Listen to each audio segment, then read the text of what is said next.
医生，我儿子是胳膊、腿经常疼，而且越来越疼。我给他拍了片子，也看不出什么问题，他也没有感冒、发烧什么的，就是天天疼，特别疼。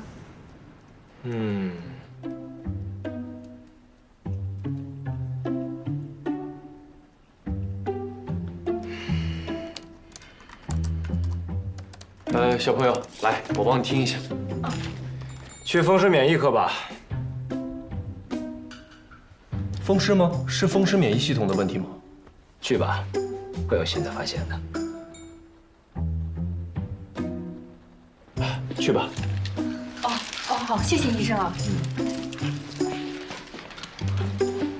妈妈带你去风湿免疫科。下一位。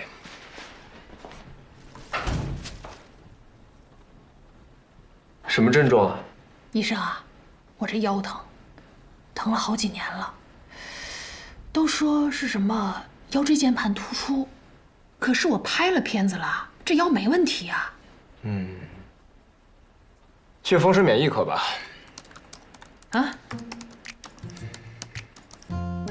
怎么又是风湿免疫科啊？去吧，会有新发现的。我。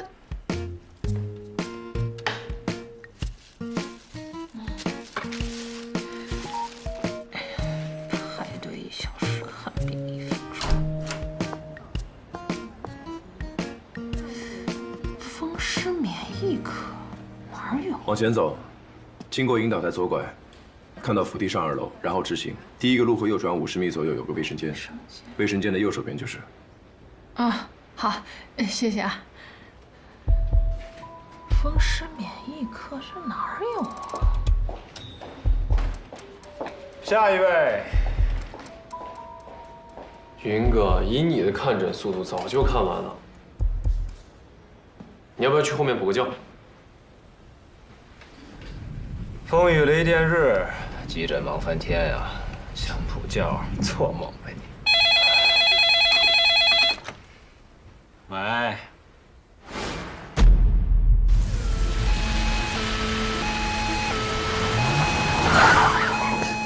小远，什么情况？心脏中刀，需要抢救。已经通知手术室备血，旁边 B 超了。来，快走，快去电梯！小远，你今天不是出假了？我们上铺见一位大哥，骂人遛狗不拴绳，骂急了对方拔刀就捅，快！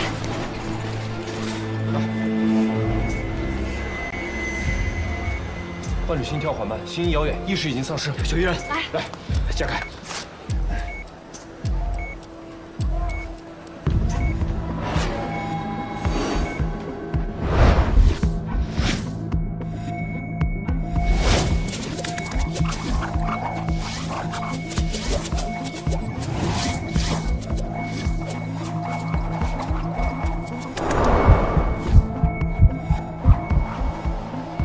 心报天色，患者情况紧急，快！等下一趟电梯，来不及了，现在马上要停。停了，怎么办？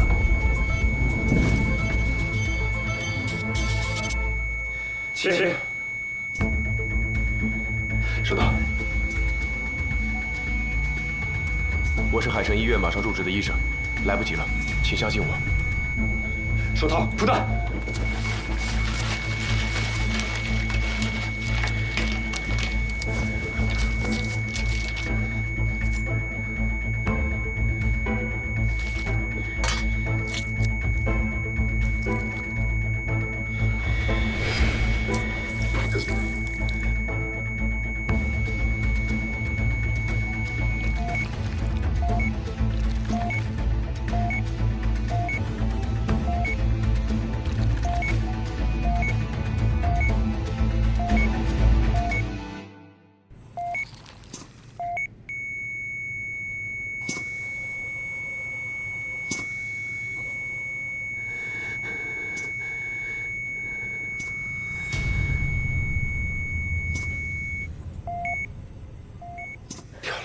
跳了！喂！马上抢救！小张，跟我来。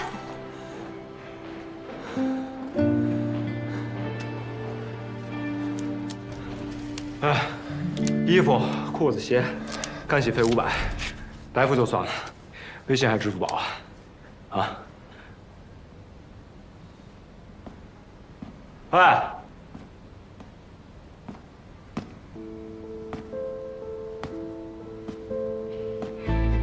云哥，不是这人谁啊？怎么走了？这要是医务处问起来，咱怎么解释啊？没事儿，会见面的。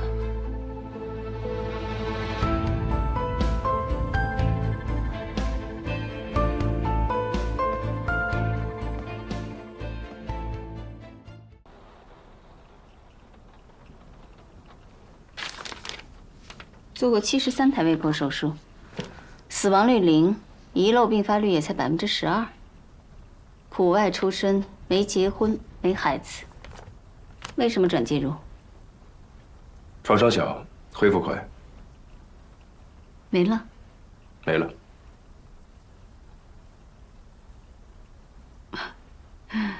按理说，你的履历这么漂亮，再加上你是老布在南大时候的学生。他又指定你为他做手术，我不应该拦着。但是，我已经请了国外的罗布莱纳博士，他的名字你应该听说过吧？作为家属，我更希望由莱纳博士做这台手术，所以，抱歉。但作为院方，我非常欢迎您加入海城。介入手术创伤小，恢复周期快，正是我们想要着重培养和发展的科室。欢迎你加入海城。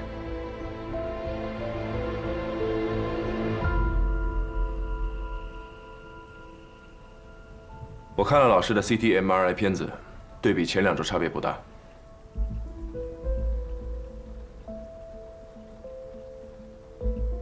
所以。但我刚才看到他本人，皮肤蜡黄呈柠檬色，是很鲜明的黄疸症状。跟我对话期间，一直揉着小腹。再根据这几天的住院记录显示，呕吐和腹泻的次数频繁，病情应该比片子所呈现的要严重很多。所以我认为他可能已经不适合手术了。片子给国外的好几个专家都看过，都说可以手术。那如果片子影像本身就有问题，片子本身会有什么问题？我们可是海城最好的民营医院，那么就是人工操作不当。我们的放射科也是从全国各地挖来的精英。你说的总之，我决定了。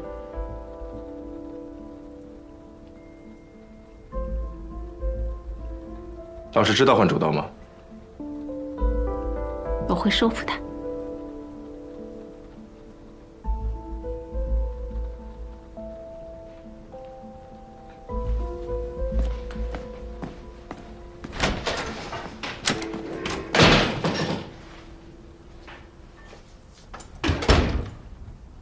他就是布尔天点名要的主刀啊。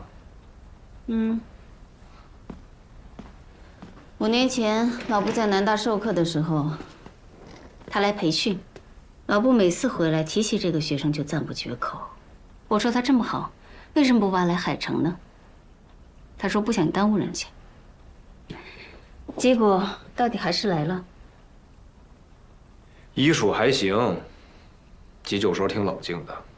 但是胆子太大，容易出格，而且还不擅长跟同行沟通，是个问题医生。比你还有问题。哎，我可是很擅长跟同行沟通的。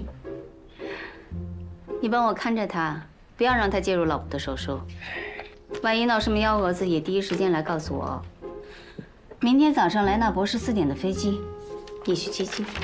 又让我盯人，又让我接机，真把我当杂役使啊！你如果肯上手术台，我立刻把你2根大绳供起来。我还是去接机了。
最终还是让莱纳博士做手术吗？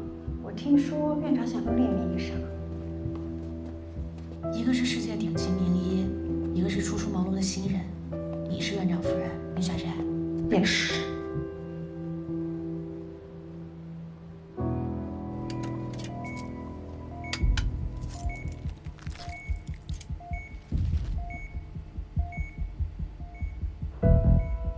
不到15公分的切口，漂亮啊！那这么小的切口，后期吻合能够吗？你以为人家都是你啊？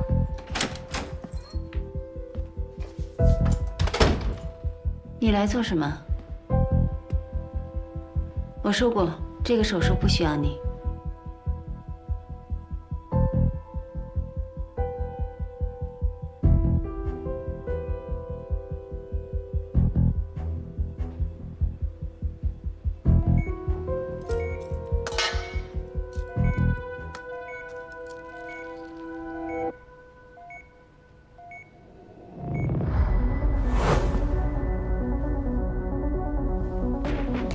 糟了，怎么了？肿瘤扩散了，侵犯了周边的组织。怎么会这样？我说过，术前影像有问题。虽然肿瘤已经侵犯了周边的组织，但是以莱纳博士的技术水平，应该可以拿下这台手术。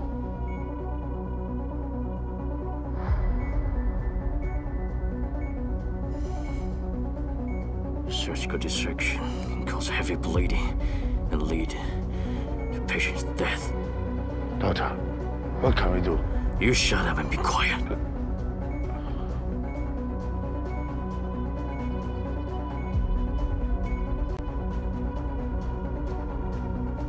莱纳博士犹犹豫豫的，再这样下去，院长他会不会？不会，还有机会，肯定还有机会。他不能死，我还没找到答案。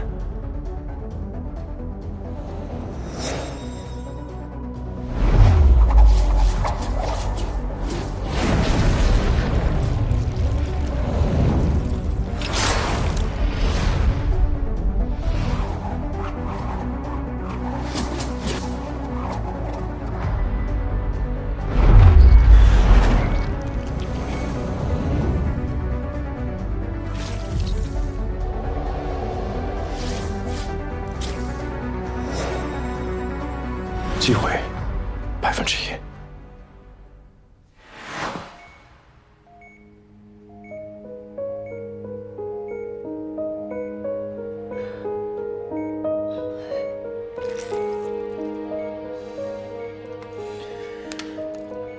I declare termination of surgery. Close the abdomen and send patient back to work. Doctor， 这。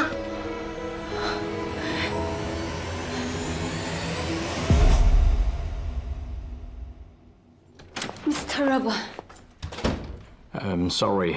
The preoperative radiologic examination provided was in favor of surgery, showing no adhesion between tumor and surrounding tissue. But it's totally different. And the tumor grows too fast, you know. What shall we do now? What else can we do? Sorry. Doctor!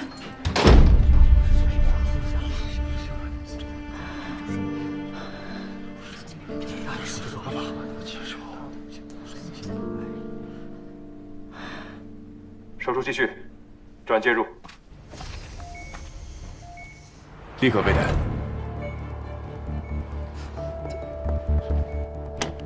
你确定吗？先用介入栓塞堵住血管，然后再进行微破手术。这种时候已经不适合微破手术了。你确定还有机会吗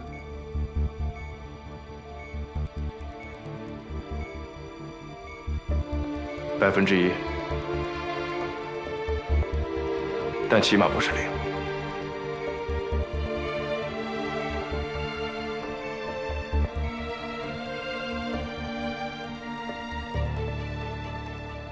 好，继续手术。郑医生，拜托了。这本就是我的手术。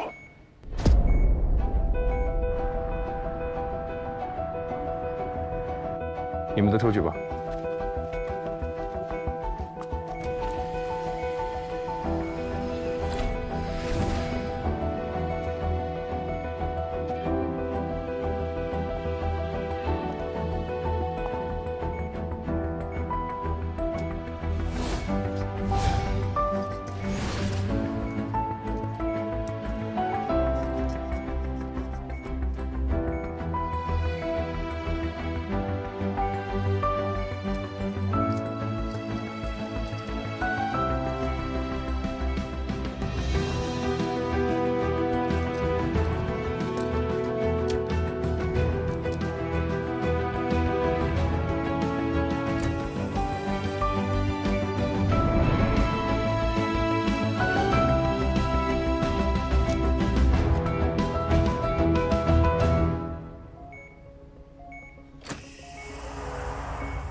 血管堵住了，继续肿瘤组织粘连剥离。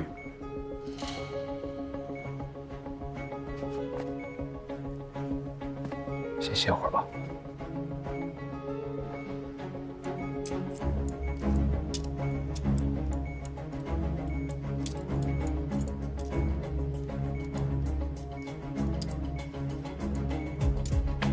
保护血管，这个位置有条隐形的肿瘤口上血管，小心一点。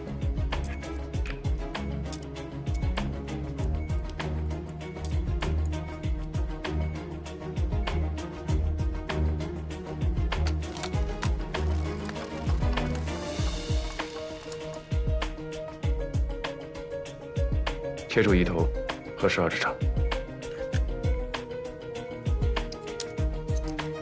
组织姐，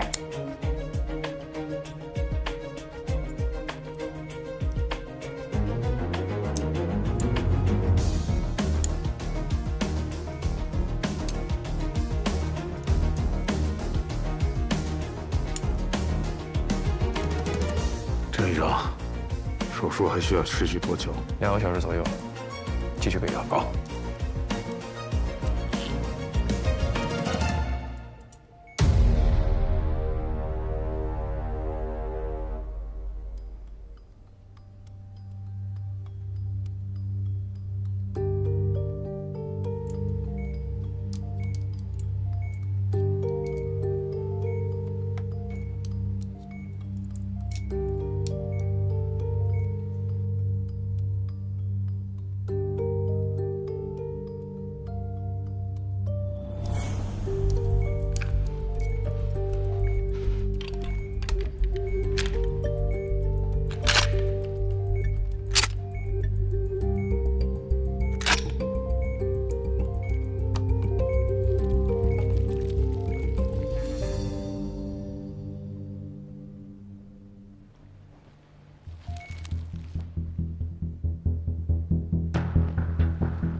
这算是成了吧？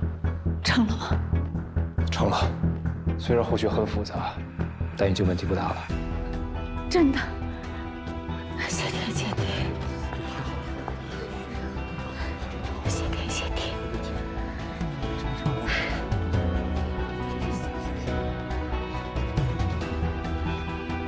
官复。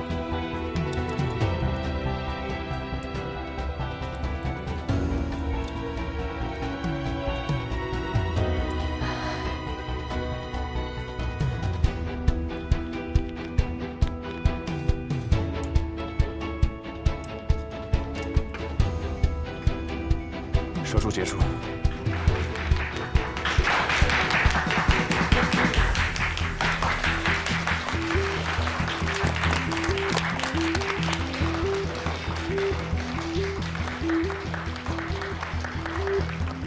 12指肠并发症极多，需送入 ICU， 确保深层灌注。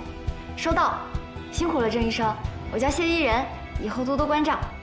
郑医生好，我叫武英英。我叫贺乾。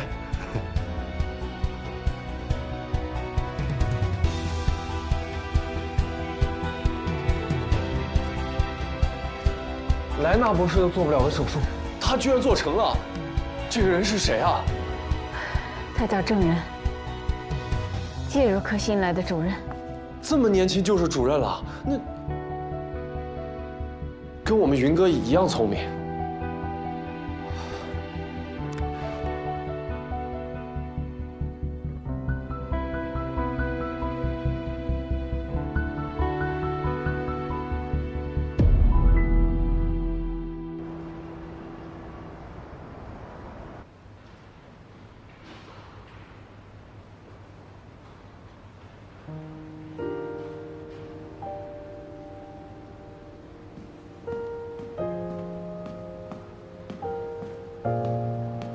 郑人，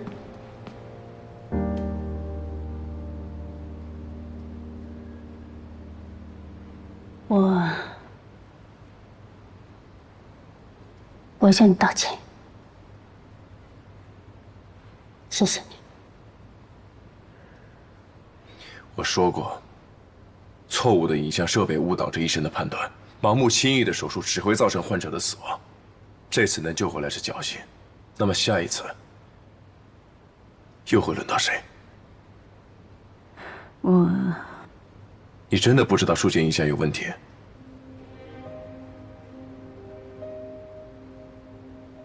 我知道，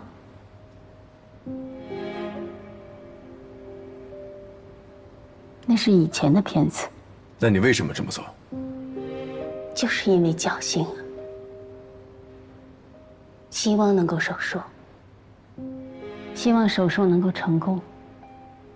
正是因为怀着这样的侥幸，才有了这次的奇迹。如果是精准的片子，莱纳博士不会来的，你也不会来的。你们会让我放弃，去想别的办法，那些更遭罪的、更煎熬的办法。明知道没有机会，却还要去博取机会。这就是患者家属存在的意义，不是吗？但你不仅仅是患者的家属，你还是医院的董事，对医生隐瞒病情是不负责任。而身为医生，劝家属放弃，选择更遭罪的治疗方案也是不负责任。你不是问我为什么转介入吗？寻求更人文的治疗方案，就是我转介入的原因。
星光的温存，听见雨滴脉搏轻声的吻。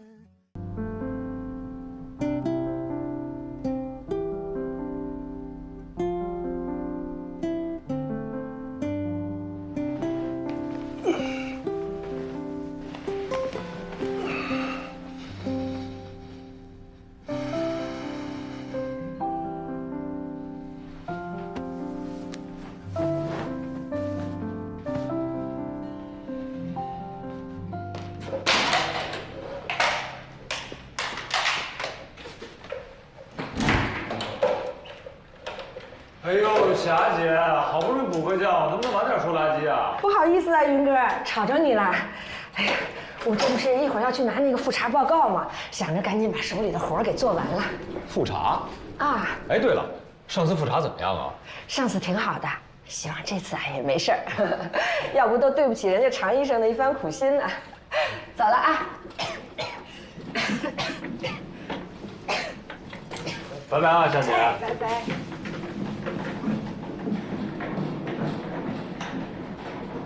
正巧了，邻居啊。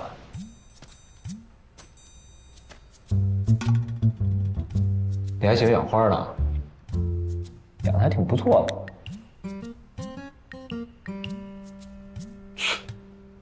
谁稀罕呀？哎，对了，正好碰上了啊，把上次欠我那洗衣服钱还了吧？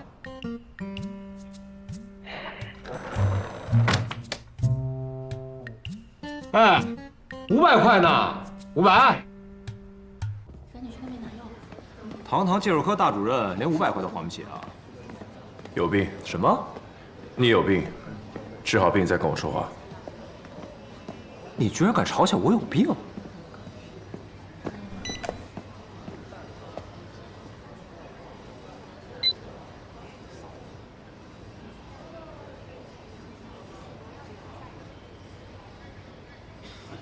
看吧，这就是嘲笑我有病的代价。边儿去！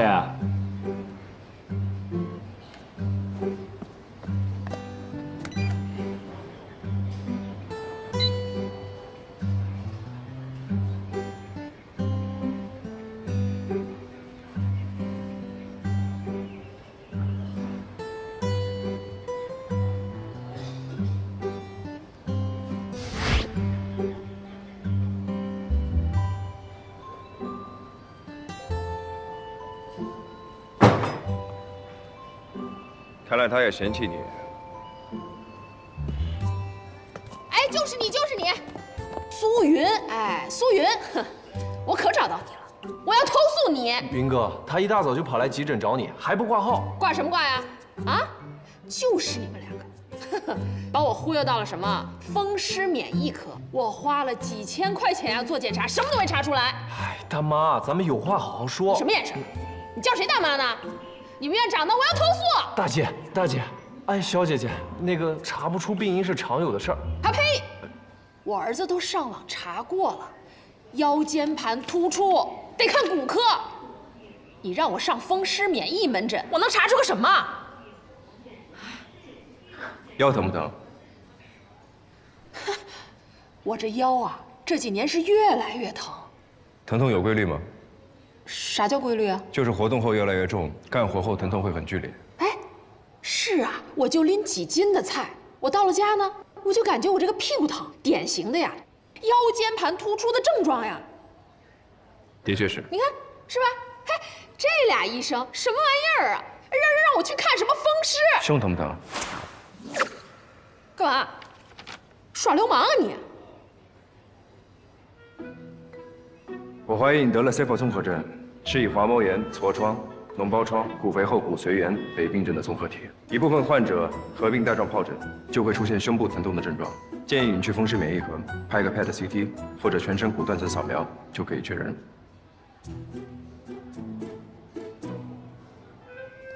哼，你们不会是想联合起来再坑我花钱吧？你可以去别的医院的风湿免疫科，让他们按照这个查。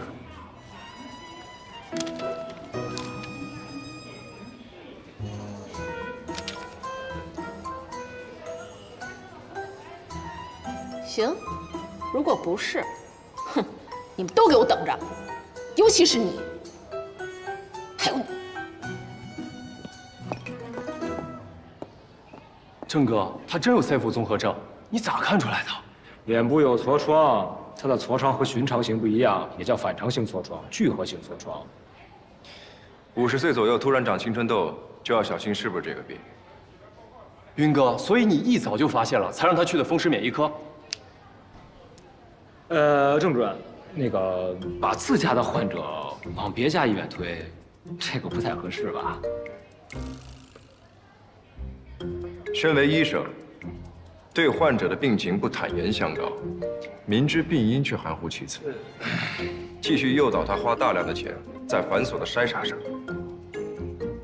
正是因为海城有你这样的医生，才需要别家医院来整顿这病。大量繁琐的筛查，那如果没有这些大量繁琐的筛查，你怎么能100%断定他就是 C 波综合症？患者投诉怎么办？所以你一开始就要明确的告诉他，为什么要去风湿免疫科，为什么要做那些检查。那您觉得您刚才洋洋洒洒乌拉哇啦你一大堆，患者能听明白吗？身为患者可以不明白，但作为医生，必须解释。等等，你是在教我做事了？当然。出事了，出事了，快点，快！哎，莹莹，发生什么事了？霞姐要跳楼。上楼？冷静，霞姐，冷静，冷静！别过来，你们别过来！我们不过来，你冷静一下。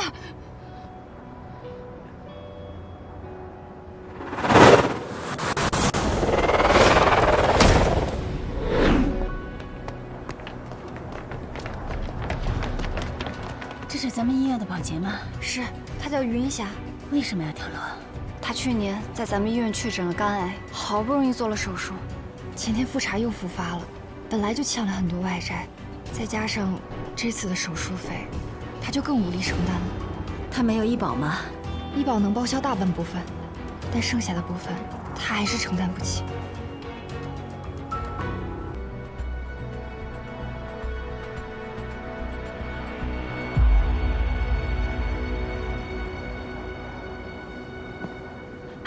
别去刺激他，不是刺激。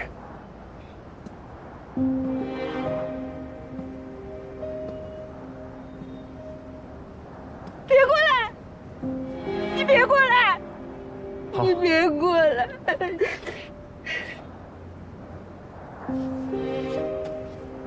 霞姐，别过来！霞姐，霞姐，不要！霞姐。我看了你的病历，癌症的确复发了，但还能手术。癌症晚期，还能手术？肝癌介入栓塞术，你知道肝癌介入栓塞术吗？根据你的病情，有一种比化疗和吃靶向药更有效的办法。你相信我，你的病能治。我真的想好好的活，我真的也努力的活，可是这为什么呀？老天爷为什么要这么对我呀？霞姐，你相信我，你的病能治。不治，不治了，我不治。为什么那么多人努力的想要活下去，没有选择？为什么你有选择却要放弃呢？我也没有选择，我从来都没有选择。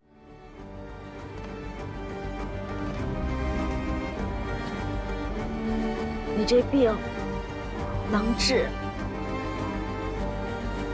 能治。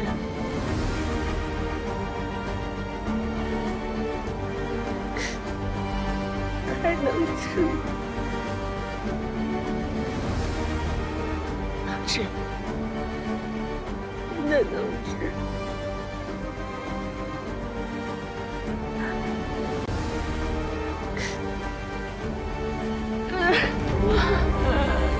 常医生，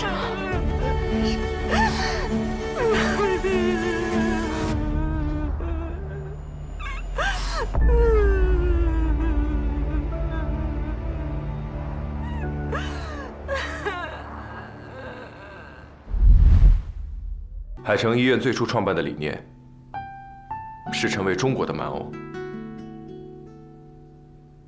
老布跟你说的。但蛮欧并不是因为赚钱而创办。在成为最赚钱的医院之前，它首先是个最能治病救人的医院。老师这一辈子赚了很多的钱，那又如何？这些钱没能让他更幸福，这些钱也没能让他更长寿。怎么没更长寿？没有钱，他能做这个手术，能活下去？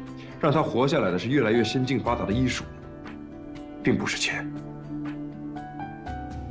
老师已经认知到了这一点，他认为自己的前半生过得毫无意义。那么你呢？你现在接手了海城医院，你也想让自己的后半生这么没有意义是吗？医院是为了治病救人而存在的。你说完了吗？我说完了。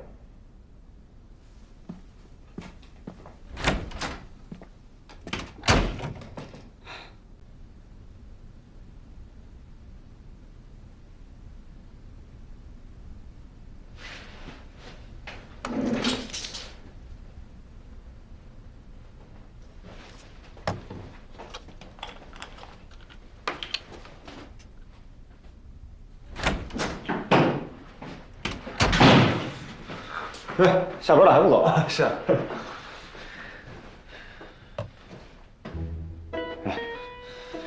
听说你帮云霞交住院押金，还是借钱交的？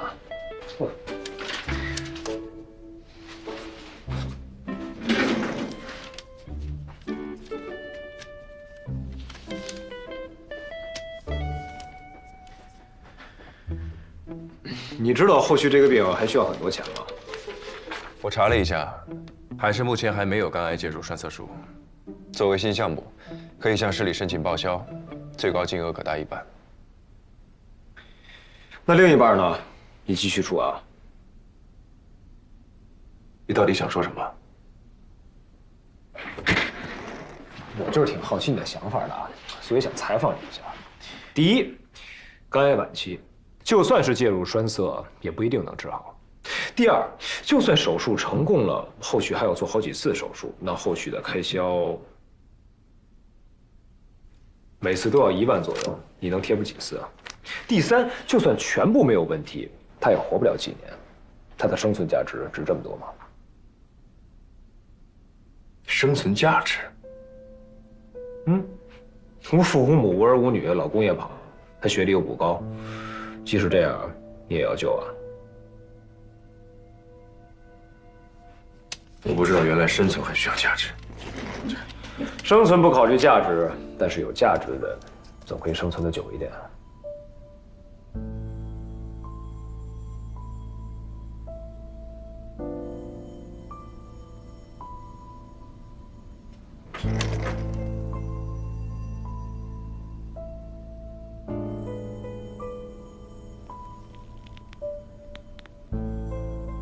那么，一个因为医疗事故而被钉在耻辱柱上的医生，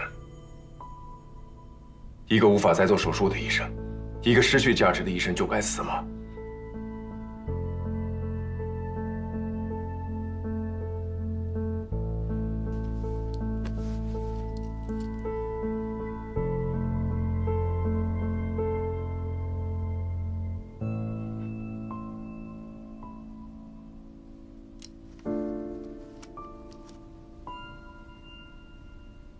谢谢你来劝我。不过人各有志，我有我的职业操守。我去趟放射科。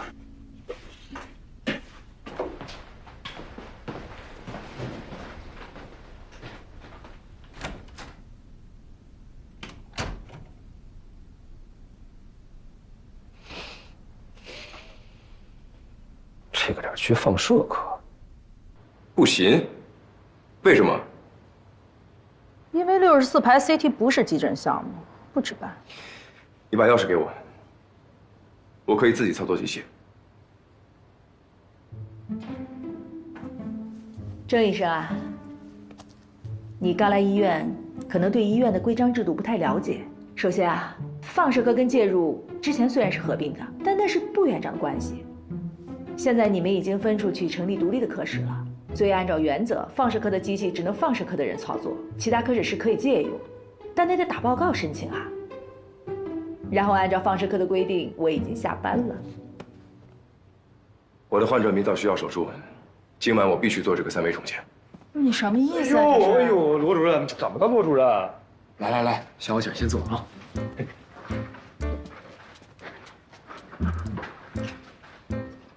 罗主任，又年轻了啊。好久不见啊，小苏。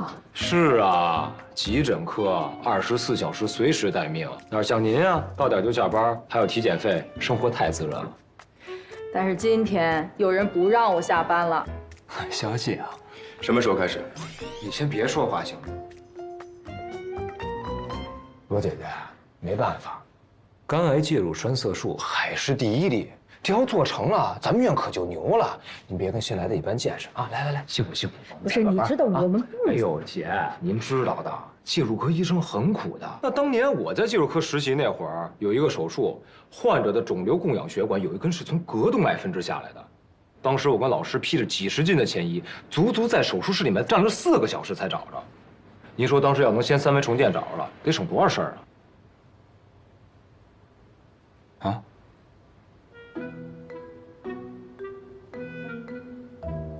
9点我必须回家。我亲自开车送您回去。现在可以开始了吗？我点了外卖，咱们先吃了再看。行，那我先给家里打个电话。好，那就辛苦了啊！我又帮了你400-500，哼，这是什么意思呀？放射科不以患者生死为重，不按医院规章制度行事，讲人情走后门，而你不以为耻，还挺骄傲。这就是现在的海城医院，烂透了。让开。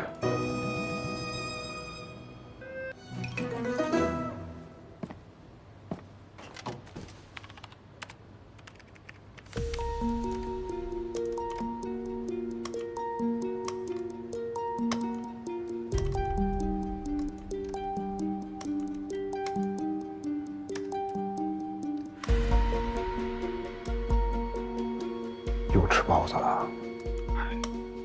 64排 CT 3维重建，我得好好学习学习。不是你也不上班，你不去相亲跑这儿来干嘛来？哎呦，云哥，咱也得有亲可香啊！姑娘们一听我是住院总，早就给我发好人卡。我还是多学学，早日当上主任。好好做梦呢。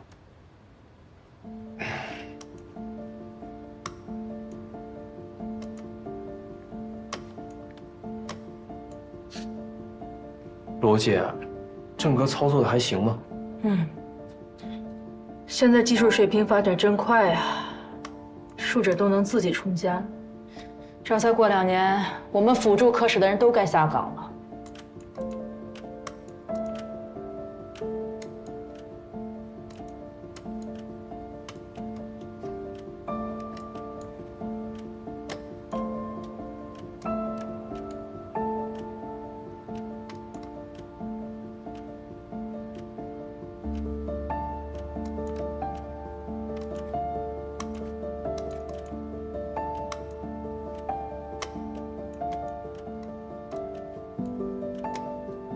不是云哥，郑哥这干啥呢？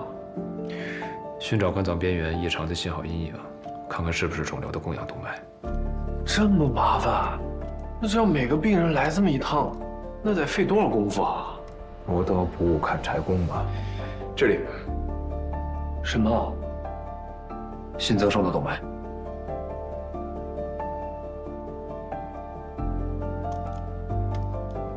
完成。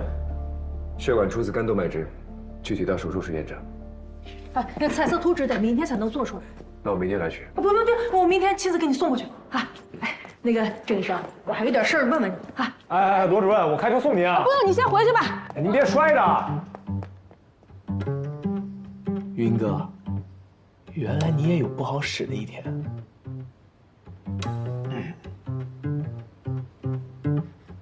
这是何方神圣？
500，睡了吗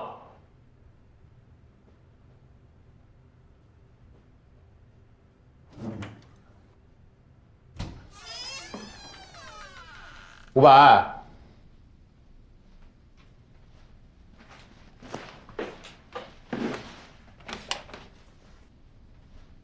这么简单啊？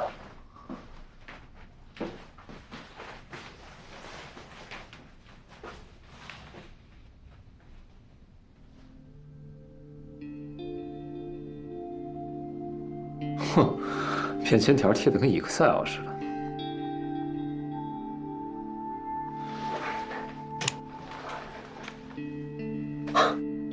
哪儿买的模型啊？做的还挺精致。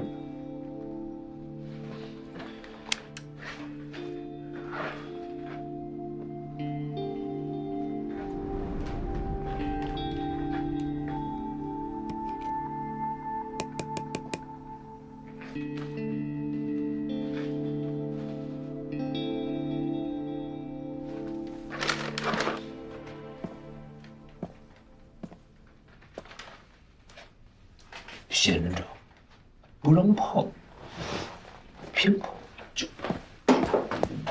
干什么呢？我没干什么。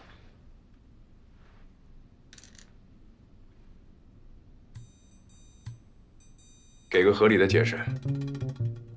啊，我把彩色图纸提前给你做出来了。本来想跟你探讨一下明天的手术。哎呀，我也很关心霞姐的嘛，我看门没锁就进来了。手上拿什么呢？大哥，你屋里有什么呀？什么都没有，拿什么？拿便签条啊？哎，我被扎了一下，我手欠碰了。你报不报警？不报警我走了啊。走。你刚才说探讨云霞的手术，你有什么见解？见解？见解倒是没有，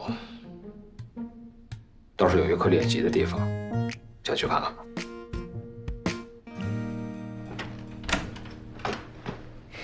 进来。这什么地方？你带我来干嘛？一会儿你就知道了。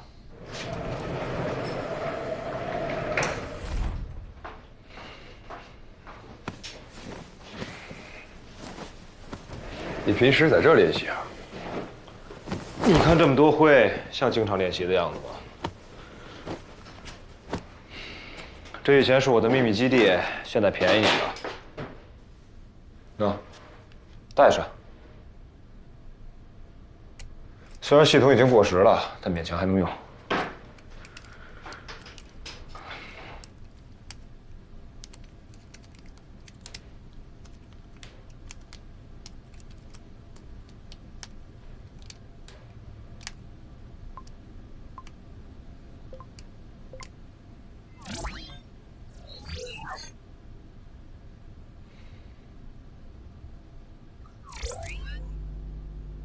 第3代虚拟手术系统为您服务。听说你从来都不做手术啊？既然不做手术，要这玩意儿干什么？所以电梯那天你为什么不动刀？我吃饱了撑的，买着积灰不行啊！快带上吧，不然天亮了。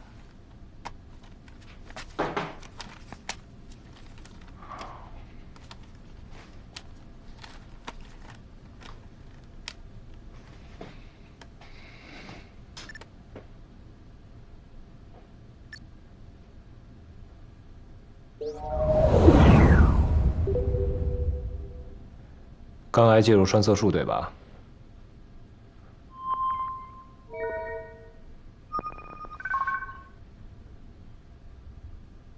我也就帮你到这儿了啊。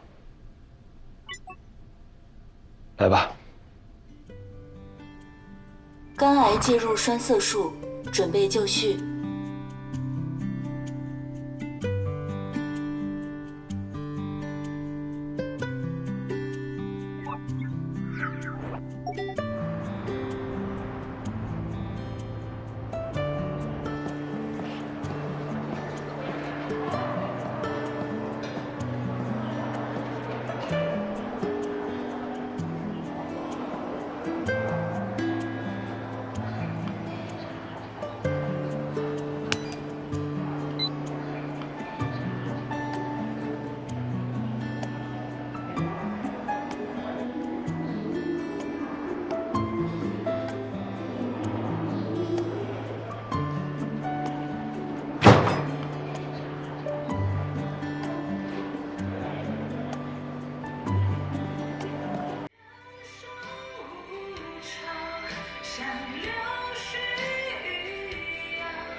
小妹，这首歌叫《光环》，你听听，歌词写得多好啊！时光如幻，可长路漫漫。当倔强是信仰，便不负勇往。所以说，夏妹，没有啥过不去的坎啊！谢谢你啊，何哥。哎，不谢啊！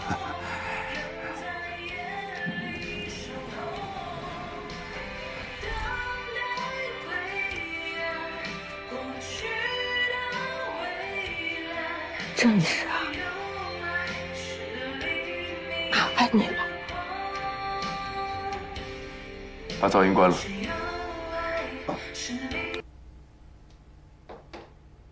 手术开始。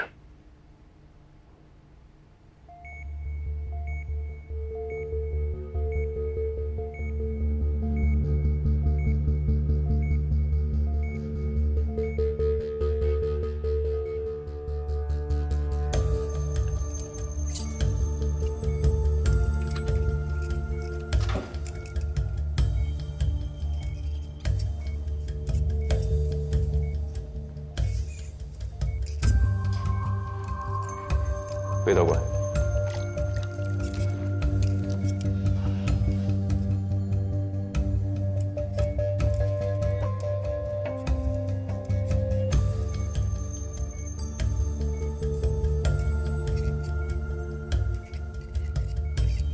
造影机。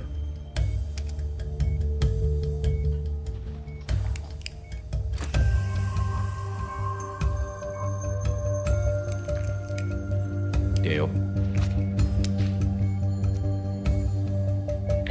你们都出去吧。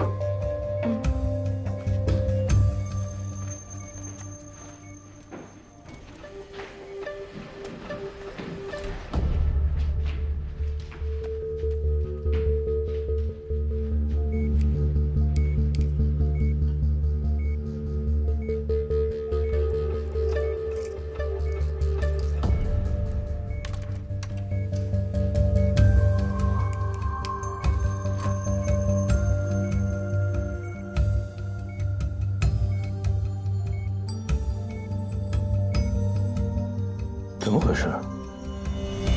怎么了？栓塞不是已经成功了吗？只能说成功了一半。肿瘤瘤体的下半截确实已经消失，但上半截还在。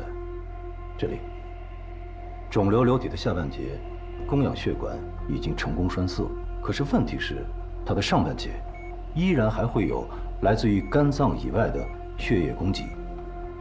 也就是说，证人昨晚的功课没有做全。不，也不能这么说，毕竟全身的血管都有可能给肿瘤供养血液，这是肿瘤组织的特性。介入栓塞术难就难在一定要找到那条供养血管。打开扩音器。证人，你停一下。如果没有完全的把握，就可以终止手术了。虽然这台手术不是完全成功，但它依然是一台成功的减瘤手术。你已经为患者延长了3到6个月的生存期。我术前考虑过这种情况，所以就想着试着找到上半部肿瘤的供氧血管。太难了，放弃吧。还不到放弃的时候。证人，你这样吃辐射是受不了的。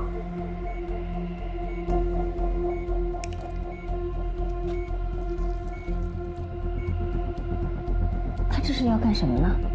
他在重新抽血。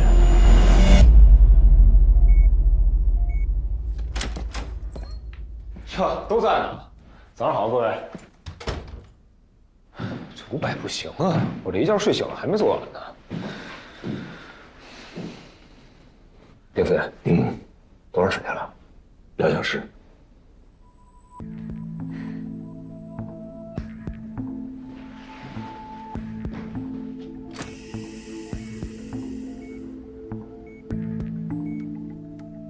证人，结束手术，手术时间太长了，我再试试。肝动脉、肠系膜上动脉都已经超选了，你下一个选什么？脊髓供氧血管。强行栓塞脊髓供氧血管，术后很可能会出现异位栓塞，会导致患者瘫痪的。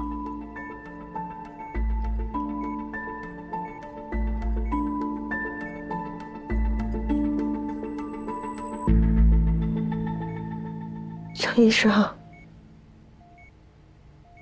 结束吧。生死有命，我命不好，我知道。我不值得你救，不值得。安静。我接下来要超选脊髓供氧血管，如果失败，可能会导致瘫痪。但如果不继续超选，你只能活3到6个月。你说你不值得，但对于医生来说，有件事比什么都重要。值得我忍受繁琐学业，忍受枯燥练习，忍受辐射，忍受一切去换取，那就是生命。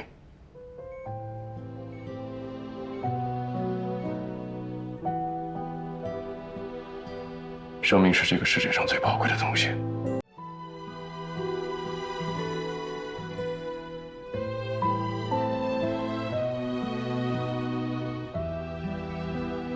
夏姐，现在我准备超选脊髓供氧血管，你同意吗？你都不怕辐射，我还怕什么瘫痪？我同意。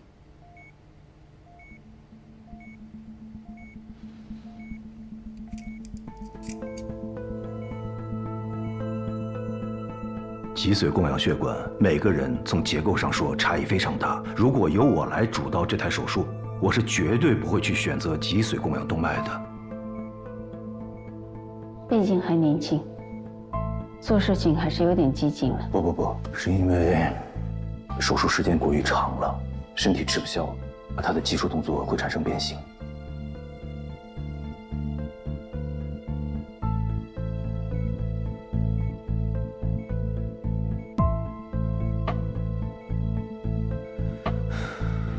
不是脊髓供氧血管，还好不是这根血管。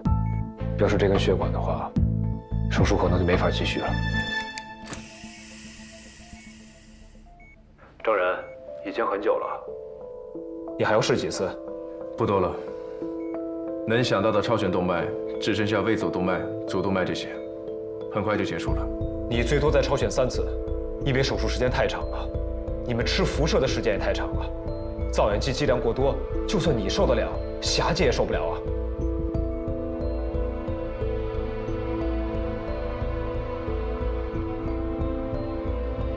我没事。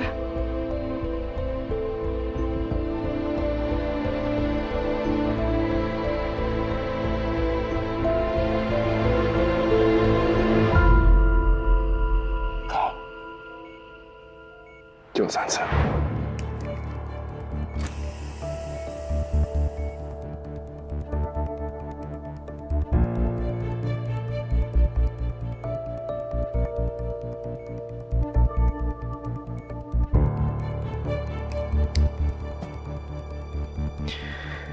胃锁动脉没有发现，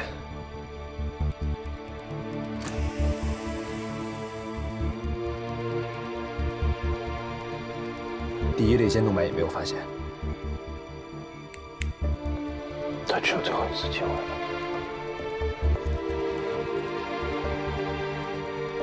证人，已经是最后一次机会了，你准备超选哪一支？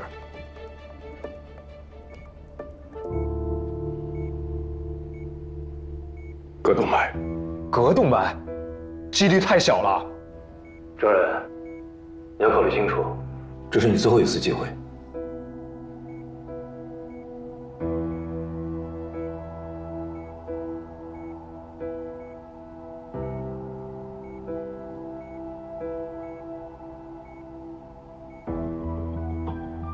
最后一次超选开始。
都说您肝癌介入栓塞术做得好，李主任推荐我来找您。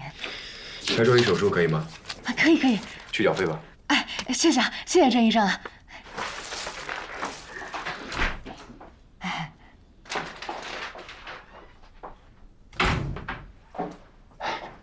郑医生，你忙着呢。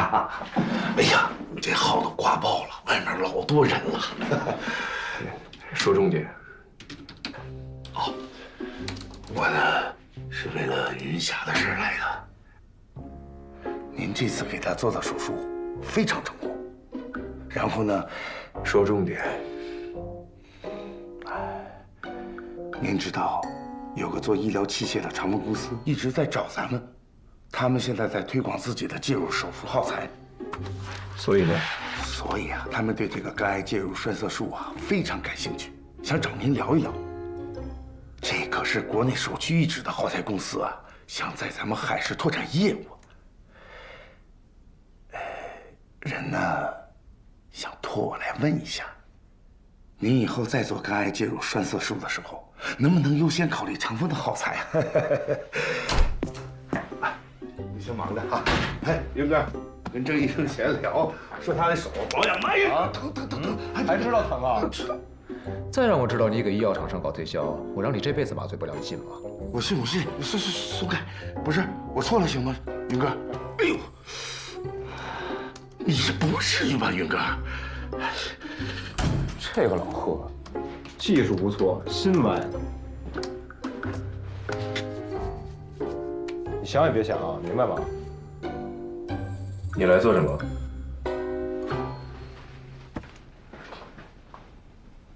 连体婴分离术，感兴趣吗？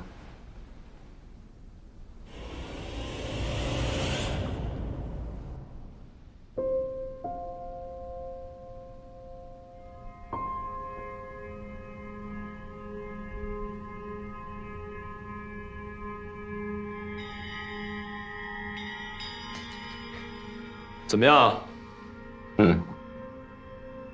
为什么给我看这个？还有呢，来，你再看看这个。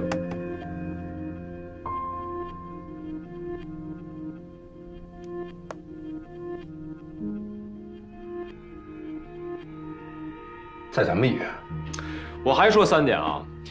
第一，花姐希望海城能拿下这个手术。第二，这个手术很难，除了儿心外和普外，还牵扯到循环、内脏、血管、神经等方面的治疗。第三呢，手术的手术费用很惊人，看看郑主任您愿不愿意再无偿支援一下？我愿意。分离肝脏我可以。那你得帮我一忙。什么忙？帮我说服花姐。你不是说他希望拿下这个手术吗？所以找你帮忙啊。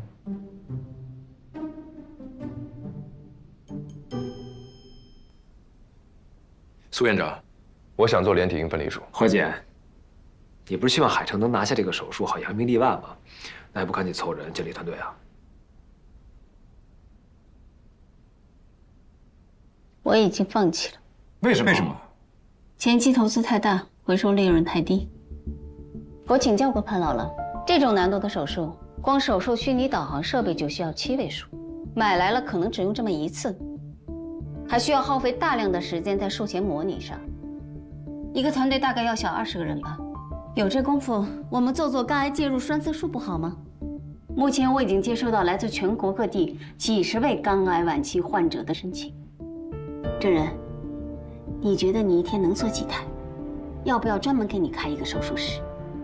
苏院长，你有没有想过肝癌晚期患者为什么会来我们医院？因为我们的肝癌介入栓塞术做得好，大家慕名而来呀。那你觉得一个全国乃至全世界都没有做过几台的连体婴手术，如果我们做成了，会对我们医院带来多大的效益和殊荣？我希望你能同意。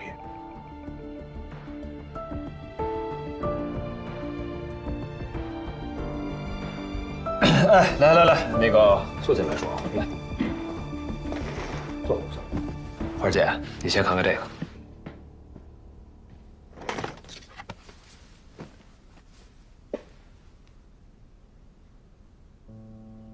这对夫妇原来有个女儿叫茵茵，去年为了救一个溺水的男孩，结果不幸身亡。正绝望的时候，陈女士发现自己意外怀孕，他们觉得是茵茵投胎回来了，所以虽然知道自己是个高龄产妇，还是坚持留下了这胎孩子。我知道这台手术投资高、风险大、成功率低，但是花姐，民营医院也是医院，而医院跟公司最大的区别，就是生命不是商品。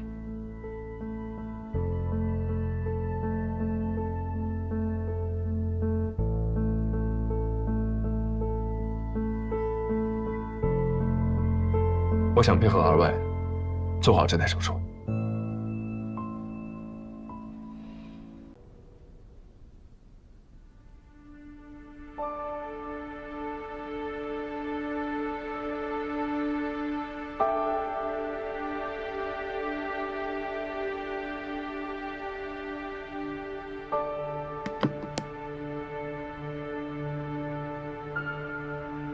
好吧。你同意了？我可以留下这对连体婴，就当花钱买药。我也希望我接手的海城能更上一层楼。我是为了治病。我要业绩，你要人命，各取所需。既然你从中掺和，就要负责到底。什么意思啊？起码要建个团队来做这个手术吧。那么，你们必须在这件事上支持我。这什么啊？明星医生团队？嗯哼。花姐，你可想好了啊？就算我们同意，那林夫人他们能同意吗？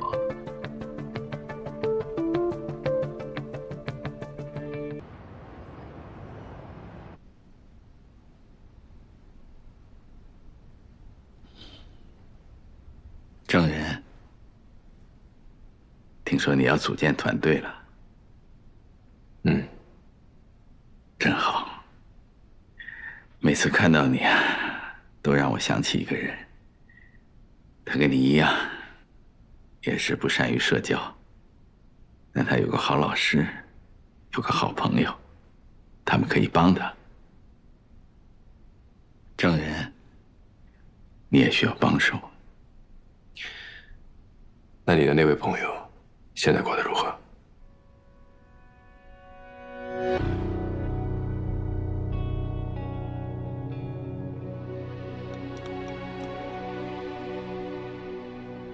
我说错了，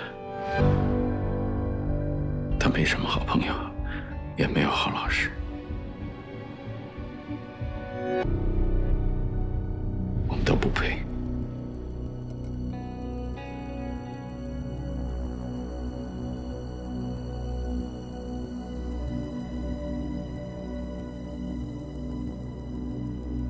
我累了，你先去忙吧。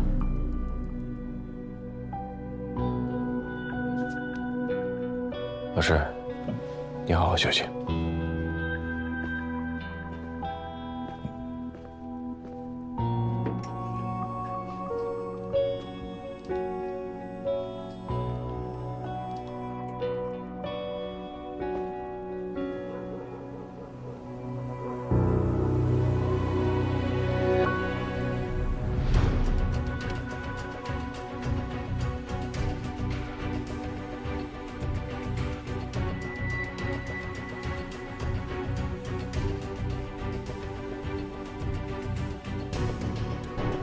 那你的那位朋友，现在过得如何？他没什么好朋友，也没有好老师，我们都不配。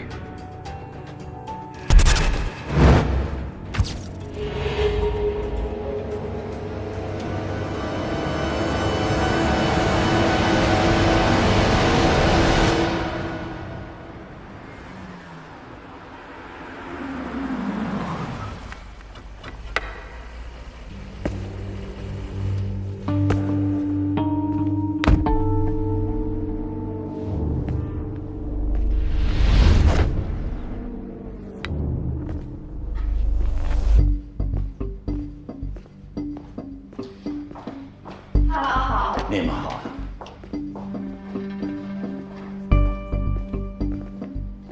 潘老好，潘老好。你们好。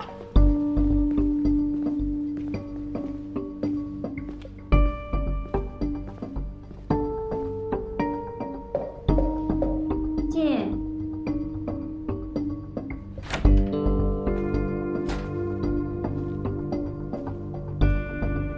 小苏啊。潘老，您怎么提前回来了？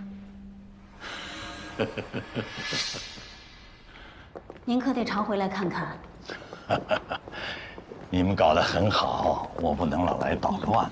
海城需要您，永远都需要。你们现在，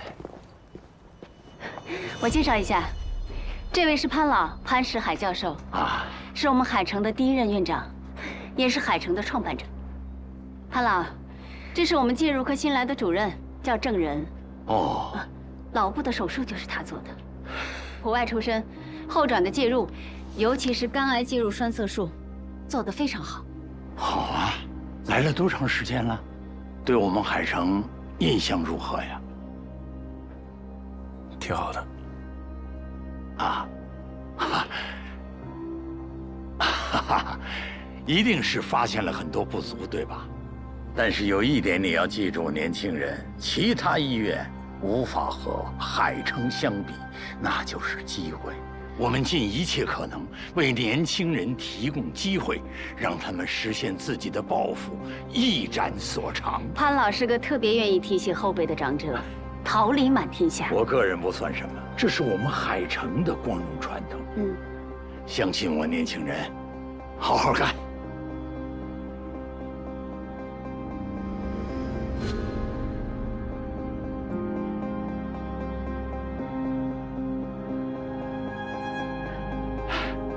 前途无量啊！潘老，哎，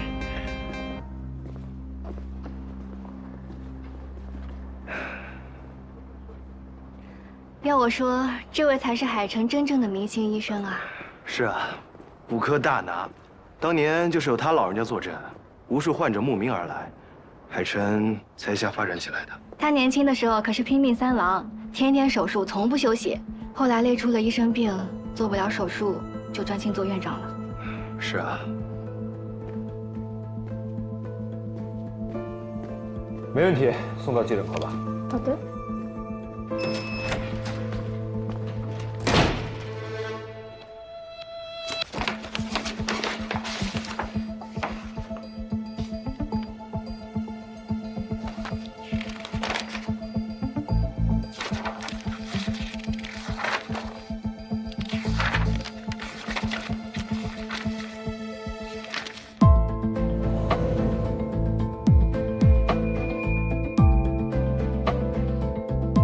年轻的时候可是拼命三郎，天天手术，从不休息。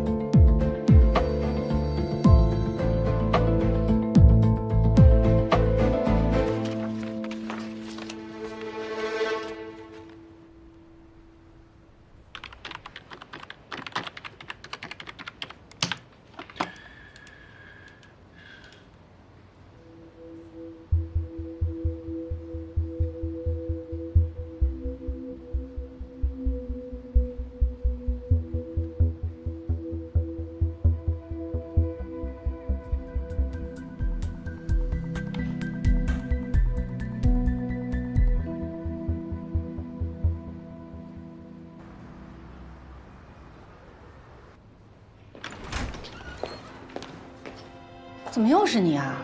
别再来了，行吗？我什么都不知道，别再来了。多少年了，早都离职。我就问你一个问题：李爱芳手术的时候，潘石海在不在？你到底是谁？我是小陈，陈彪的儿子。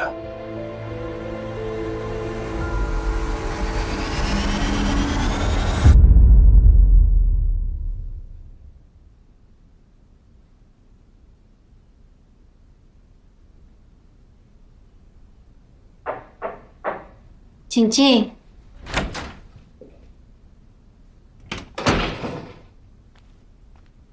苏院长，可以问你个问题吗？你说。为什么来海城？机会。机会？给新人机会，让学生一展所长。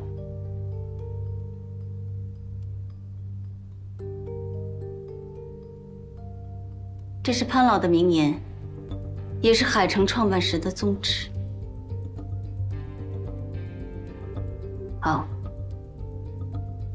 我会给你机会，我也正在给你机会。郑然，不要辜负我的厚望，让海城的介入科成为华北第一吧。世界第一。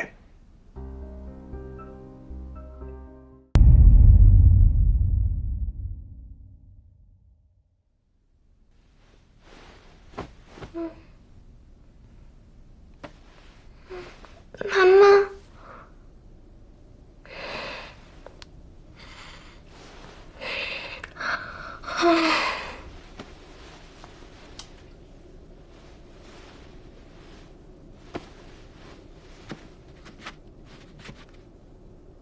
妈妈，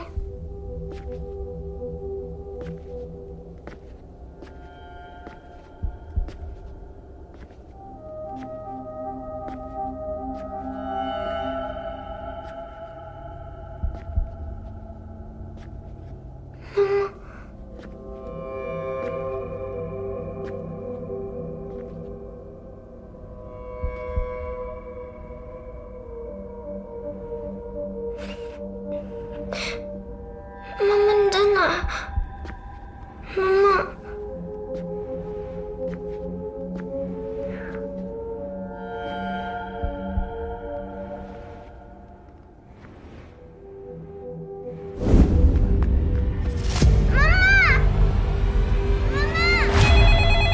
你好，海城急救中心。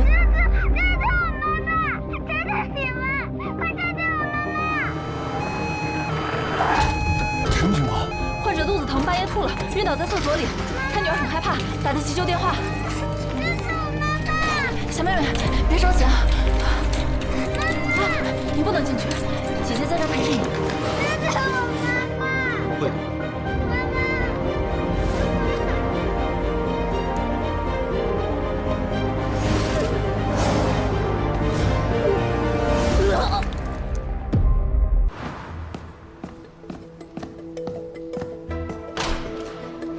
郑哥来了，苏云呢？联系不上，打了800个电话没接。你看看这个。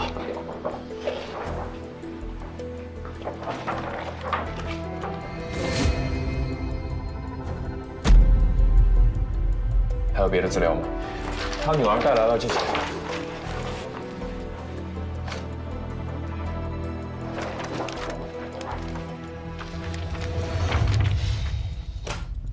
副院。查出病因了吗？没有。哦，那患者现在情况怎么样？输了液，吐是止住了，但是腹痛一直止不住。看着像全消化道纤维化。我看着也像，腹部疼痛，体型消瘦。但黏膜增殖会形成肉芽肿，目前还看不到这一点。哎，有没有过往的病例让我看一眼？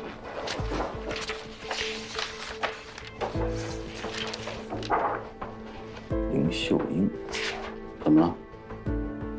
啊，没什么，这个名字看着有点熟。小周，你先去给患者进行肿瘤标志物结合指标、自身免疫指标、胃肠镜等检验检查。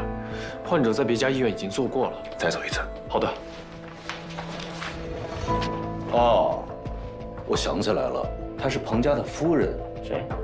星陵园的 CEO 彭家，我在一次酒会上遇到过她。这可麻烦了。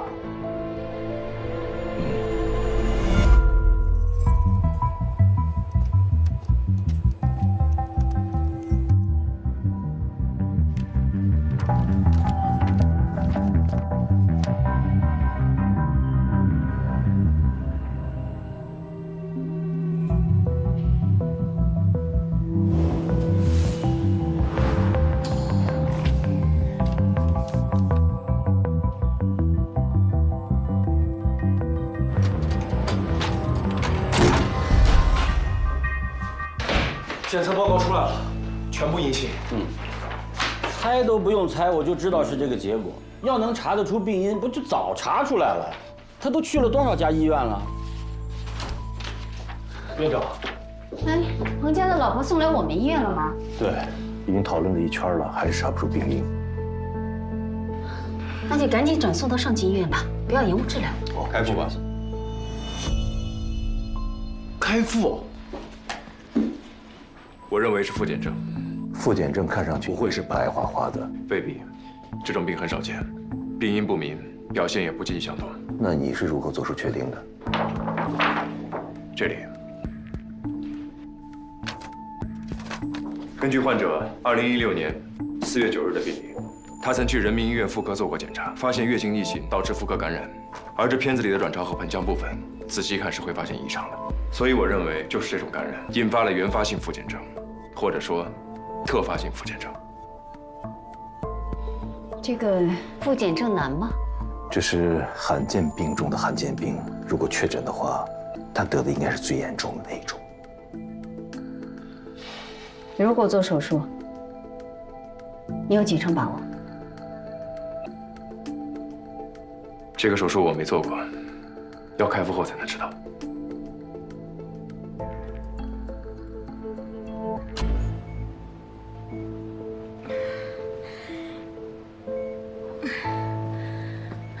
郑医生，你好。医生，我的病严重吗？经过检查，我们认为很可能是复检症，大概是由于输卵管感染和自身免疫反应引起的。能治吗？由于拖的时间比较长，普通的保守治疗已经没什么用，所以建议是手术治疗。但是，由于是罕见病，手术的把握不大。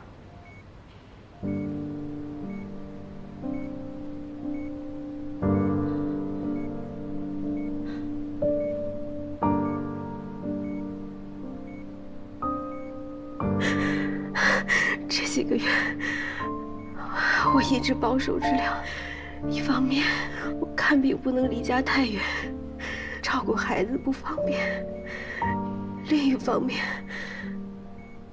我以为这样慢慢治就能治好。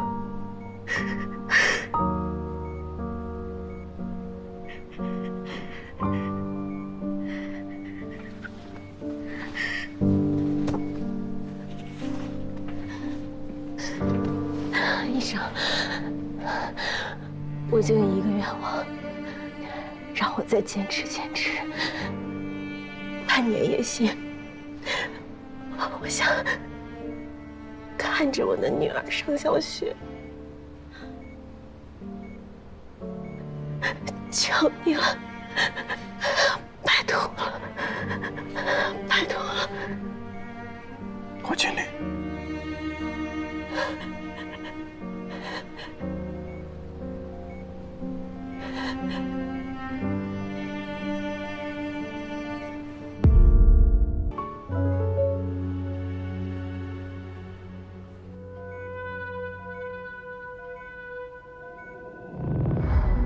我先打开看看，要是很麻烦的话，还要找妇科一起上台。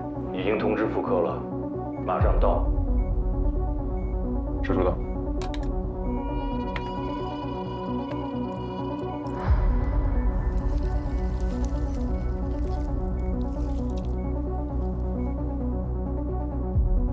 这么大切口，你确定吗，证人？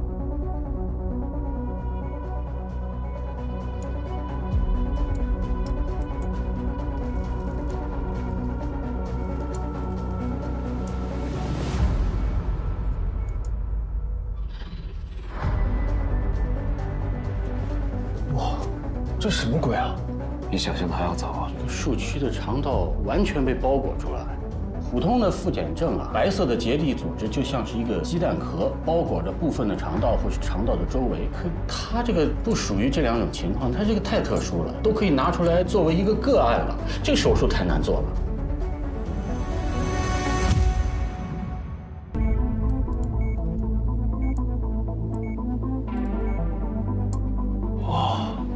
腹膜保护力量很大，难怪需要这么大的切口。云哥，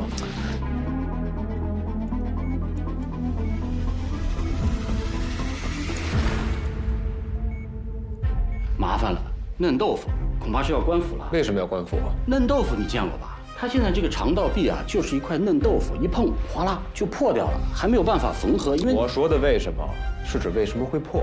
我讲了，它是一块嫩豆腐啊。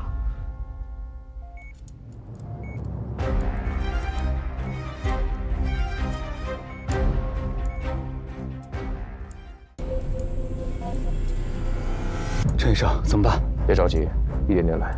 结缔组织的内膜外侧，就顺着这个游离，别去碰肠道的外膜。游离结缔组织的内膜外侧，也就是和肠道粘连部分靠近结缔组织的一侧。啊，你不是在游离肠道，你在分解这层茧。没错，分离茧而不是游离肠道，这样就不会破。这是对付嫩豆腐最好的办法。这么做也太大胆了。还是年轻。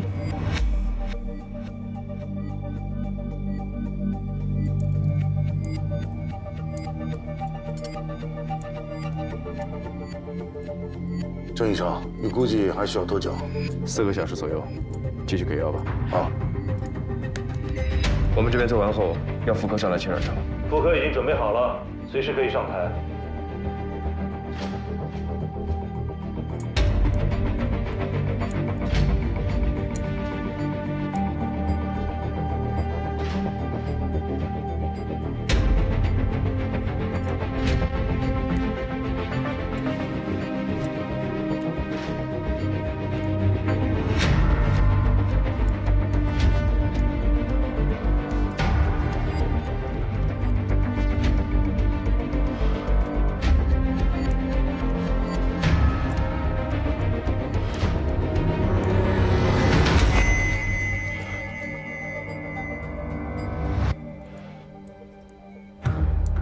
陈医生，没事。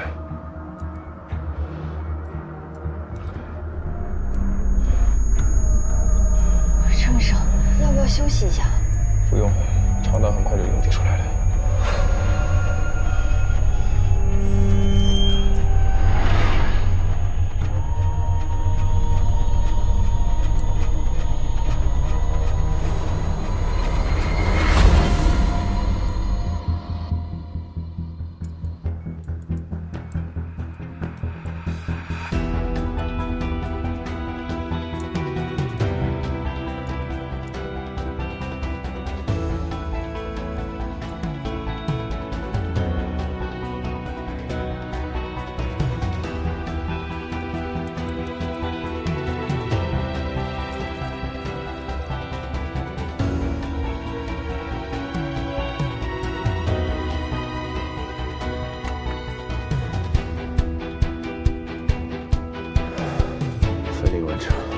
辛苦了，郑医生。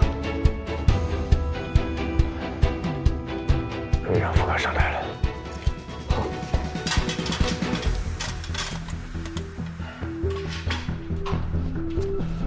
哎，郑医生，郑医生，郑医生，郑医生，郑医生，郑医生，郑医生，郑医生，郑医生，郑医生，郑医生，郑医生。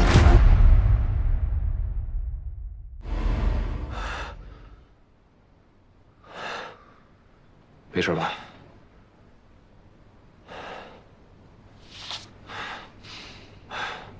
知道自己发烧吗？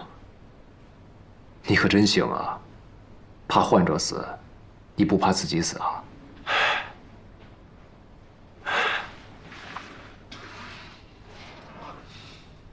放心吧，手术很成功。怎么了？梦见自己手术失败了？来，跟我说说，有什么心结？本人略懂心理，给你义诊一下。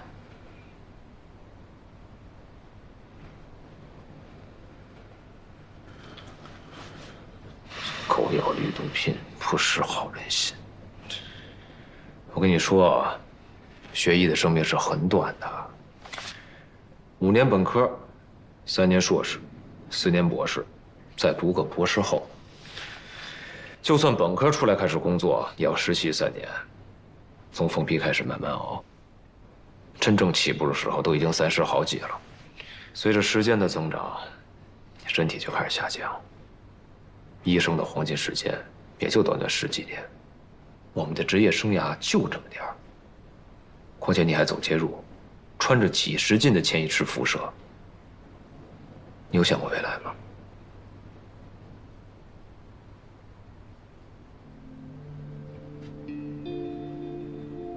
治更多的病，救更多的人，就是我的未来。就这啊？哎，你的人生规划里面就没有一个身为人的规划吗？我说的是人啊，人。我给你举个例子啊，比如说小周，天天想着相亲娶媳妇儿；老贺，赚钱养家；花儿姐，要事业有成，狠狠打前夫的脸。那么你呢？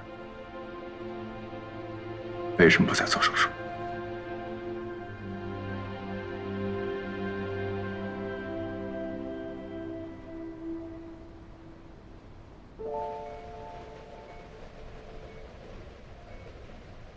你累不累呀？要不要去休息一会儿？我想陪着妈妈。饿不饿？阿姨给你们买点好吃的。护士，护士，把门打开，开门！爸爸，护士，护士，你让我进去！我要进去，护士。先生，您安静点，这里面有病人。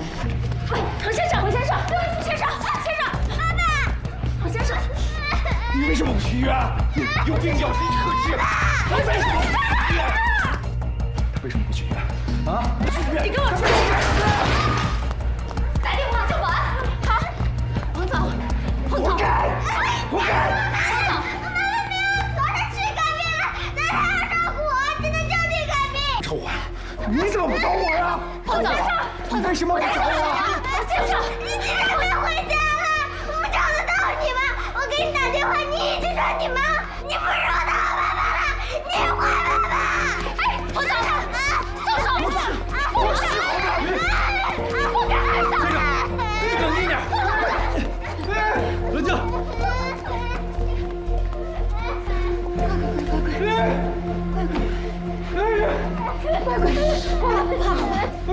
先生，妈妈怎么了？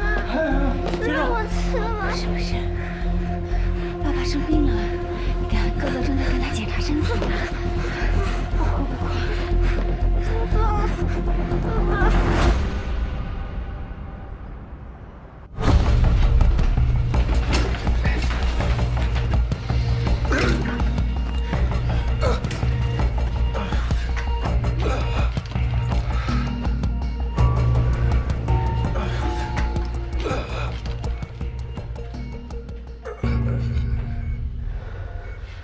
郑哥，这怎么办？先采个血，然后留院观察。那我们后续做什么检查？血常规、离子、血糖、肾功。好嘞。你说他女儿这么小，怎么会这样啊？会不会是平时有什么基础病导致的？等检查结果出来吧。看好他，有什么事随时叫我。这个是刀哎。怎么样？挺好。他怎么样？等检查结果呢。你跟哥哥玩会儿好不好？阿玉，你照顾一下。郑源，你跟我来一下。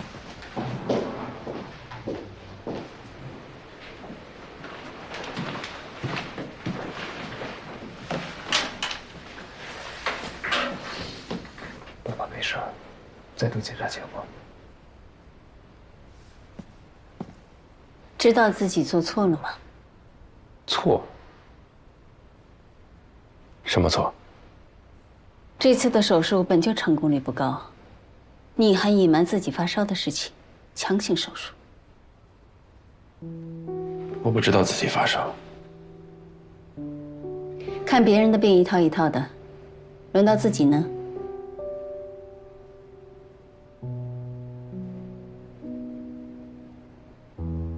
海城的规章里有一句是这样写的：医生是为了救患者而存在的，而医院是为了救所有人而存在的。科技的局限注定了很多病无法治愈，很多手术注定失败。医生们的尝试和努力，有时候反而会令患者死亡。你也看到了，大病面前，夫妻妇女都彼此指责，更何况是医生和患者。而且你知道最可怕的是什么吗？那不是你一个人的手术。如果出事，不是你一个人负全责就行的。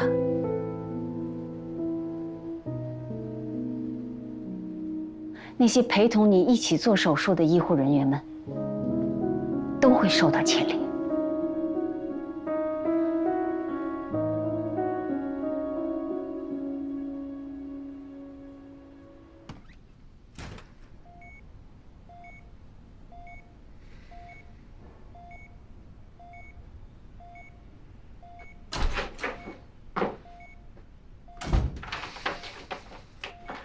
肌酐1205，尿素氮22，符合急性肾功能衰竭的表现。没错，并且导致了中枢神经系统紊乱、狂躁不安和意识障碍。去做个穿刺活检吧。就你说呀，早就吩咐下去了。现在的问题是，什么导致的急性肾衰？为什么会有癫狂、暴躁等症状？错，现在的问题是他女儿怎么办？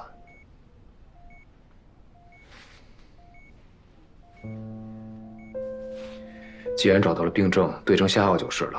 有因等彭家醒了以后再说。可这段时间他闺女怎么办？他们在海市没有别的家属，姥姥又在外地。急性肾衰发现的早是可逆的，经过一段时间的透析治疗就会好。500，你说的是病，我说的是人。去看看。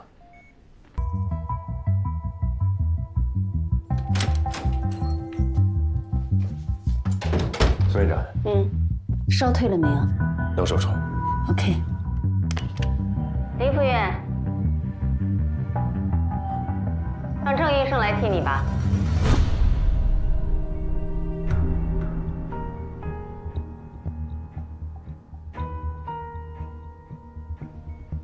胆总管取石手术，我做过上百例，这一台难不住我。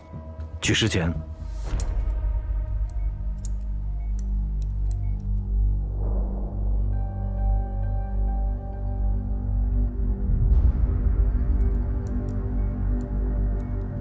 林副院今天是怎么回事？胆囊结石手术不是3级手术吗？手术不分大小，任何手术都有风险。胆囊管和肝总管有时候会因为炎性渗出而改变形态结构，一旦肝总管切断，此伤不可逆。也就是说，这台手术很难吗？不过我会胆道镜。去刷手。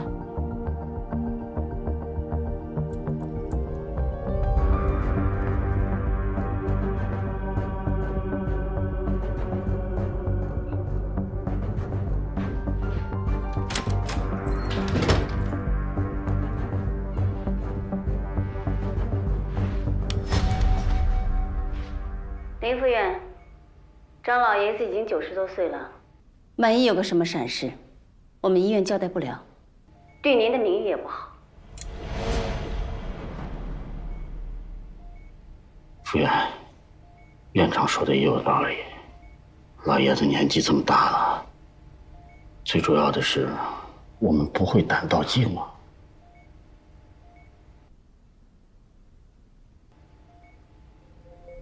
我可以。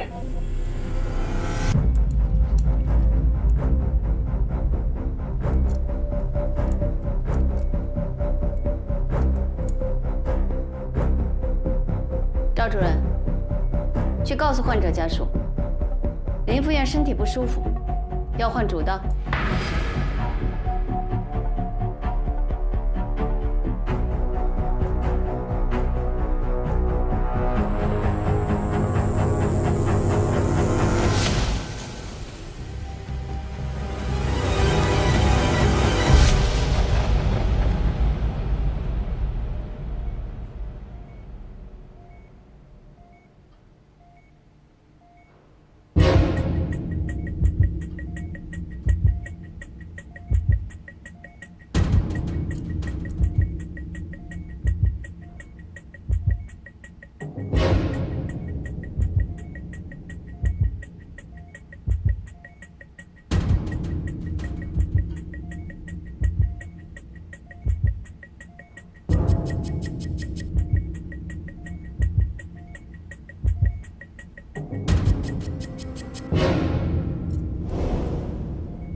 潘老下午突发大呕血，拍了片子，是肝硬化导致的。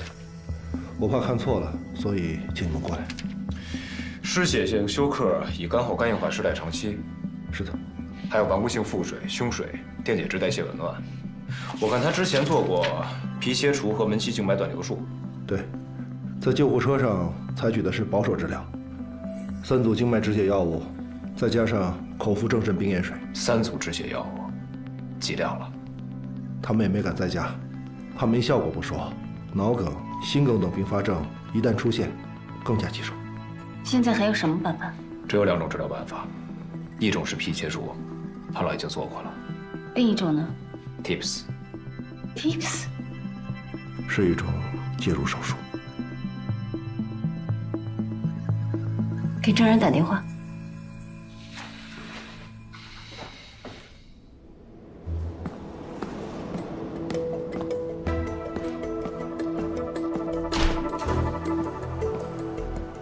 来了，坐。先看看资料。患者潘石海，今早大呕血，乙肝后肝硬化时代长期，做过皮切除和门隙静脉断流术，建议使用 TIPS 手术。他的肝硬化是喝酒导致的。对。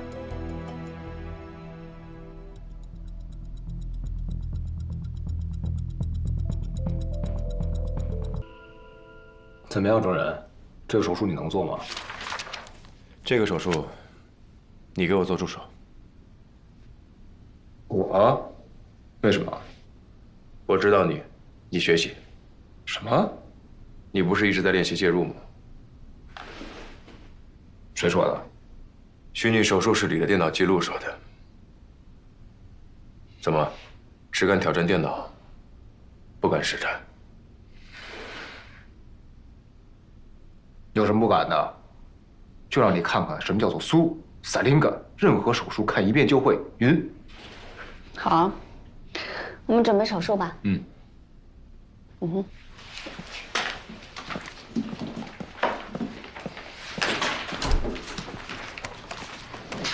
哎，等一下。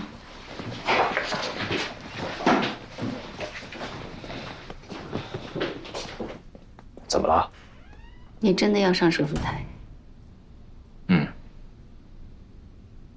干嘛？怕我不行啊？我拿不了手术刀，我还拿不起卫道4啊。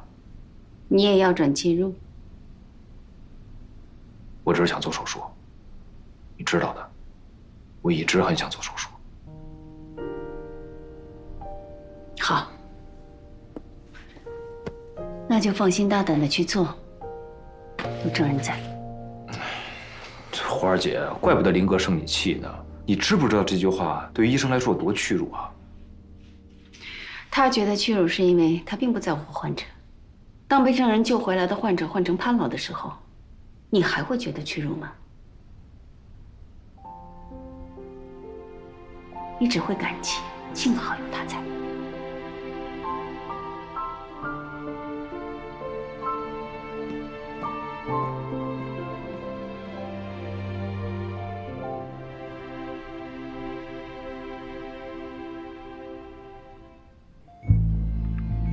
急诊 TIPS 手术，患者一旦呕血出现无息，就会直接要命。大家注意些。颈静脉穿刺置管，你可以吧？放心吧，我做过很多次了。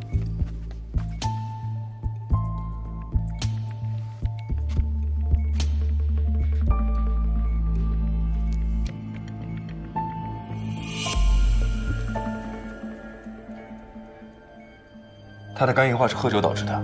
对。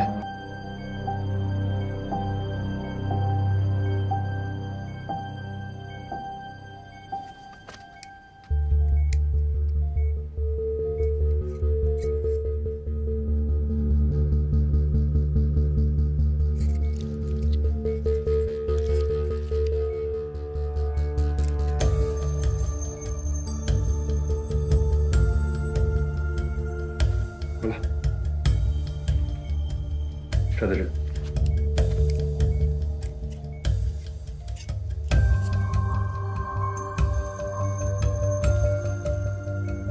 我在教科书上看过这个手术，大家都认为肝静脉、门静脉穿刺很难完成。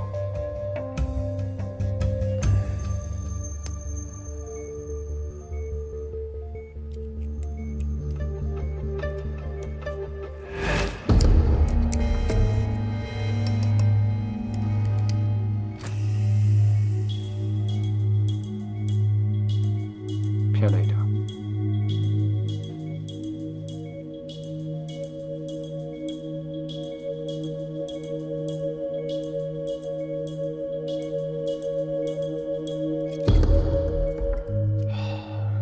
失败了，不过也很正常，这才第1针。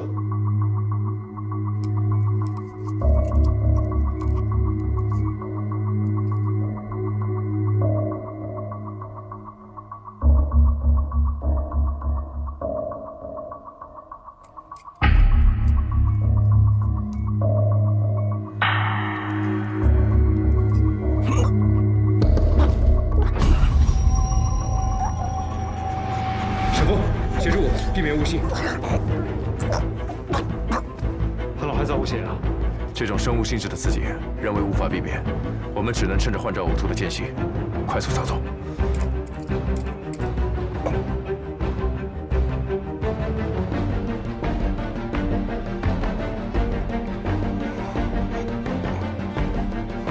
就现在。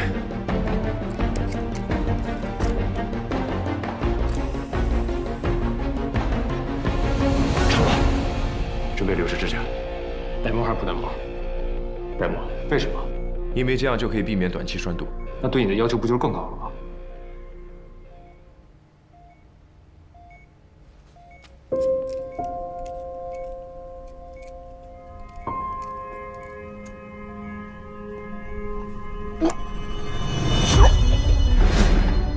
呕吐物泄，快吸引气！先别吸，给我10秒钟。 血氧在降低，证人。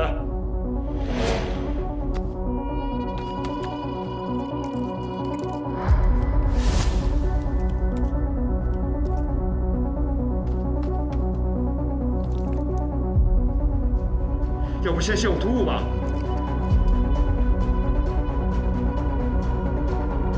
证人，他脑快不行了。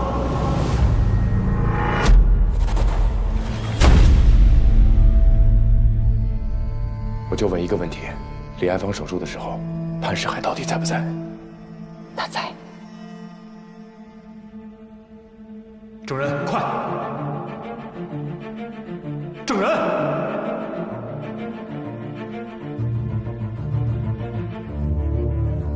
爸爸，你做医生的准则是什么？治病救人，永远第一。 位置到了，苏云。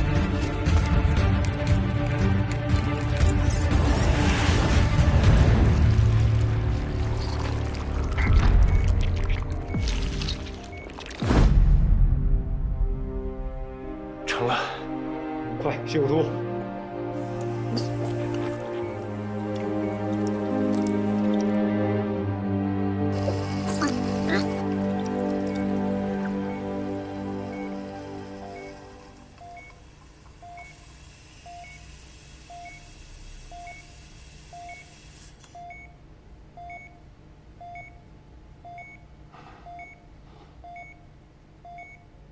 手术完成，太漂亮了！能看到这么精彩的 TIPS 手术，简直太过瘾了。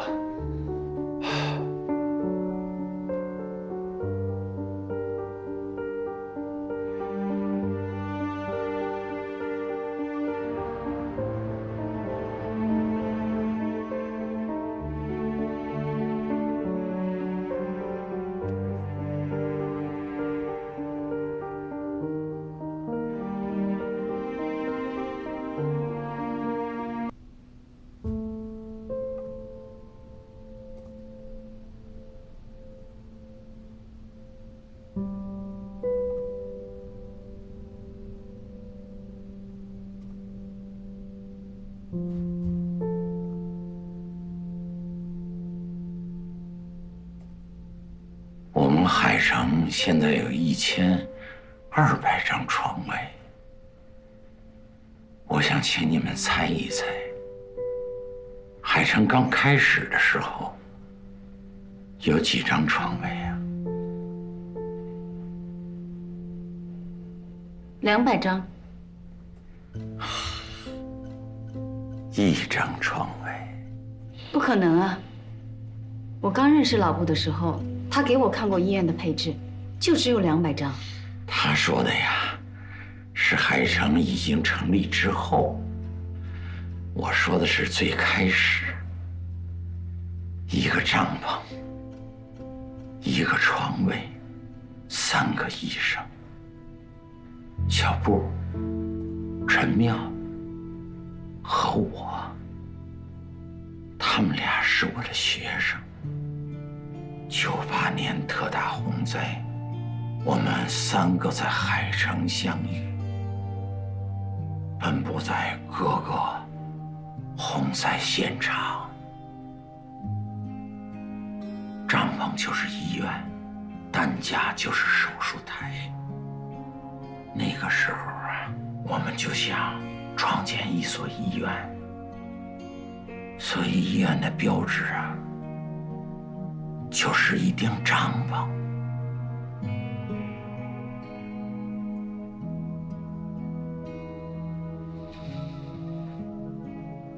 那这3道线就代表你们3个人吗？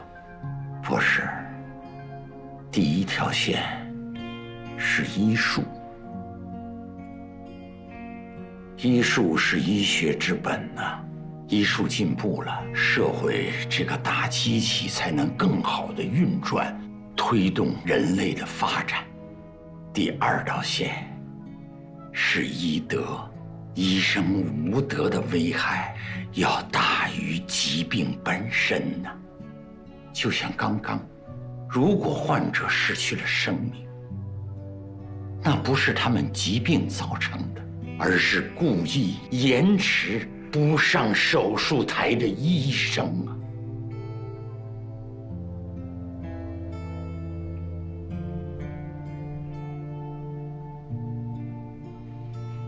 医术、医德，还有一个是什么？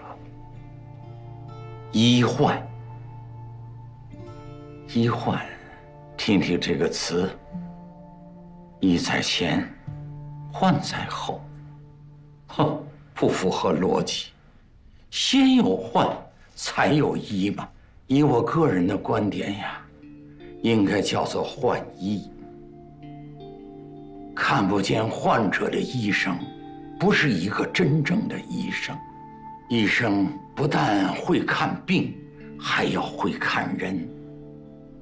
只有看清了人，才有助于我们为他们更好的看病。可我们没有更多的时间去了解患者。是，我们的职业生涯这么短，可我们接纳的患者却是无限的多，这就是真实情况，可不能成为我们安心逃避现实的理由啊！不去改变它，患医关系永远不会好啊！可个人的能力也是有限的。不错，要去改变，不能只靠个人，要靠制度。苏丽亚，你想改革，你想创造一个更好的海城，可是你考虑到这些了吗？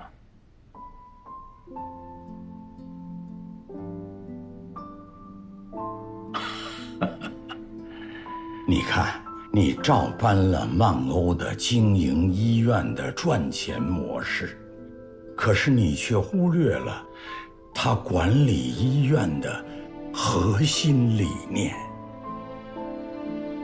这核心理念是什么呀？啊？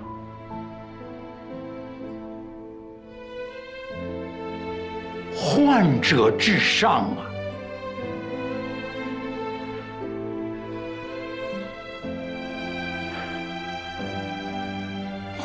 者至上，团队联合。这3条线，我们3个人，3个不同的理念，团结协作，并肩前行。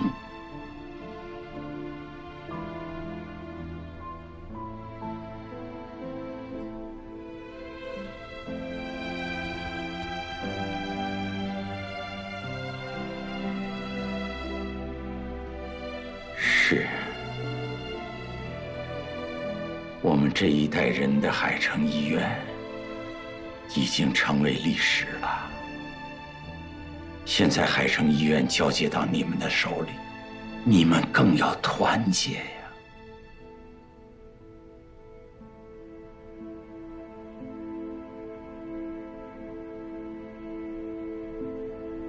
只有团结，才是海城，才是未来呀。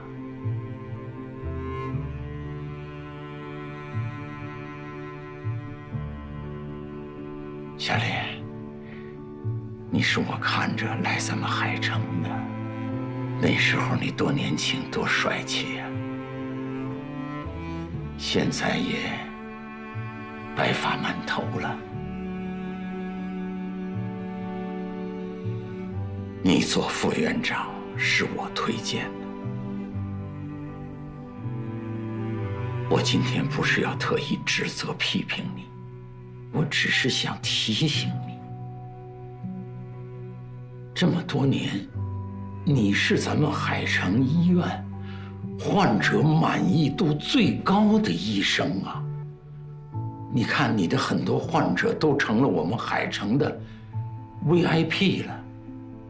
哼 ，VIP 是什么？是有钱人吗？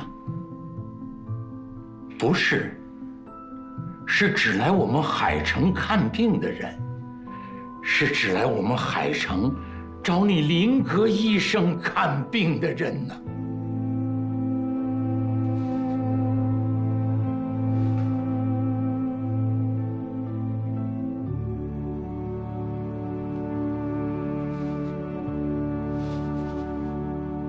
对不起，罗院长。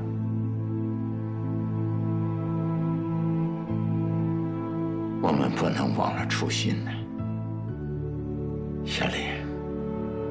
今天你没手术，你回去休息休息，调整好了再回来。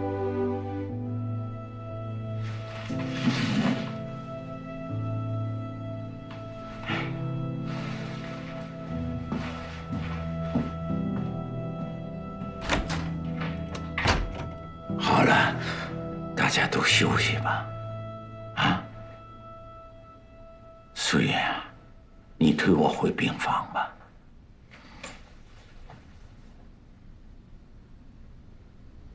潘老，我们有件事要跟您说。说。啊。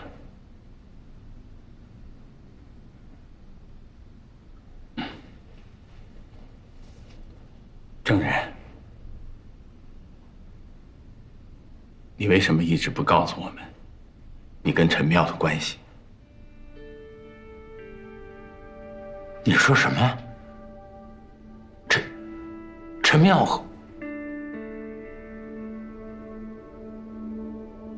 和他有什么关系？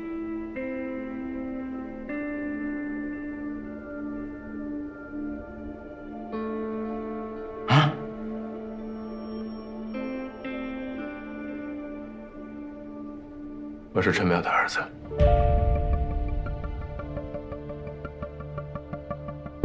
你是？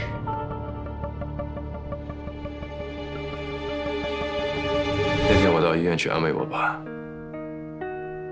却看到了眼前的这一幕。这么多年来，我时常在想，如果那天我爸看到了我，是不是就改变主意了？我们去过你家，去了很多次。但我们找不到人呢。我被爷爷奶奶带走了。我告诉自己，我要查出真相，替我父亲洗脱冤情。那时我已经考上了医学院。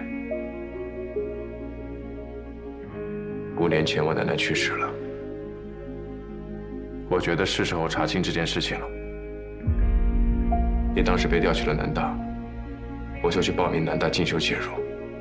难怪你外科做得好好的，非要跟我学介入，而且你还经常询问海城的事情。你口风很紧，从来都不提过去的事情。1年进修期满，我只能先回3月。直到今年，我患了一头癌，你主动提出来给我做手术，而且还想来海城发展。是，这一切都是我故意做的。所以，你来海城，就是为了查明当年的真相。是。我在档案室看了当天所有的手术记录，当时确实是大黄牙的母亲李爱芳先到了医院，我父亲已经给她做了紧急的处理，偏偏就在这时候，又来了个脊椎受伤的小女孩，我爸选择先救小女孩。我父亲没有做错，他没有错，却被外界认为只救富人，不管穷人死活。是，你父亲确实没有做错，但是遇到那么一个不依不饶的患者，问题在于，为什么没人给李爱芳做手术？为什么非要等到小女孩救完再救李爱芳？为什么？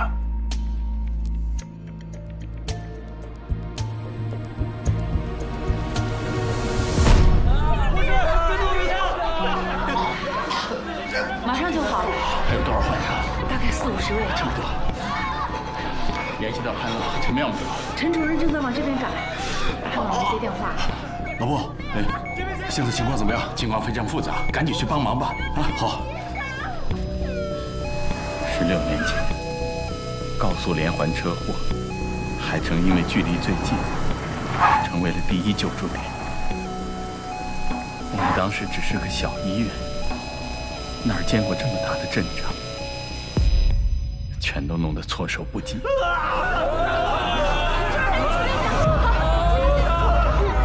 生，医生，医生！内部回车了，送3号手术室，让林医生上来。医生，快救救我们！救救我们！慢一点，慢点，妈！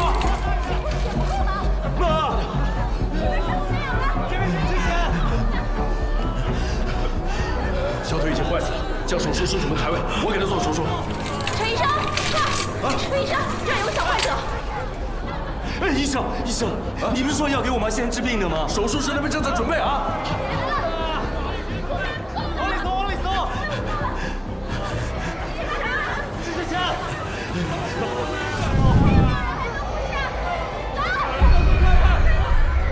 不行了，准备前进！孩子，颈椎骨折，一旦骨折错位，轻则全身瘫痪，重则猝死。先安排他手术，赶紧走。好。医生，你不是说要给我妈做手术的吗？你母亲现在没有生命危险，这个孩子不救就要死了。孩子不行了，快送手术室啊！凭什么？我们先来的，为什么不给我们做？你知道我妈听我说，你妈妈现在没有生命危险，孩子不治，就是儿子了，知道吗？你父亲最终坚持先给小女孩做了手术，再给李爱芳截肢。事后，大黄牙打听到小女孩家境富裕，就找来媒体说你父亲只救有钱人，不管穷人死活，害得他母亲终身残疾。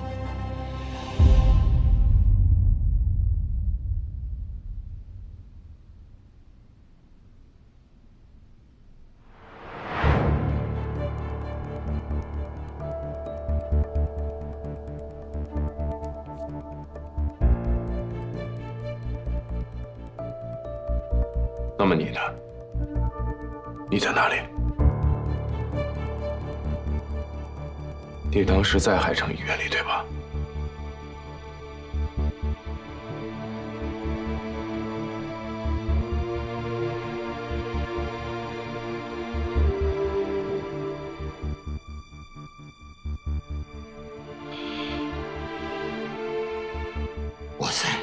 那天为什么没有你的手术记录？你不是手术狂魔吗？华北骨科第一大佬。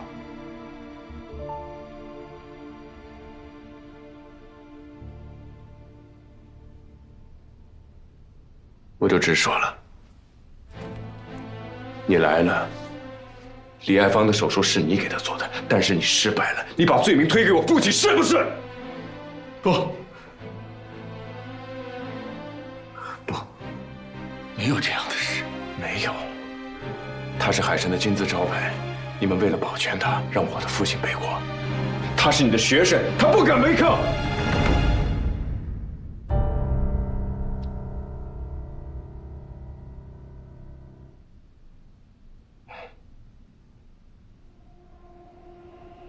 家属指责的，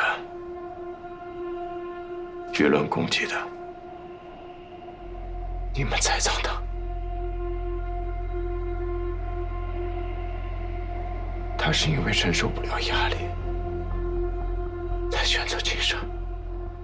现在，我要你亲口告诉我，那天你到底有没有进过李爱芳的手术室？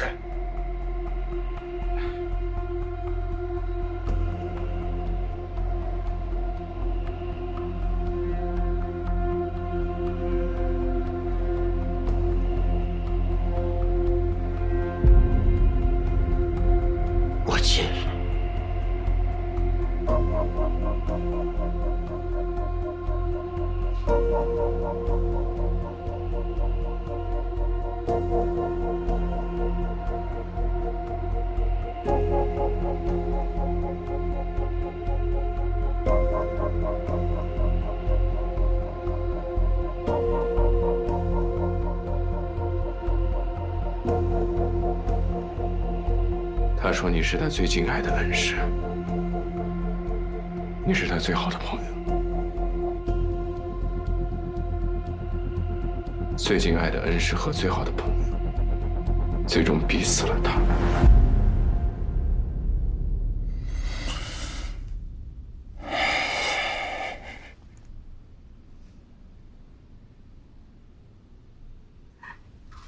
不是这样的。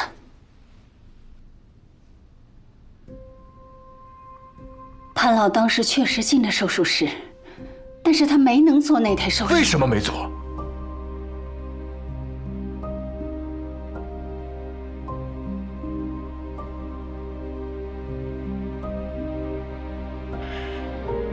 因为我喝了酒。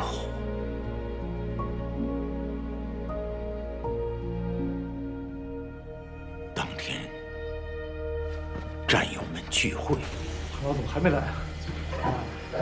潘老，我来了。哎，潘老。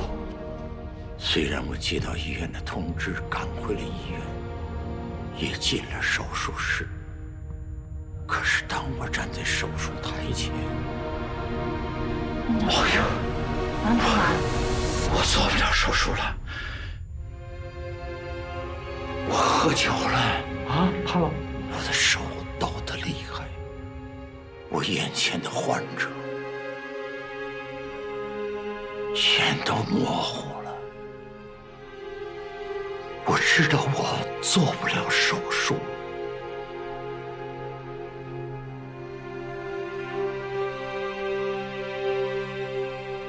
这是我终身悔恨的事情。如果没有喝酒，李爱芳的手术应该由我来做。受到大黄牙刁难的人，应该是我；受到舆论谴责的人，也应该是我。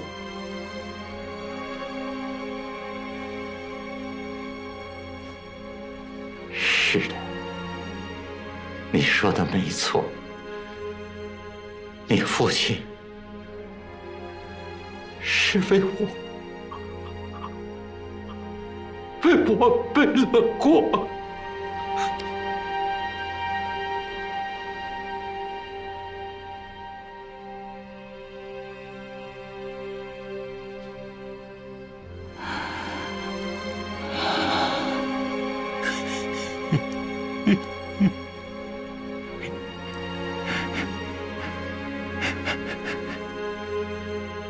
当时的海城没有经验，遇到这种群体突发事件非常混乱，再加上大黄牙闹事，后来的手术多多少少都被耽误了。事后点名批评，又被媒体大肆报道，双重压力下，老布让你父亲提出主动离职，是想让他避避风头。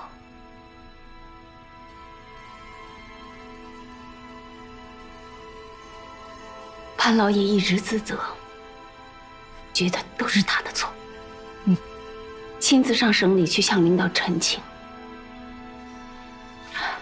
可是没想到，你父亲就……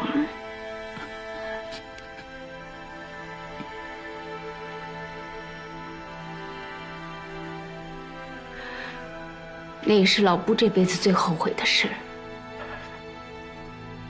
从那个时候开始，他几乎天天都做这个噩梦。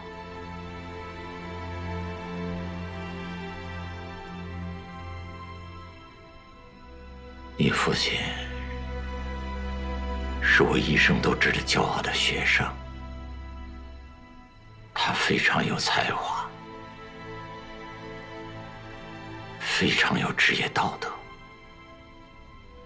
他有2句口头禅：只要手术有1%的成功率，就要尽100%的努力完成它。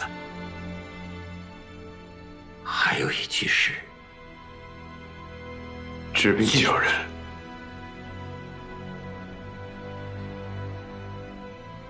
永远第一。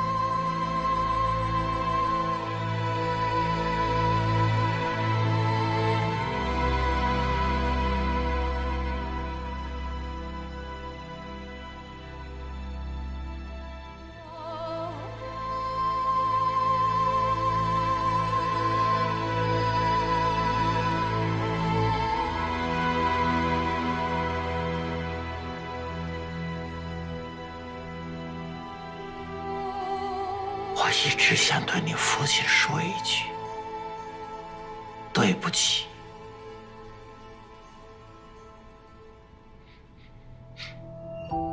可是他永远的听不见了。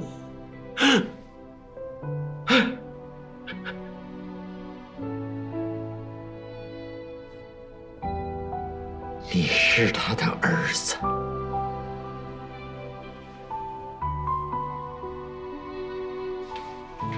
今天我就对你说吧，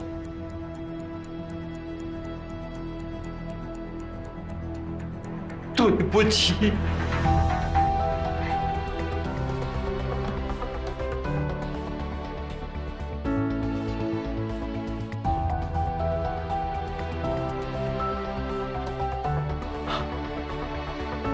陈淼的儿子。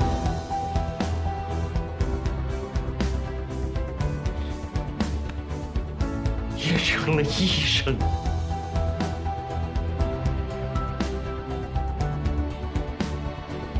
妙手仁心，好，好，我也算是了了这众生遗憾。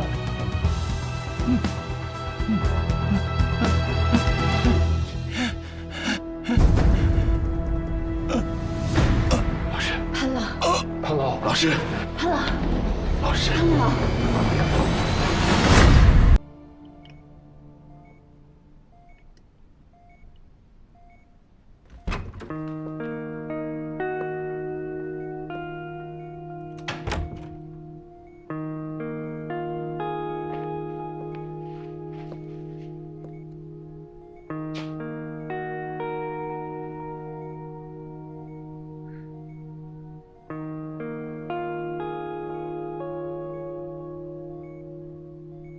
很难接受这样的真相，是不是？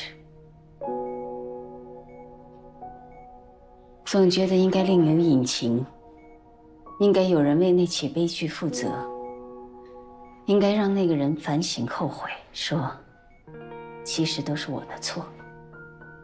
只有这样，才能让愤怒和仇恨有宣泄的目标，才能让自己重新振奋起来，是不是？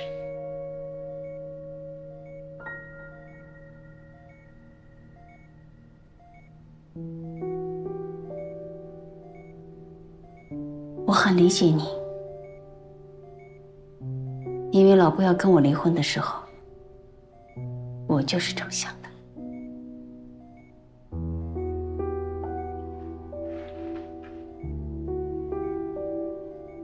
我曾经找人跟踪过他，想找到他出轨的证据，甚至卑鄙的希望真的有那么一个小三。因为我无法接受18年的婚姻以失败告终，就像你无法接受你的父亲被泼脏水、背负污名而死。我父亲没有做错，脊椎合腿当然是先就前者。我也没有做错，只是老婆不再爱我了。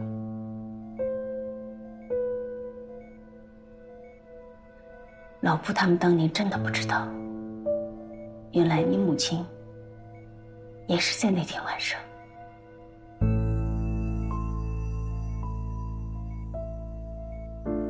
我父亲如果那天留在家，我母亲就不会死，她就不会跳楼。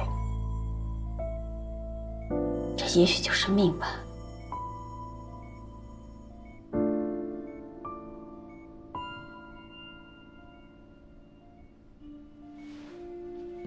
一个医生，寒窗苦读8年，临床工作15年，下班后接到电话，第一时间赶往医院投入急救。他用自己的医术，拯救了一个脊椎受伤的小女孩，还保住了一个小腿重伤患者的命。他在给他们做手术的同时，他的妻子却在家发生了意外，因为失血过多而死亡。就这样还要被大家说没有医德？你跟我说，这是命？不然呢？这是误会，是误会就要澄清。怎么澄清？那个时候没有视频监控，光有文字的手术记录，给患者家属看了，但是人家不认，人家只相信自己眼睛看到的。他看到的是，明明是自己母亲到的早，医生却要先救后来的人。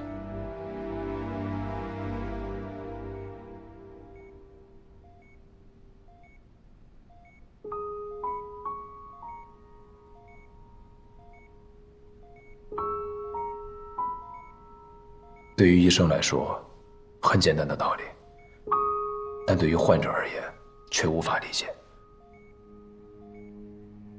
有些人看不见星空，只能看见近在咫尺的灰尘，可这些灰尘就足以让他们窒息了。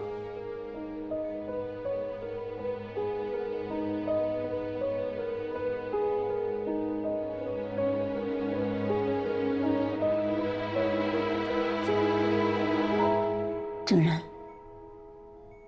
那是个16年前的误会，一个已经无法澄清的误会。就算潘老老不一起出来再提那件事，为你父亲洗脱冤屈，又有什么用呢？逝去的人已经走了，而作为我们这些活下来的人，要向前看。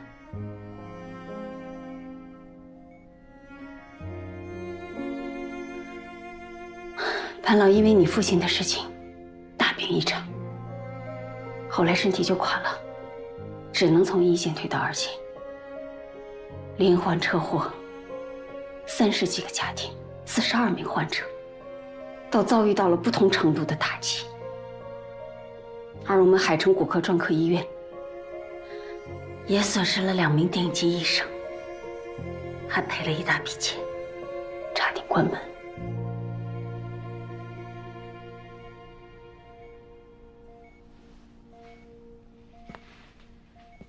证人，花姐说的对，悲剧已经发生，去澄清它的真相要求一个所谓的公道，真的有意义吗？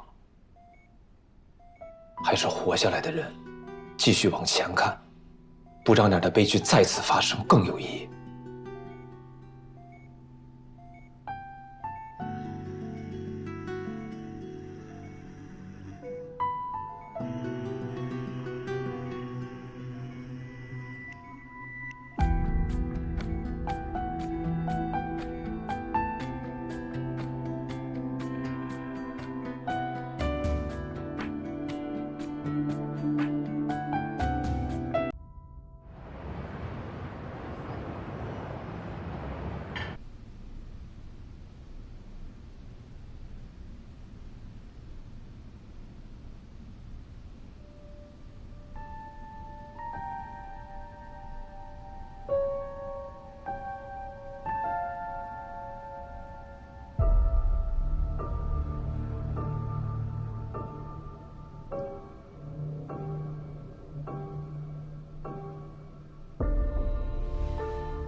云哥，郑哥好几天都没来上班了，干嘛去了？辞职了。辞职了？不是他那种工作狂，居然也辞职了？我也辞过呀。他跟你一样得了 PTSD 啊？谁跟你说的？我上学那会儿，听你传说长大了。然后我来到海城很震惊，你为什么从北大转到海城，从心外转到急诊？我就打听了一下。云哥，很多人都跟你说过那件事情不是你的错，但你没振作起来，可见你没听进去。你说什么废话？我就是想说，我挺幸运的，真的，来到急诊能遇见像你这么好的师傅带着我，我特别开心。云哥，郑哥走了，你得振作起来，真的，云哥，加油！加油，云哥！这话大出去，下次一口气把它说完了。哎，离我远点，一股包走去。有什么本事，实习生？去后面找没人地儿，赶紧说完了。哎，你拿走。哎，走，拿走，拿走。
爸，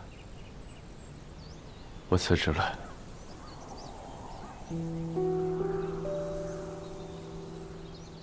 记得小时候，你带回来一只蛋，你和我说，这里面的小鸭子20多天没起嘴，要憋死了。我问你该怎么办，你说，你希望我一起救它们。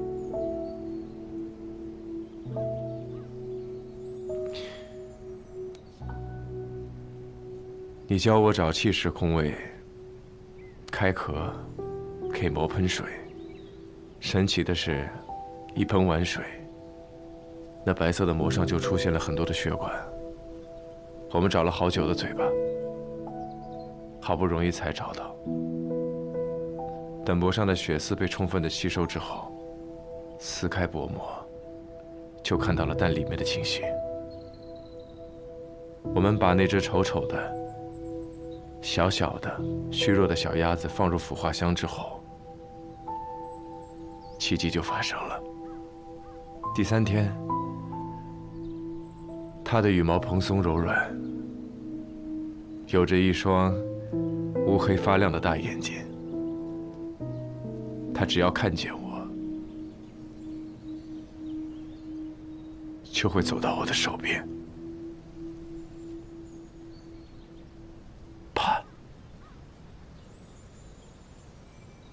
那是我第一次领略到拯救生命的意义。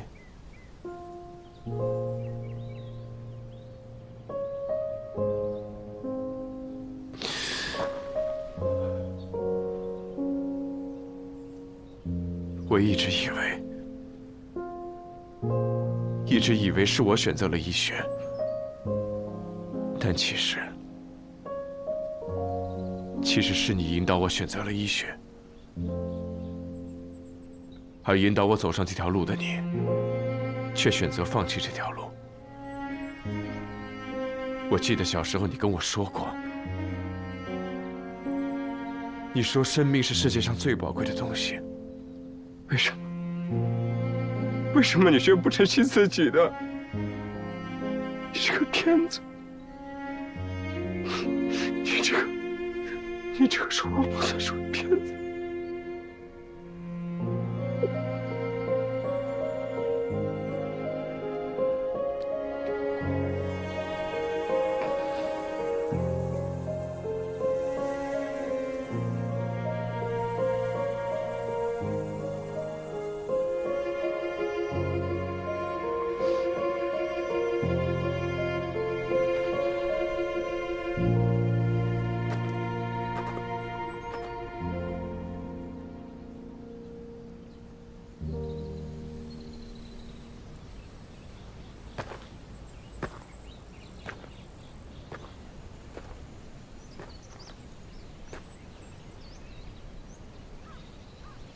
如果是劝我回海城的，就不必说了。证人，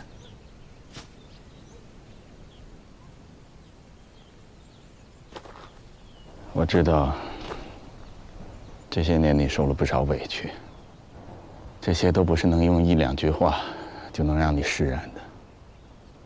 我也知道，你知道真相以后，没有敞开心怀，反而倒是更失落了。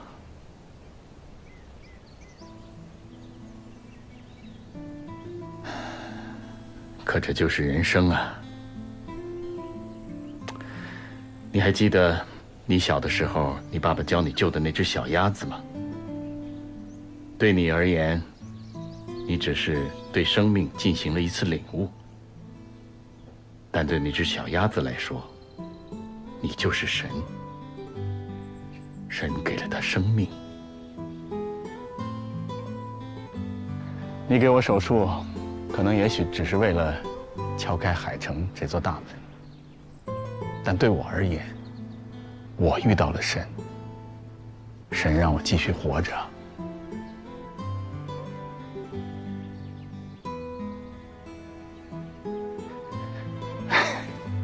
我现在也没什么资格说这些，毕竟我也离开了海城，不再是院长，甚至连个医生都不是。可你不同，郑人，你和我，和潘老都不一样，你还很年轻啊。你离开海城没关系，但是你要继续从医。你父亲引导你爱上了医学，但医学并不会眷顾所有爱他的人，但是他眷顾了你，因为你是独一无二的。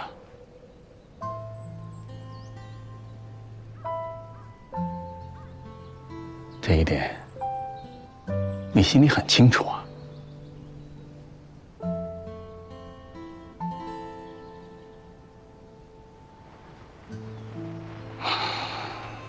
这条路很漫长，也很艰辛，时刻充满着各种纠纷，还要面对死亡。你父亲没坚持住，我也没坚持住。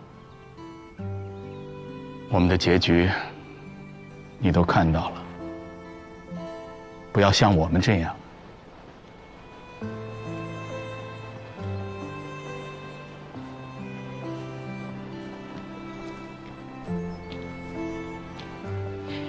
郑人，不要成为一个失败者。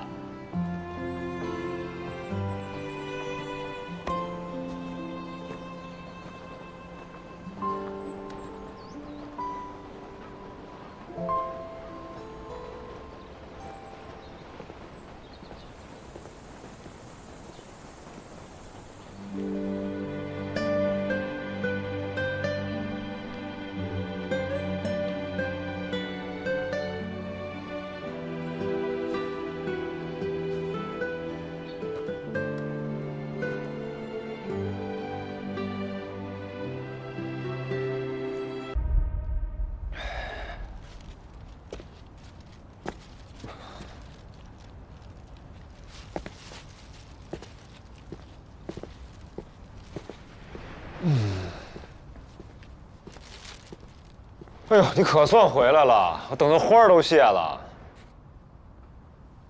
哎，放心，我不是劝你回去的，我找你纯属有事儿请教。请教。治病救人，永远第一。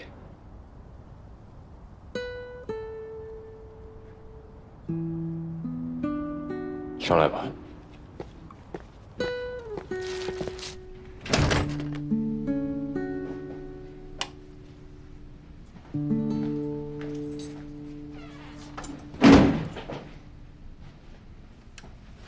嚯，陈世强体检进行到底啊！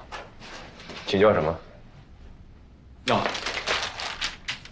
这个患者自称得了肝癌晚期，但根据我的判断不像。我让他拍了新的片子，你帮我长长眼。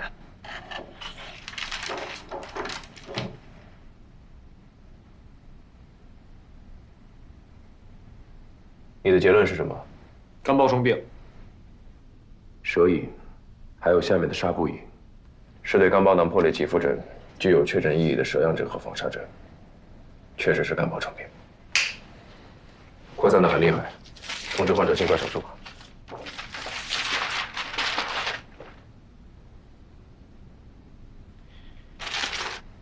如果我让你做这台手术，你有兴趣吗？我已经辞职了，而且门腔心室的范围太广，已经无法通过单纯的介入手术治疗。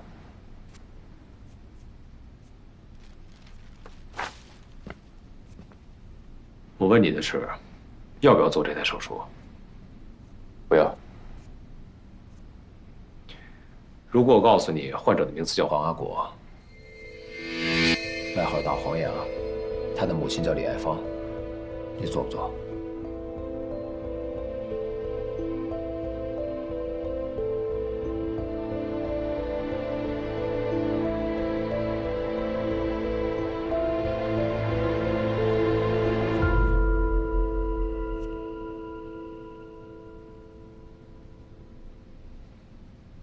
我的老师曾经告诉我一句话：抉择是这个世界上最痛苦的事儿。但只有当我们面临抉择的时候，才能真正的发现自己是个什么样的人。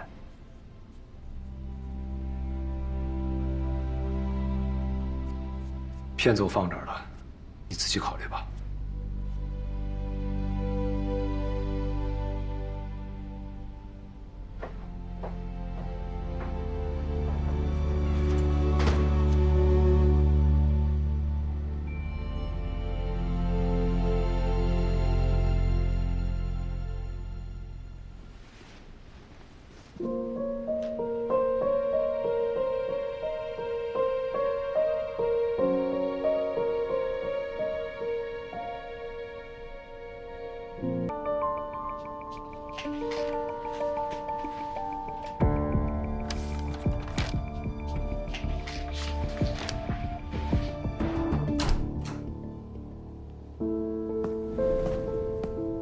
我来。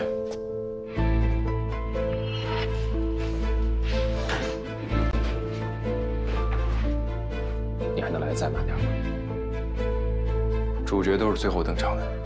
哇，你居然会说冷笑话了！他居然都会说冷笑话了。该患者具有手术根治病灶的机会，但是难度和风险都很大，建议采用体外肝切除和自体鱼肝再植术。谢谢。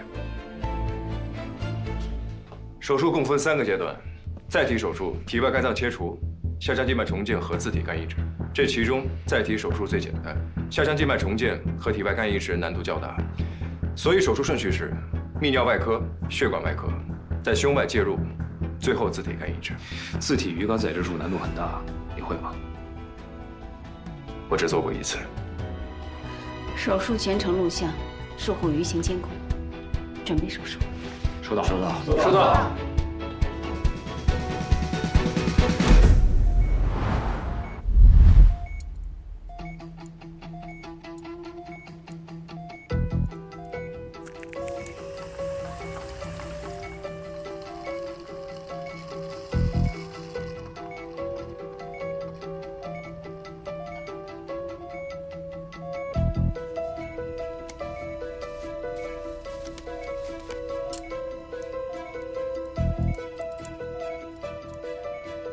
器官粘连严重，从解剖第一肝门线路输入肝脏的血管到全肝阻流血断都十分困难。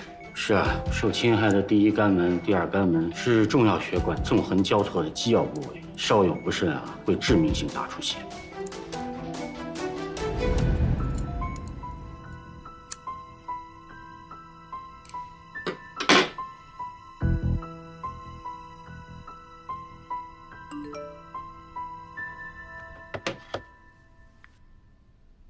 患者需要自体肝移植，证人这方面不太熟，需要您就台。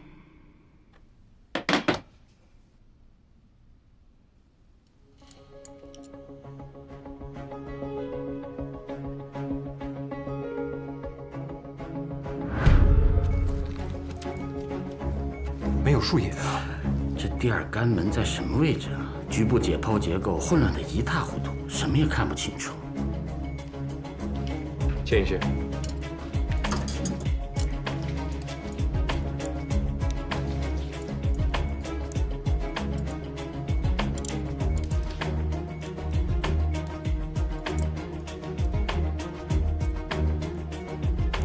哎，好了，有树眼了。苏医生真的是太厉害了，不论郑医生需要什么，总能提前一步把手术视野暴露出来。不论是止血钳还是牵引线，配合的太默契了吧？拿得不错，往这儿坐吧，慢吞吞。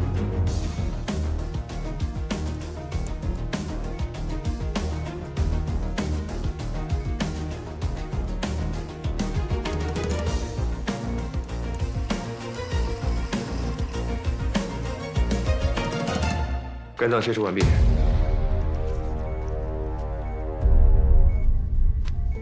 关注器官保存液。45分12秒。赵主任，您负责病变部分的切除，我来修复一关血管，重建下腔静脉。好的。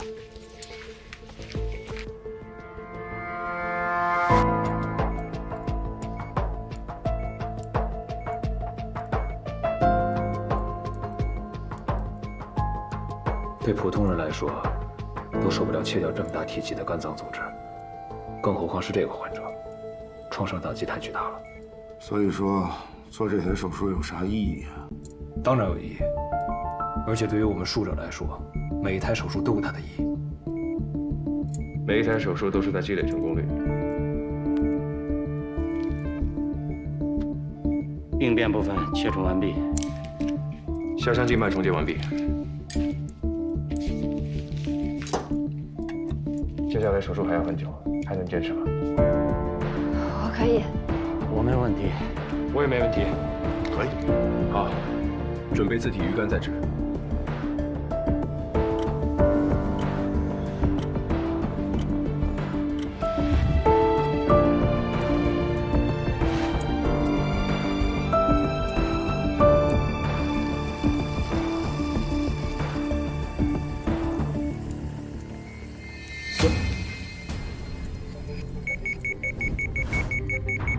血压53、30，心率120了，生命体征很不稳定。少部，不好意思啊，稳住，输血。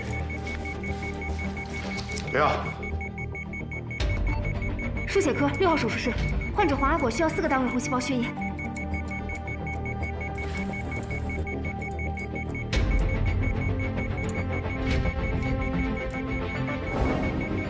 心率太快了，还没有降下来。郑医生，快到出血间。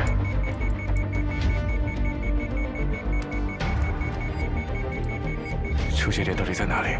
为什么会找不到？郑然，你们得快点，我坚持不了多久。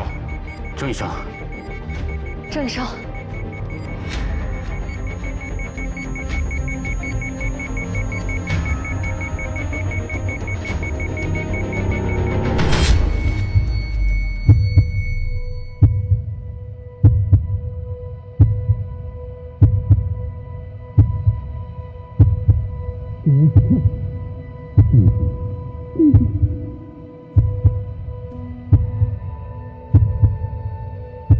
主人，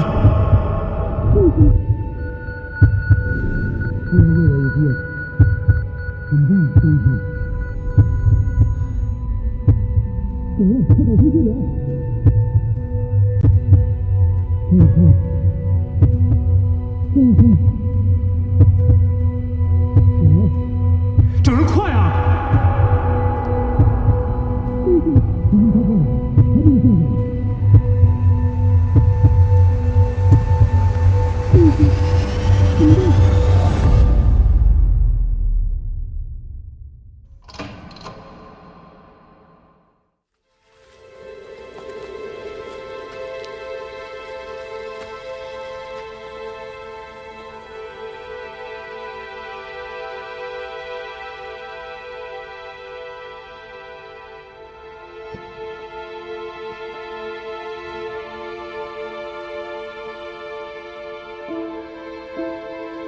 出血点在这里，稳住。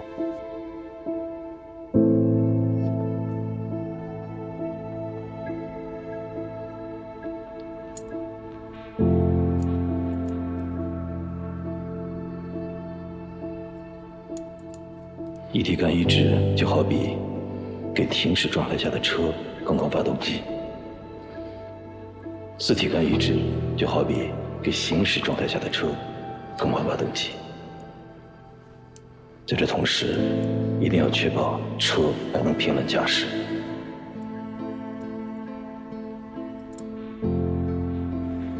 这其中最关键的点是什么？经验。对，经验。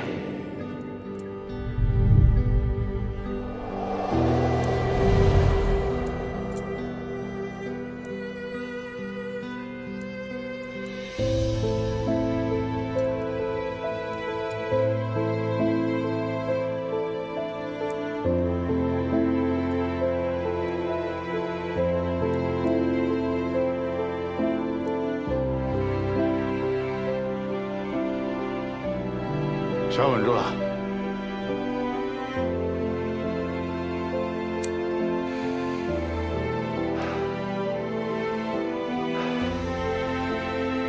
出血止住了。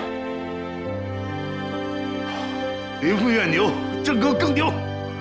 准备止血粉，止血纱布，止血纱布，冲洗，冲洗。我来吧。你去休息吧，我来。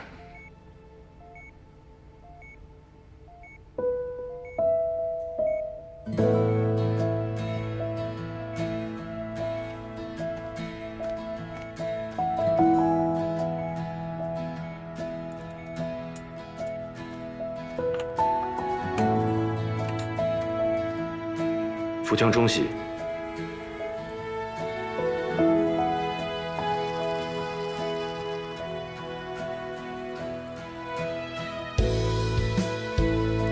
止血纱布。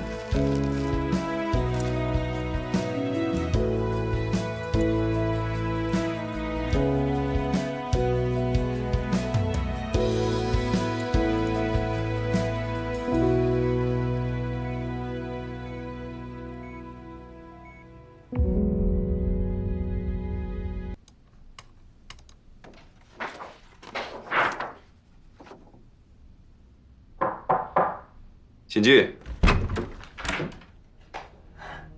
郑大夫，忙着呢。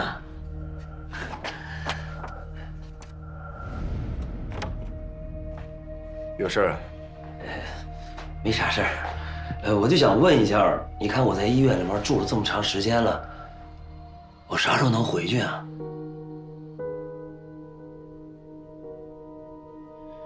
根据复查结果，还得再观察1周左右。1周？怎么了？没事没事，您忙着，您忙着。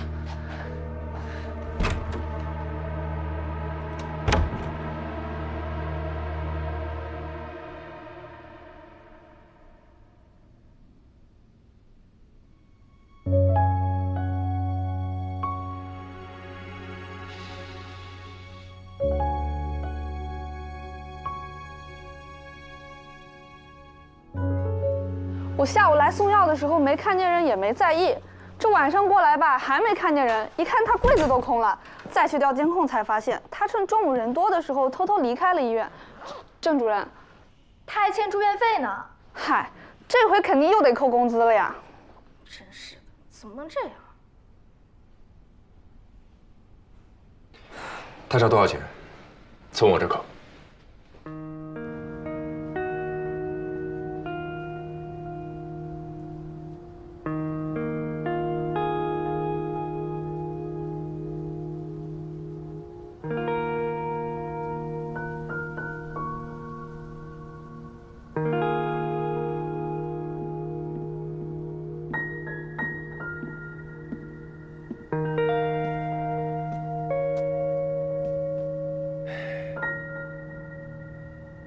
我可算是知道了啊，堂堂一个介入科大主任，怎么能穷成这样？还欠着我500块不还。感情这么多年，你除了还助学贷款，还一直给患者垫钱呀？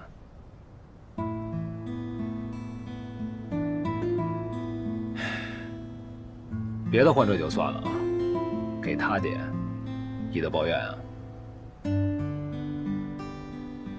那你听过后半句吗？你想说你是一直抱怨？小时候只知道以德报怨，长大了才知道还有后半句，一直抱怨。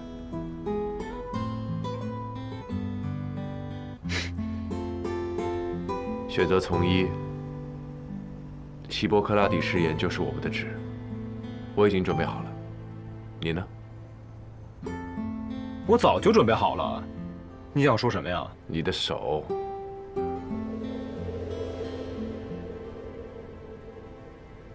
苏院长，苏云的手到底怎么回事？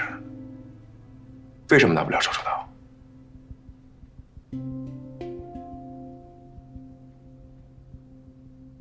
？2年前，苏云在北大是心外第一刀吴凤仪教授的得意门生。后来有一次遇到一位晚期扩张性心肌病的患者，对方想做心脏移植，但是又没有合适的供体。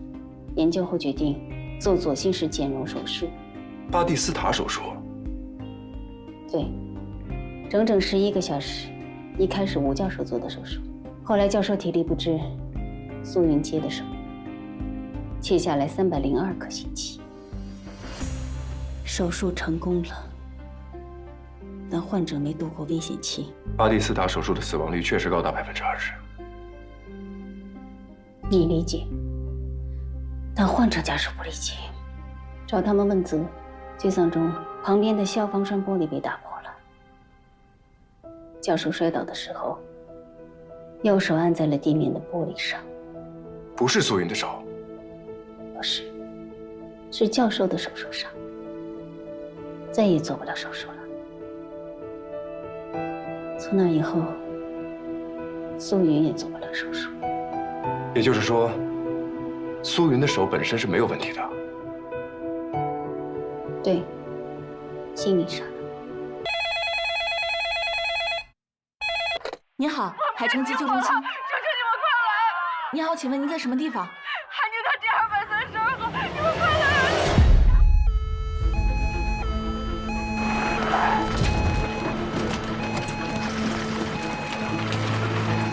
您起床！什么情况？家里电器老化起火，弟弟被困在火里，哥哥跑回去救他，被严重烧伤，然后2个人在2楼往下跳的时候没跳好，弟弟后腰砸在了铁架上。先下个救瓶。好。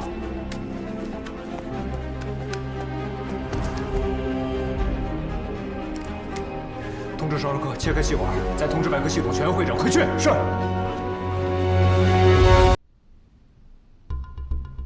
患者丁大山、丁大海是一对兄弟，家中失火，哥哥丁大山全身大面积烧伤，体液丢失严重，现在静脉通道无法建立，也输不进去。静脉通道问题可以用介入解决，可是身上大面积烧伤，没有自体移植皮肤的地方。让亲属捐赠呢？他父母都已经去世了，家里已经没有什么亲人，哥哥刚刚结婚，老婆马上就要生孩子了。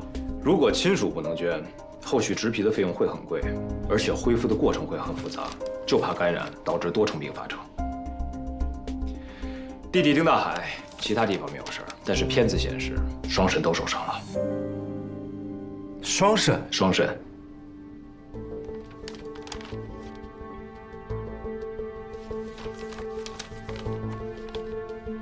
王主任，你怎么看？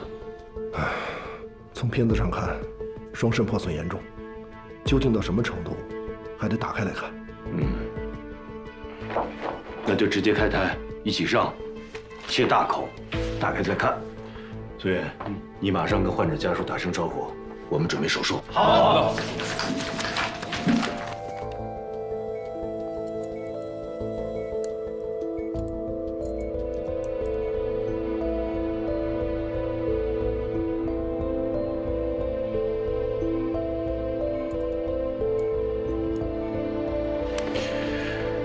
患者左肾已经切除，我看右肾也够呛。现在尿量多少？没有尿，尿道里也没有存液。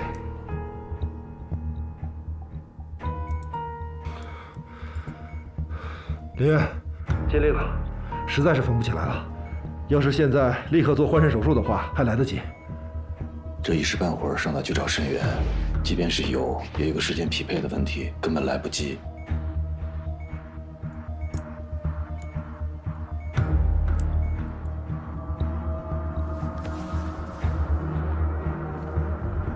王主任，这个孩子才26岁，很年轻，再想想办法。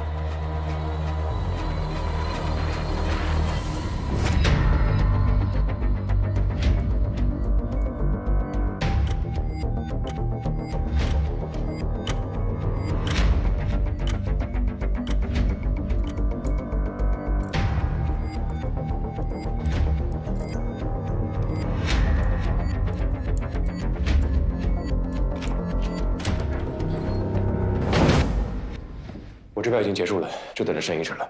你们这边情况怎么样？右肾也保不住啊。林副院刚刚联系过肾移植，金额已经超过6位数了。他们家刚刚失火，孩子要出生，贼快。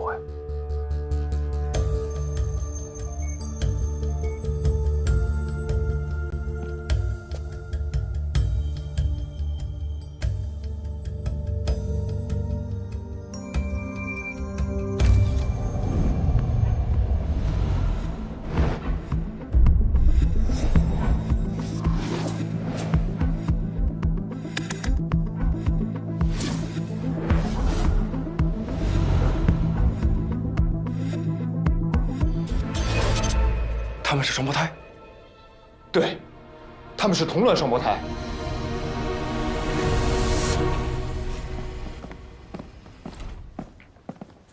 你好，来，我们研究出了新的方案，您听一下。大致就是哥哥给弟弟提供一个肾，保住他的命；弟弟给哥哥植皮，双胞胎兄弟互相提供皮瓣跟肾脏，只要没有排斥，没手术期治疗的难度会降低，费用也会降低。这样的话，2个人都能活吗？但不是所有的双胞胎都能完美配型，术前配型至少需要1天的时间。可我们已经没有这个时间了。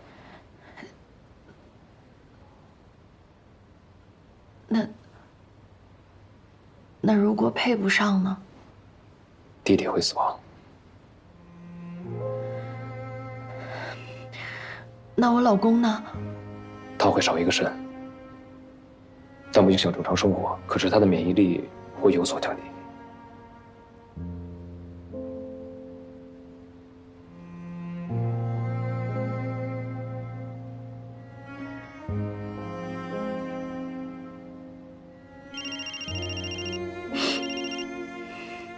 喂，田阿姨，我稍后再回给您，可以吗？烧什么后啊？我这都10万火急焦头烂额了，你把我房子烧了，楼下也烧了，这笔钱你说什么也得赔。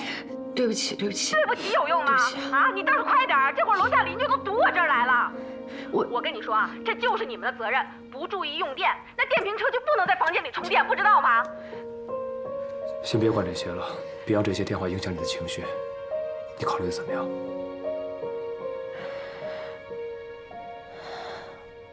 我公公和婆婆走得早，我老公和小叔子相依为命长大，能不能让他们2个都活着，我们这个家才能在。我求求你们，再想想别的办法，让他俩都能活着走出来，好不好？林副院，密外那边还有没有保住弟弟肾的办法？我可以帮忙一起手术。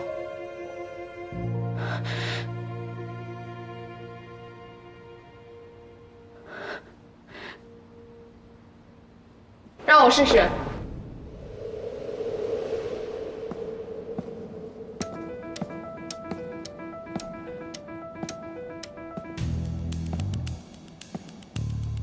我试着去留住患者的右肾，这样哥哥不用捐肾，术后植皮能恢复得更好，弟弟也不用移植。你是？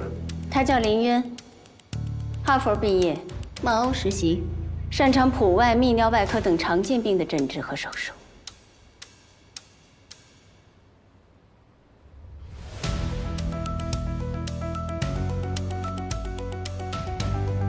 交给我，我会保住他们兄弟2个。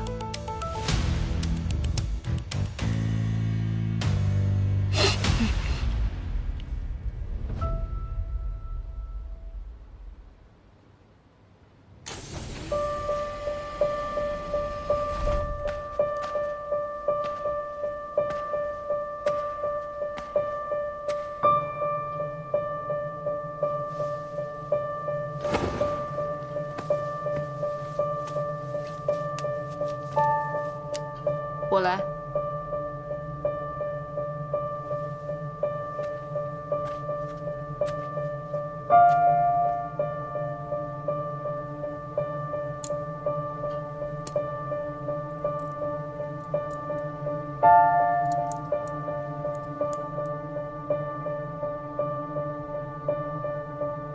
你费了半天劲，就为了挖这么个人啊？怎么样？怎么样？看过才知道。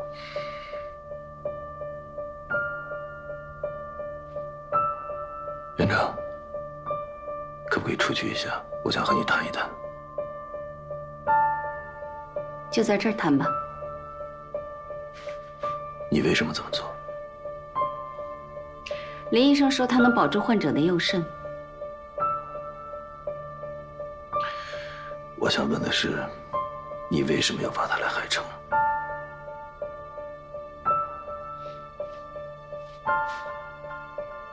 要想让海城成为中国的曼欧，就必须学习曼欧的先进理念。林医生与我理念相合，愿意支持我完成梦想，更愿意回来报效祖国。有这样出色又重情义的医生女儿，傅言，你应该感到很骄傲。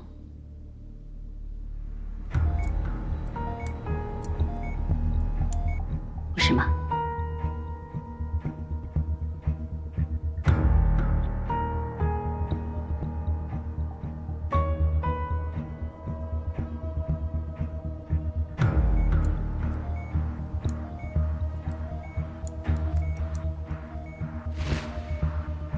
他的动作有点慢，但很稳。这是我见过最稳的一双手。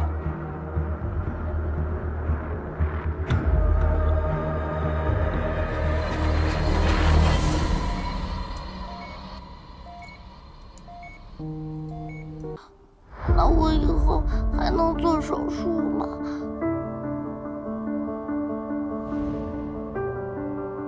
不能，不允许，坚决不允许你再碰手术刀了。我就要碰手术刀，我就要做手术，我就要当一个医生。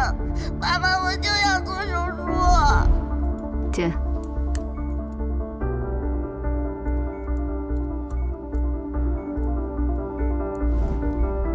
姐。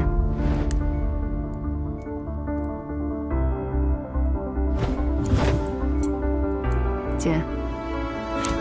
完成。保留了2/3的右肾以及肾上腺。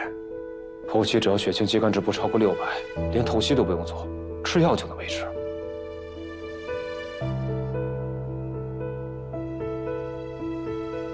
恭喜，傅言，你的女儿很出色。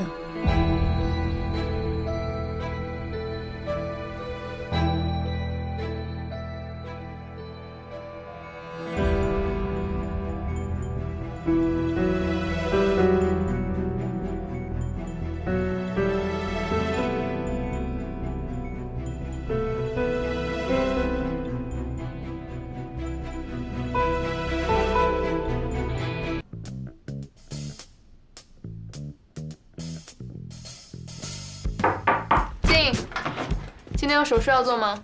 手术暂时没有，就是消化内科那边有个病例，想请您帮忙看看。患者什么问题？我媳妇腹泻，差不多5年了。患者主诉腹泻5年，每天腹泻5到6次，伴有进行性消瘦。5年前，你让家属过来吧。最开始的时候就是大便不成形。1天要便2到3次，1年之后就变成4到5次了。去过消化内科吗？去过，他们说怀疑是寄生虫，但是几百种、几千种寄生虫都检查一遍了，那我们农民哪有那个钱？请进。你就是林专家？我是。这么年轻，要不你10年之后再来找我看。说一下你丈夫第1次发病之前的情况吧。我老公5年前开始胃口变得不太好，然后也会有些肚子疼。吃过什么特殊食物吗？特殊？没有，米跟菜都是自己家种的，猪和鸡也是自己家养的。我家有8口人，全家人都没事，就我媳妇儿倒霉。时间太久了，我确实不记得他吃了什么不该吃的东西。可从那之后，他就变了。穿纸尿裤了？他其实是个很喜欢旅游、喜欢潜水的人。潜水？我们每年都会去泰国、马尔代夫这些地方去潜水去玩。每年都旅游？去过哪些地方吗？哪儿都没去，也没那功夫。就这次，都是我带我媳妇儿第一回进城。腹泻严重之前，做过什么事儿吗？他爱打麻将，这算不算？他脾气也不好，一输了就推牌。有一次推牌的时候劲儿使大了，没忍住，噗呲！哎，停，不用说了。是有什么问题吗？稍等我一下。消耗内科吗？请问那位腹泻患者的内镜做完了吗？我想看一下活检组织里面能不能找到寄生虫，我怀疑是旅游者腹泻。旅游者腹泻是什么？你丈夫的病呢，大概率是蓝氏甲地鞭毛虫感染。这种寄生虫寄生在人体的小肠、胆囊，主要在12指肠，可引起腹痛、腹泻、消耗不良等症状，导致甲地虫病。近10年来，由于旅游业的发展，在旅游者中发病率较高，所以又叫旅游者腹泻。肠检胶囊检查，那是什么？胶囊里面有一根线，把这个胶囊呢从你的嘴里吞下去，然后线的另一端呢留在你的嘴外。等上3、4个小时以后，胶囊里面的尼龙绳会到达你的12指肠，然后我会把这根线呢从你的嘴里抽出来，刮取上面的东西进行检查。是不是太麻烦？这样就不用做胃镜了，而且便宜。那就选这个。太麻烦了，我在漫欧从来没有听说过类似的方式。你跟那边说用镜头取点活检组织，然后用蓝氏甲地鞭毛虫快速诊断试剂盒。胃镜做完了再做一次就好了，有什么好犹豫的？可是做胃镜很难受的。比一直穿纸尿裤还难受吗？这种病一般一个人有，一家子就都得了。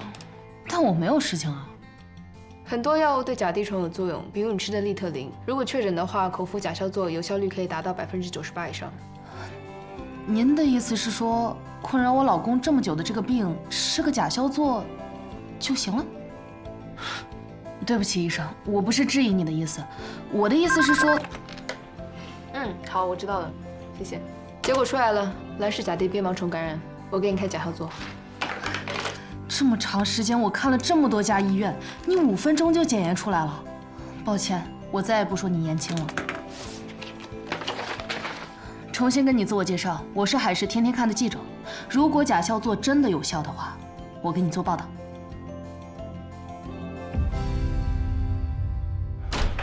云哥不好了，患者状态很差，做不了这个检查。做个肠检胶囊都能出事儿啊！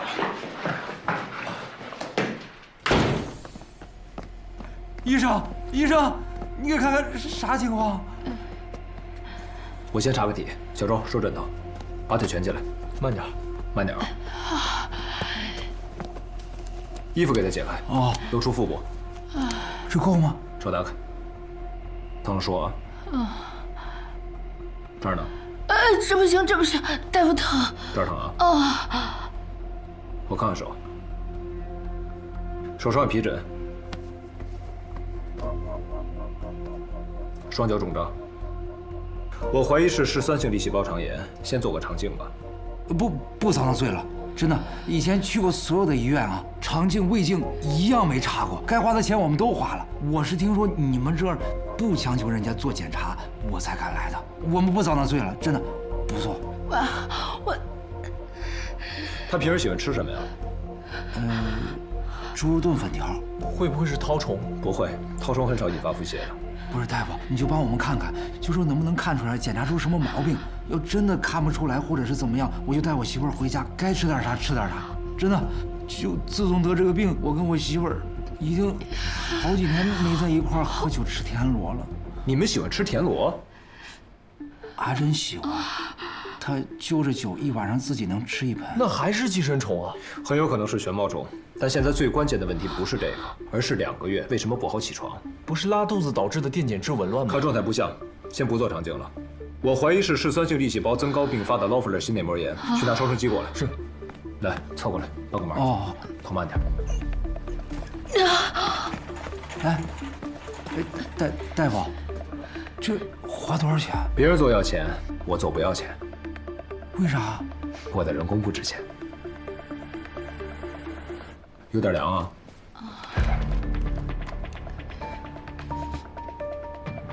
左心室心尖部可见以实质性相会正附着，形态不规则，可疑血栓，考虑laufer类型内膜炎。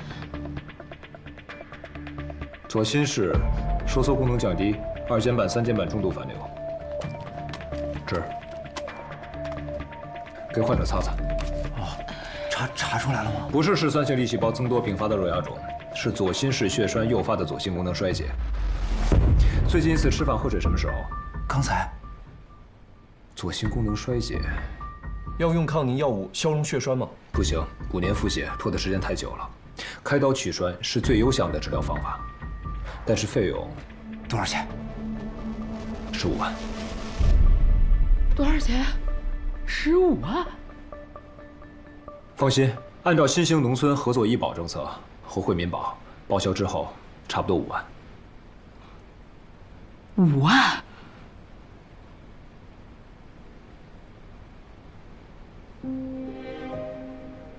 就是个腹泻5万，这大城市钱也太不值钱了，往哪儿找啊？咋整？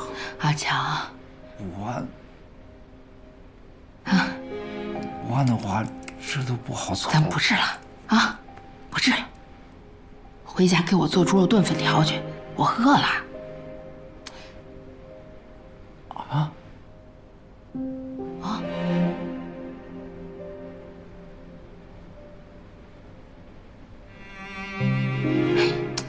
快一点儿，快点儿！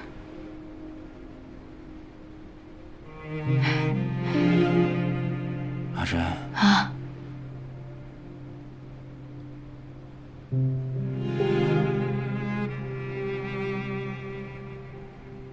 想吃啥？哎呀，猪肉炖粉条嘛。走。慢点，慢点。没事儿，咱回家。来。1、2，走！回家。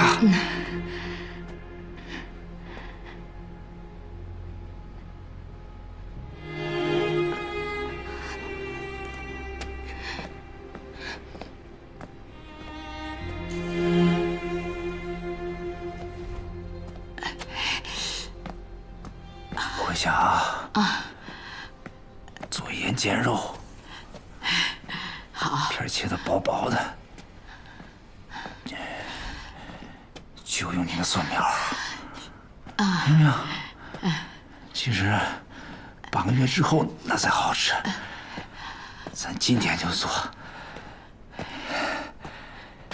咱弄点黄酒。咱家黄酒是不是没了？你怎么不告诉我存点儿？我一直生病，没咋顾家，全给忘了。咋不走了？咱跟隔壁村的3大爷再借点酒，来年再还。来年啊！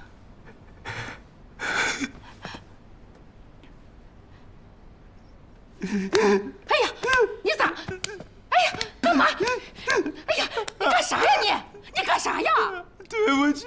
哎呀，我没事儿，我没本事啊！哎呀，你看看。我没事，我没事。你起来！你干嘛呀你？没本事，你干嘛呀你？没事儿，我没事。我想吃你的，可是我没本事。这没事，咱没事啊，先给咱自己孩子留着。干嘛呀你？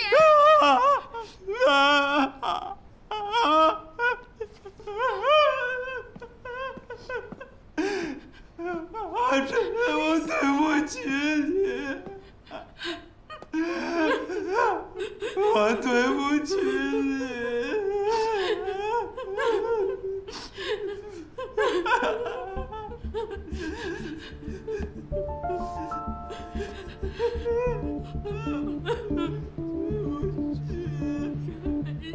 需要我帮忙吗？承认。真的很讨厌。你来了以后，我每天过得都很混乱，莫名其妙的着急，莫名其妙的愤怒，还莫名其妙的婆婆妈妈。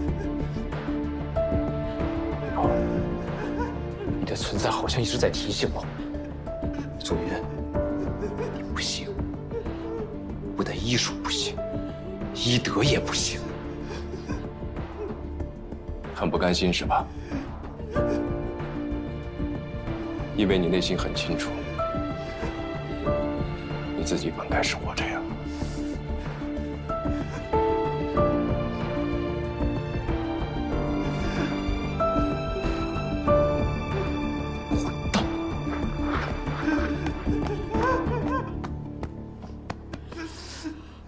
跟我走，钱我来解决。他的病，我一定能给你治好，相信我。来，谢谢你啊！你救他！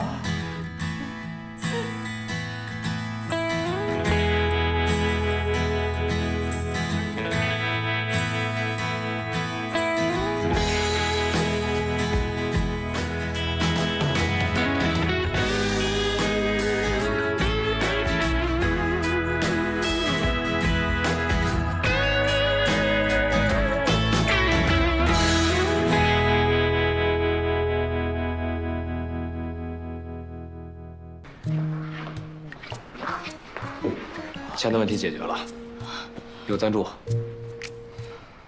谢谢大夫，好好休息。谢谢，安心治疗啊！谢。这么顺利啊？本医生出马，没有不顺利。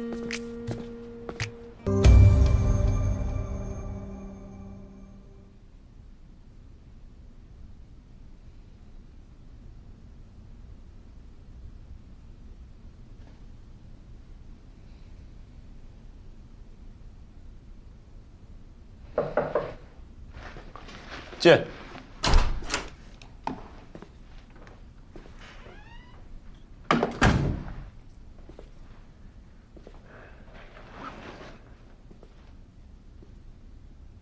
怎么不去观摩室啊？有什么好观摩的？我又不是消化内科的。再说了，我就算是，我也做不了手术啊。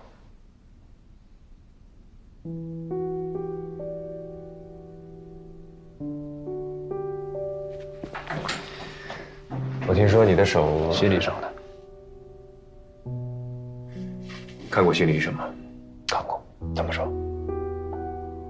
没有。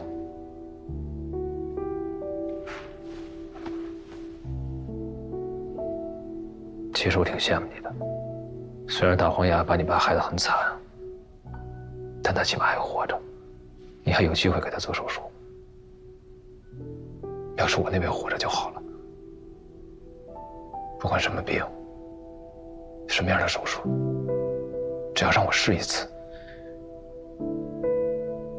也许我的手还能恢复。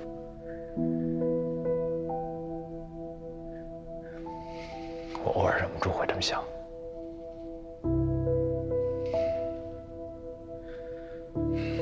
大范棘手臂了解过吗？了解过，没用，开刀还是刀。嘿，真没事儿，什么烦躁啊、沮丧啊这些不好的情绪，2年前早都完事儿了。好歹看诊的时候也没有丢。我现在就是一条急诊科的咸鱼，随遇而安吧。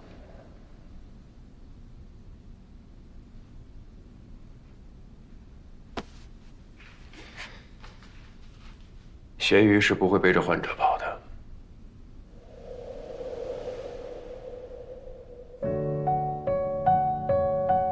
所以你不是咸鱼。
你好，这里是120急救中心，需要什么帮助？我们是海城钢铁厂，有工友从楼梯上掉下来，受了重伤，还有好多工友在呕吐，这昏迷好几个了，需要大量的救护车，大量的救护车。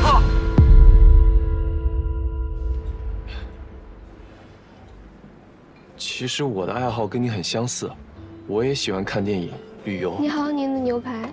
谢谢啊。不好意思啊，我接个电话。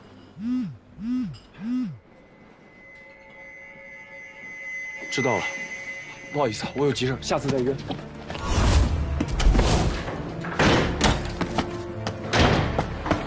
集体中毒，大概有多少患者？具体数字不详，保守估计20-30人。云哥，这还是我第一次遇见群体事件，别说我还有点小紧张。知道急诊的意义是什么吗？和死神抢人。有名工人从货车上坠落，10分钟之内救护车做到。召集各科主任过来这里现场办公，把能找的护工全部找来，5分钟后回来集合。好。意外是这个世界上人类最不可抵抗的东西，但是起码人类有急诊科。院长，副院。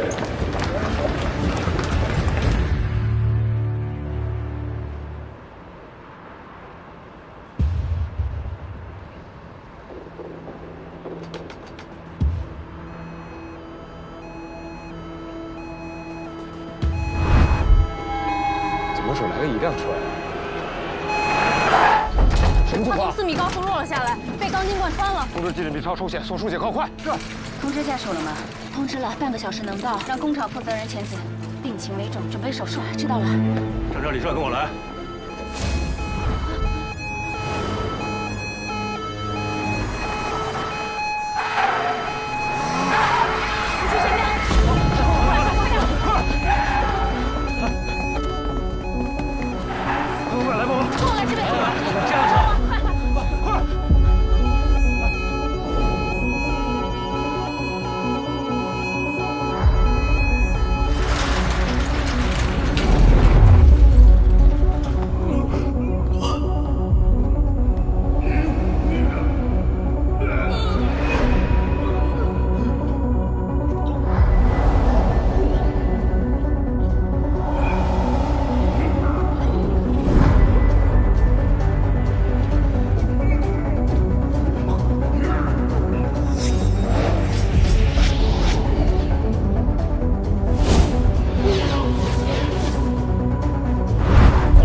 准备大量美兰。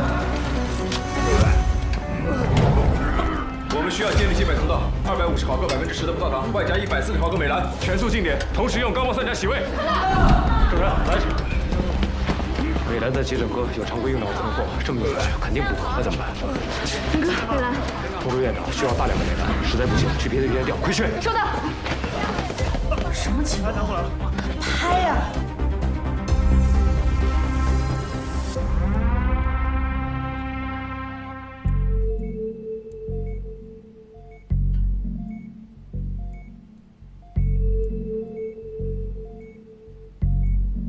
红细胞什么时候能到？还有20分钟。打电话催。好。第2手术室急需红细胞。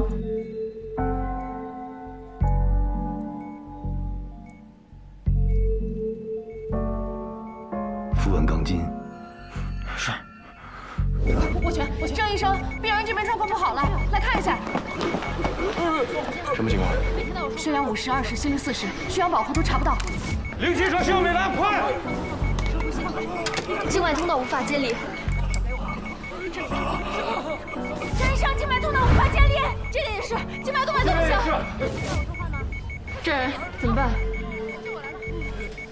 放松，放松，往这边吐。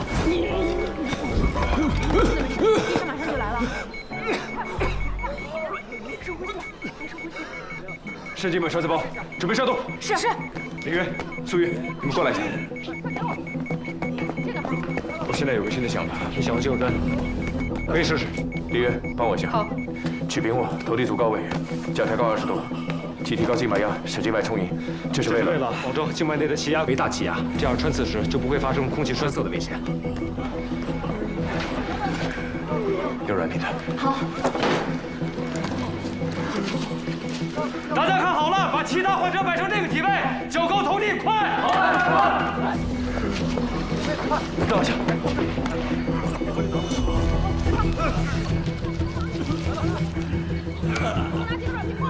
穿刺点在锁骨下中3角区。对，锁骨下，也就是锁骨中线的外侧，远离锁骨下任意区域，仔细观察。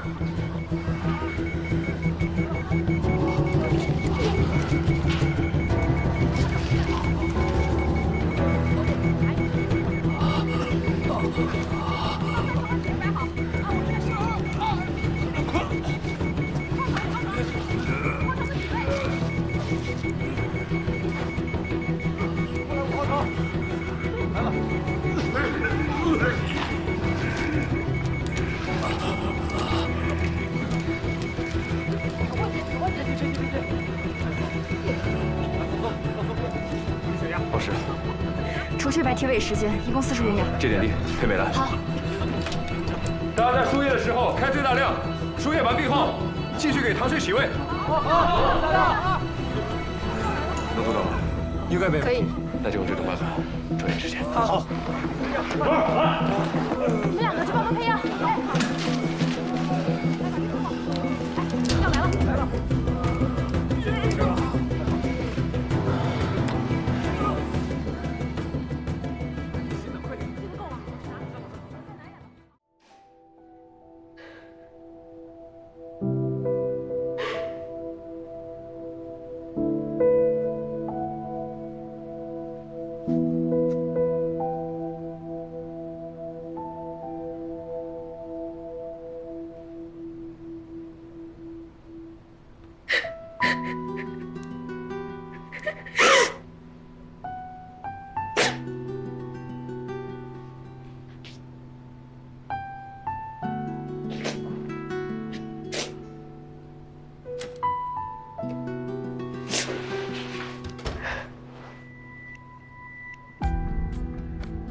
就算你这么说，我也不甘心。我一个人在外面10年了。我这是为了证明我自己，我可以成为最好的外科医生。但你缺少一个机会来证明自己。郑医生，你，这不就是你来海城的目的吗？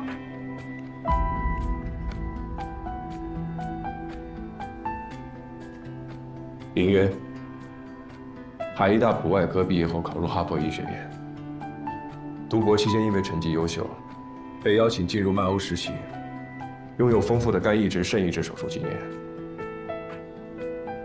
我接下来要做连体婴分离术，需要一个和我同时分离肝脏的主刀。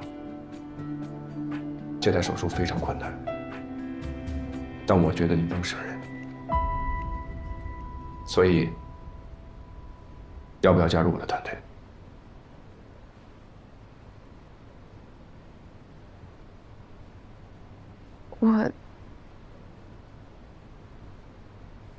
你可以再考虑考虑。我愿意。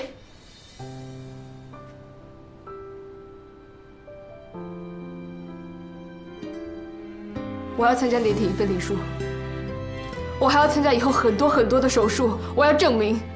我可以当最好的外科医生。就像土壤抓着根的期盼，投下白色光环，它也说平凡，在彼此的眼神间。郑医生，有一个好消息，还有一个坏消息，你想先听哪个？坏消息。苏云呢，把你所有布置的任务都完成了。这是坏消息。当然啊，他趁你走的这会儿功夫呢，把所有中毒患者都处理好了，一个也没给你留。那好消息呢？他晕过去了。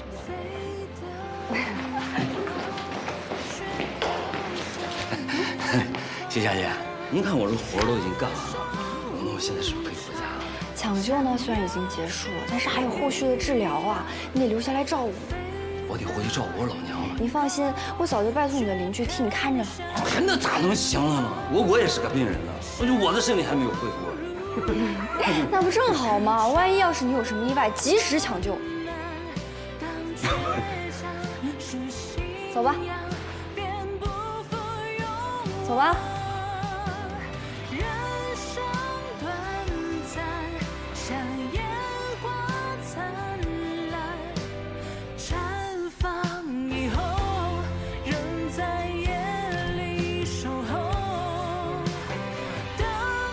郑哥，云哥刚晕倒了，刚给他劲推了20毫升高糖。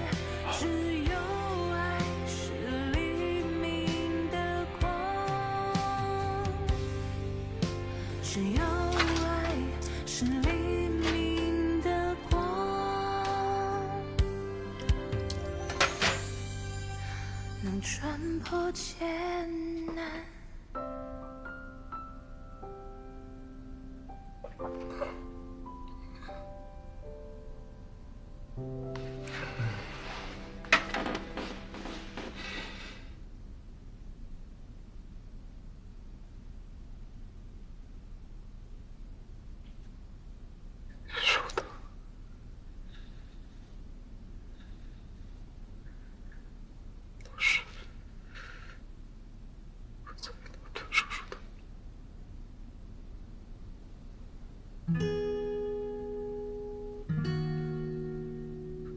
我想做手术。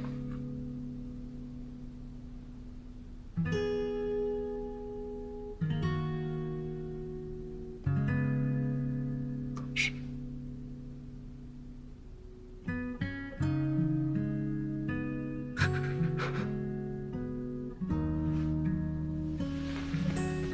会的，一定会有机会。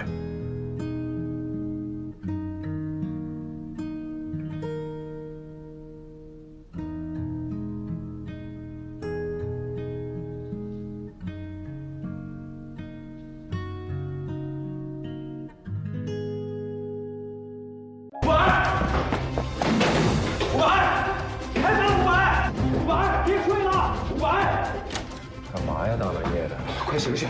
我知道你困，我也困，但事情就这么残酷，又来了一波患者。什么？先穿左边，再穿右边。你自己穿！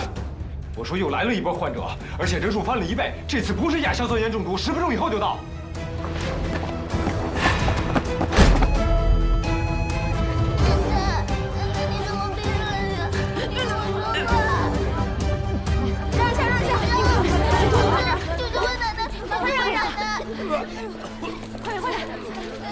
坚持一下啊！能听到吗？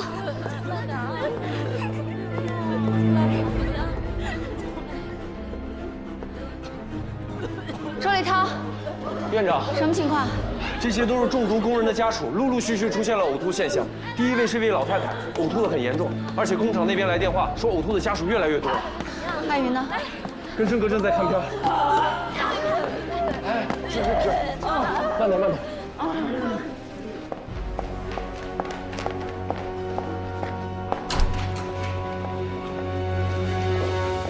现在什么情况？院长，跟亚硝酸盐有关系吗？那些呕吐患者皮肤没有蓝灰色的反应，而且他们都住在家属楼，大部分自己做饭，所以吃的食物跟工人们也不一样。检查结果呢？从血液检查到呼吸道检查，再到消化道检查，没有任何异常。别的医院怎么说？其他医院也在寻找病因。听说这件事情已经惊动到上面了。会不会是什么新型病毒大爆发了？那我们在场的所有人不都有危险了？所以花姐，要不要考虑全面紧急动员，成立重大疫情指挥中心？老太太胸片出来了，不是呼吸道，也不是肠胃道，会不会是细菌病毒感染呢？不会，片子没问题。看那老太太吐的，已经都快虚脱了。刚接到通知，大概又有100多名工人家属出现类似情况。接触的医护人员怎么样？暂时没什么异常，我先去了啊。没事吧？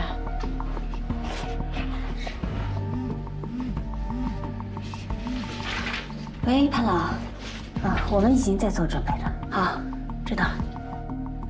市领导已经请了指导组的专家们赶来，然后几家医院一起研究到底出于什么病因。指导组的领导让我们医院去现场取些样本回来，方便检验。安云，把所有呕吐患者转移到急诊大厅，封闭管理。好，在没有找到病因之前，我们尽量控制住局面，等指导组的专家们赶来。急诊科的人要辛苦点了，24小时值守，所有人不得随意出入。是。苏叶，你跟常燕去到患者家里，去看一下他们的食物，也许会有新的发现。那急诊科这边交给你了，快去开会。玉儿，走。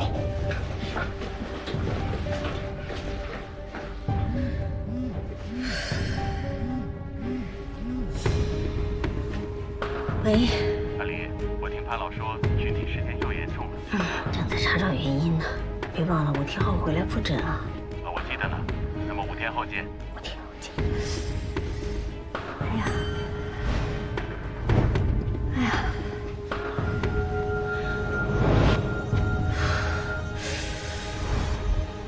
哎，别动！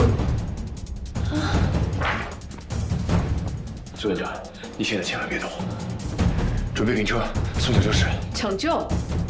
送抢救室干什么？我怀疑你突发心梗。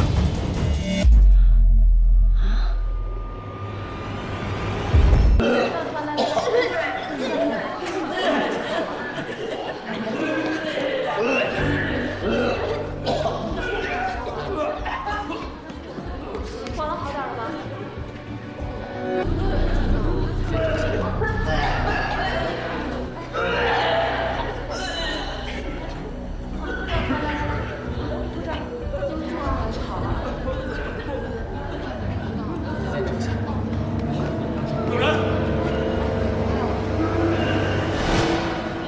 怎么样？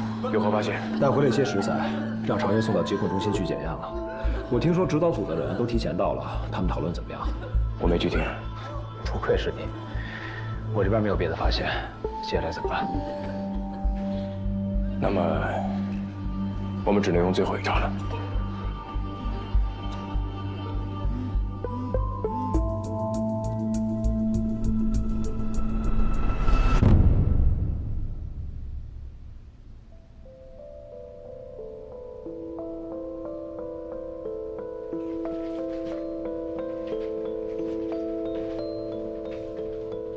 各位领导，各位专家，我先做个自我介绍，我是海城医院的副院长林格。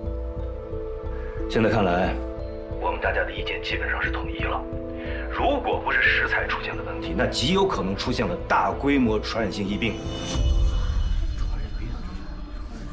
诸位，我们凡事都要往最坏处打算，为了避免发生大规模疫情的可能，我们海城医院将率领全体医护人员就在本院的急诊大厅进行相应的隔离诊治。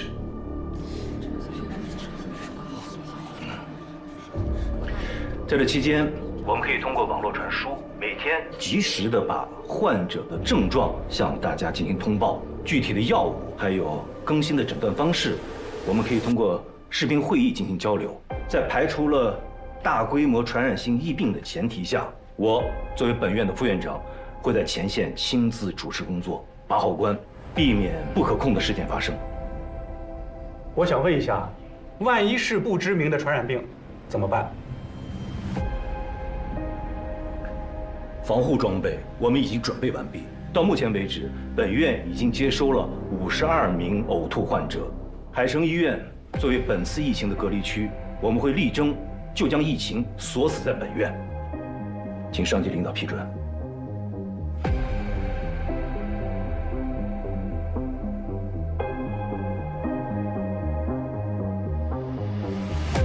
还有没有不舒服？把口罩戴好就好。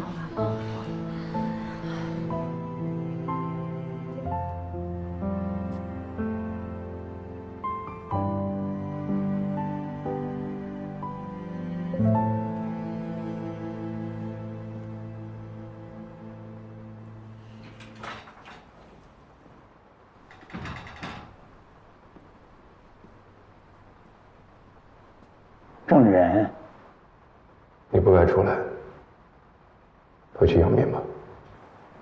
你有没有什么话要对我说呀？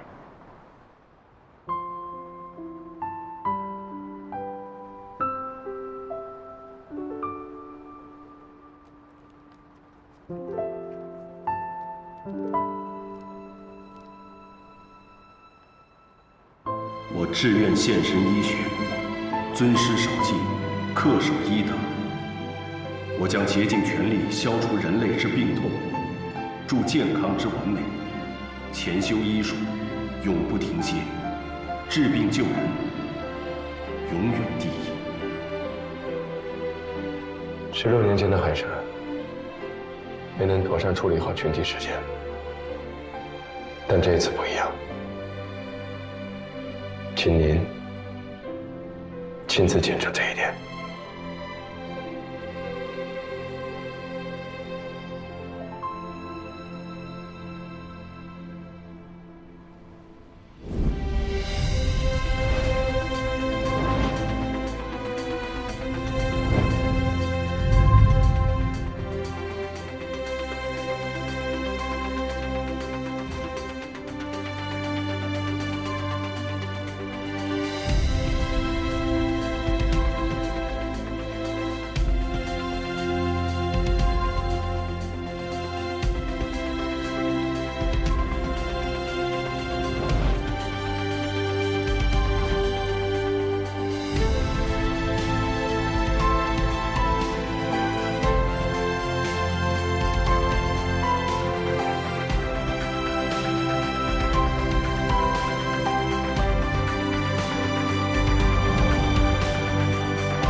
这份没问题。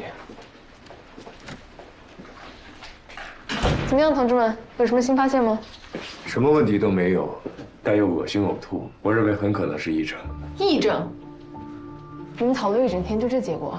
不然呢？你有什么高见？反正不可能是癔症。为什么不可能？癔症是由精神因素、生活事件、内心冲突、暗示或自我暗示作用于疫病个体引起的精神障碍。哼，学霸就是学霸，知识点背的可真溜。但注意，那是一个人，2、3个人同时发作都没有，更别说上百人一起发作了。当然有。群体性癔症。什么？1518年夏天爆发于斯特拉斯堡，突然开始的一场跳舞瘟疫，你有印象吗？没有。一个妇女在大街上开始跳舞，连续跳了4天以后，参与跳舞的人高达了34个人。1个月之内，整个城市已经有400多人开始在欢乐摇摆，整个城市被堵得水泄不通。你们听起来太假了。一点都不假。群体性癔症多发于学校、工厂这些纪律严明、环境压力大的地方。《阿甘正传》看过吗？看过。有很多人跟着阿甘一起跑步，你不觉得奇怪吗？但人家那是文艺表达。我不这么认为。某些时候，强大的心理暗示和某些因素的影响，会出现一些诡异的情况。比如说，一部动画片。你也看动画片啊？动画片？1997年12月16日18点30分，大量观众正在收看当时的热播动画片。那部动画片的第38集《电脑战士3D 龙》。他不但记得叫什么名字和第几集，还居然知道几月几号7点几分播的是什么。大约在18点50分的时候，屏幕上出现了大量高亮、闪烁的特效画面，随后便陆续有孩子出现症状，从呼吸急促、恶心到痉挛，到出现幻觉等。半个小时之内，就有超过600名青少年被送往医院救治。当时这些孩子被诊断为光敏感性癫痫症，病因就是动画中的光影效果。没错，这是一种叫做 Puck 的动画制作手法。简单来说，就是让不同颜色的光线重复交替出现，制造情节紧张感，像这样。虽然还是无法解释第一批孩子是如何被影响的，毕竟大家都是在家独自观影。但是目前的研究人倾向于认为，这是一场大规模的群体性癔症。哇，听你们在这高谈阔论的，我感觉我7年医科都白念了。月姐，你能听懂吗？不是，所以你认为这次病人家属们的恶心呕吐不是什么不知名的细菌感染，而就是一种群体性癔症？对，等会儿见到指导组你也这么说？那是指导组哎，是全国最顶尖的专家们。那又如何？都是医生，都是为了看病。我认为是群体性癔症，不服来辩。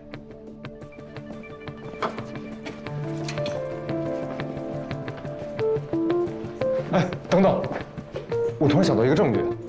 什么证据？别管了，你先进去。唐月，跟我走。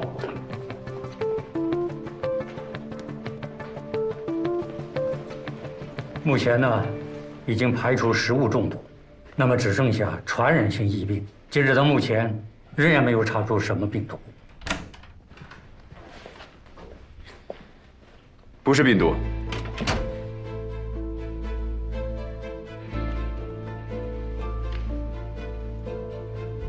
群体性癔症。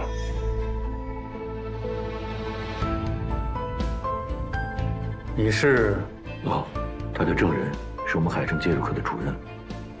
真是初生牛犊不怕虎啊！勇气可嘉。好汉，那你说说，为什么是群体性癔症？我认为是群体性癔症，是因为有过类似案例的，发生在1997年12月16日18点30分。快点找！这个站哪有？我确定我还在这玩过呢，我在这儿，你去里边找。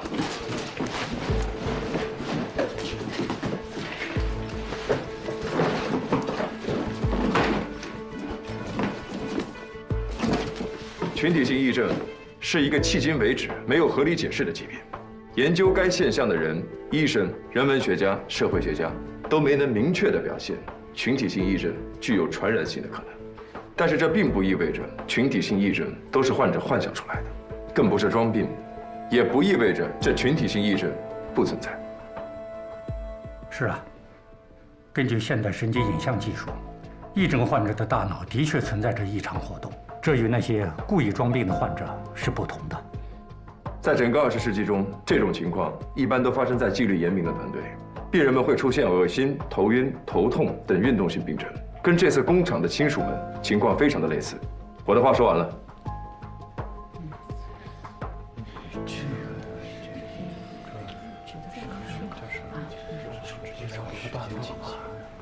你的想法另辟蹊径呐，可惜医学是要讲究证据的。我们有证据，这是我们在居民楼勘查得到的食材化验结果。94户家庭，252种食材，完全重合的食材只有2种，水和盐。化验结果显示，这2种食材没有任何问题，也就是说，食物中毒的几率被排除到了最低。那这个也不能证明就是群体性癔症啊。群体性癔症的证据在这儿。喇叭。昨天上午，工人们中毒，被送到各大医院抢救。到了中午，钢厂领导知道是硝酸盐中毒以后，非常重视，立刻让宣传部给各家属进行科普宣传，用的就是这个。那这和群体性癔症有什么关系啊？诸位都是学医的，我们上学那会儿，学到哪儿就觉得哪儿自己疼的这种状况，我想在座的各位都经历过，但没有遇到大规模这种情形发生啊。要不是说您年轻了，这不是给您长见识来了吗？所有的结论都尝试过，但最后的结果虽然看上去不太可能，但也许就是真相。是不是群体性癔症？1个星期以后，自然就有答案了。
到底怎么样？快说，别卖关子。103人隔离7天，没有再出现新的症状。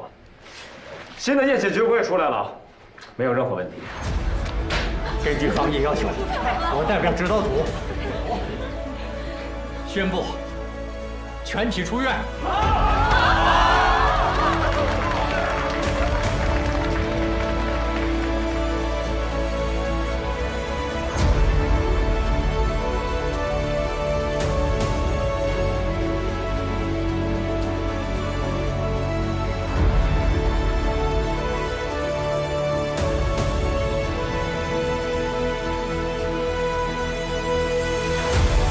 林副院长，辛苦了。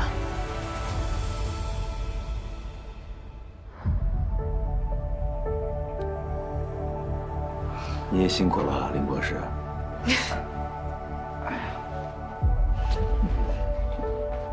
伍佰，堵截成功，庆祝一下啊！没时间，积压了很多手术。你这个人呀，一点生活情趣都没有。人家花姐都说了，人不只是活着，还要会生活。我们要会生活，患者就不能活着了。小郑、小苏，对，有时间吧，聊聊。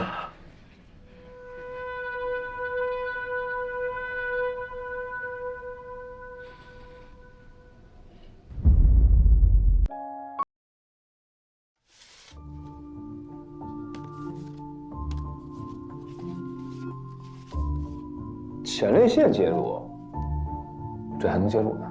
老年男性前列腺增生严重，确实生不如此。普通的软尿管下不去，需要用金属的尿才做。可前列腺没有供氧血管啊，没有大的供氧血管，毛细血管还是有的。尤其是严重的病人，毛细血管会变大变粗，确实可以考虑一下介入栓塞术。没错，根据加拿大去年召开的放射学会会议。SIR 2016的一项研究显示，用介入栓塞前列腺动脉，对前列腺增大症是有一定的效果，但作为一种全新的介入方式，目前还显得有些不足，效果也一般。所以下月中旬，北大邀请了一批业内较有知名度的介入科医生，共同探讨如何完善前列腺介入栓塞术。怎么样，有兴趣吗？我对前列腺没兴趣，你呢？我还要研究肝癌介入栓塞术，有很多新想法。你这个有意思啊！哎呀，你们这次新术式的研究，如果获得成功，不仅有利于学术研究，还能得到一笔专项研发资金呢。龚主任，我们这个新术式如果成功了，还有可能获诺贝尔奖呢，全球扬名，对吧，伍佰？还能救更多肝癌晚期的患者。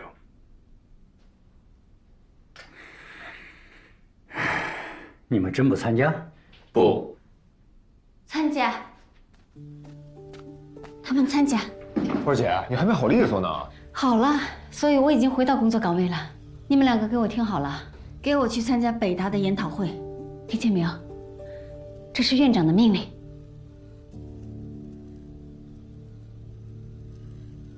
孔主任，他们参加。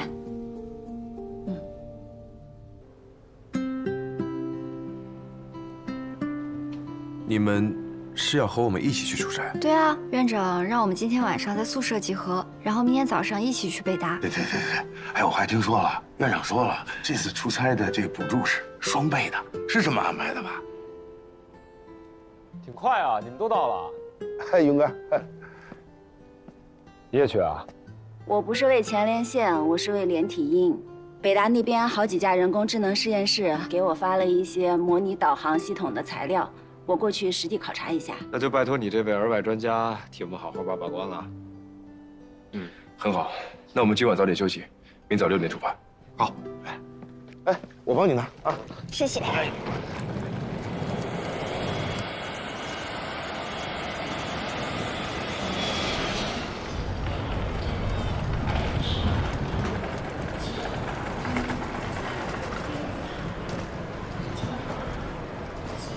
哎，鲁道夫·瓦格纳，德国介入的带头人，他也来参加这次研讨会啊。Welcome to China。谢谢。Welcome。谢谢。我知道，因为3院和北大不合嘛，想要抢在北大之前啊，提前攻克前列腺介入栓塞术，所以就请了鲁道夫教授。这2家打擂台还请外援，这不讲武德呀！不仅如此啊，心理医院也想分一杯羹，所以鲁道夫教授才答应了手术直播。看来彭家找到了第一个吃螃蟹的人啊！哎，有一说一啊，这万盛的耗材确实好用，但是，你说他这么有名的大拿了，还愿意参加这种小手术，还肯直播，他图啥呀？看来这次不仅要跟国内的比，还要跟国外的比了。伍佰，有信心吗？你错了，你不觉得是 PK 吗？是 PK， 但不是跟人，是跟病。医生从来是跟病竞争，不与同行竞争。被圣人的光辉震慑到的。云哥，不瞒你说，我每次听郑哥的话，我内心深处那个立志从医、无私奉献的小人就蠢蠢欲动，想复活呀！你还是别复活了啊！我要直接去北大。不先去住宿吗？时间还早，我想先去研讨会现场看看。我陪你去吧。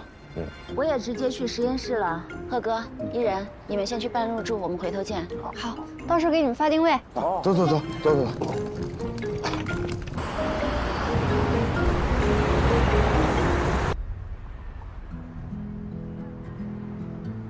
北大，国内顶级3甲医院，每个从医者心中的殿堂。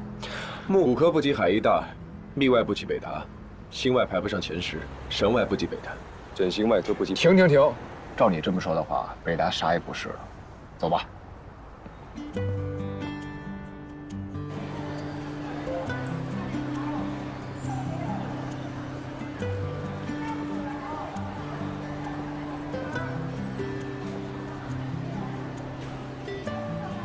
区一个介入，搞这么大阵势啊！微创手术，大势所趋。我还是更喜欢开胸手术。也是啊，即将落幕的夕阳余晖，也是能吸引到部分信徒的。你长这么大没挨过打，真挺神奇的。云哥，还真是你，好久不见啊！听说你也是来参加这次介入研讨会的。啊，怎么不做心外改介入了？这口饭不好吃啊？好不好吃，吃了才知道啊。你也是，但是云哥，您可是含着金汤匙出生的，干嘛老跟我们这些白手起家的穷医生讲啊？哎，你们不知道吧？云哥的姑姑是大医院的院长，人家可是要继承家业的。什么医院啊？海城医院，没听说过呀，哪里的？是华北最大的私立医院。私立医院，我说呢。哎，那可能挣很多钱啊。小文，曼欧诊所也是私立医院出身。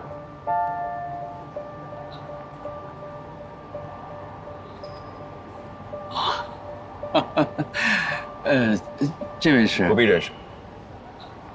苏云，走了。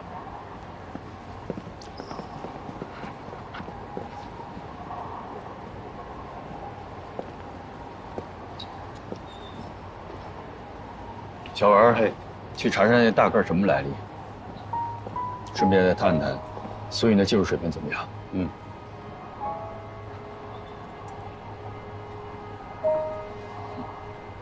我还没开始反击呢，你就让我走了？赢了 PK 就是最好的反击，就佩服你这贼能装的能力。少说废话，时间紧迫。你不是说有个学弟在这当住院总吗？这不来了吗？王林，云哥，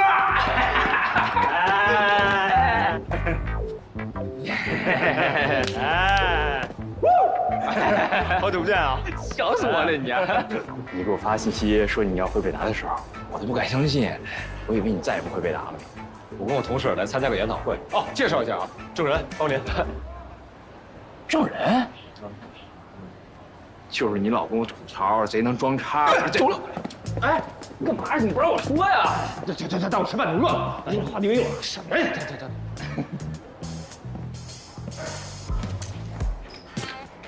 走，云哥。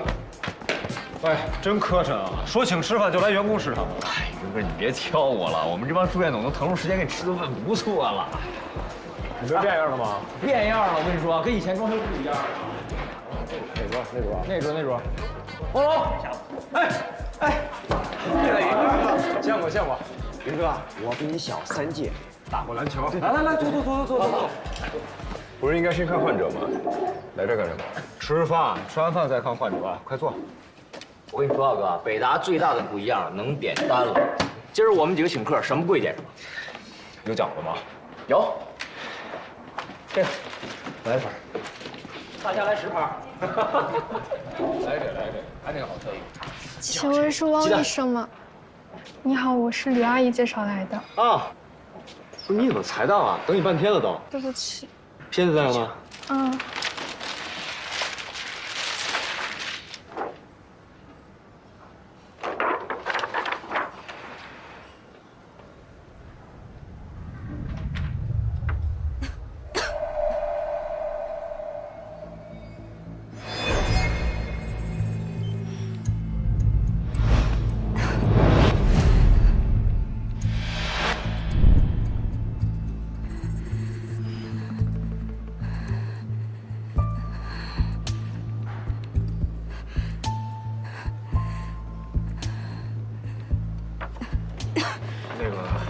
云哥，我先带他去住院处办个手续。你先忙，你跟我走吧。谢谢。我估计应该是癌症晚期，消化系统的。这么年轻，恶性肿瘤并发的太凶，应该没有治疗的机会了。哎，要不送去中医康复医院呢？搞个中医给调理调理。你说呢，云哥？也许吧。哎，还那个好吃啊？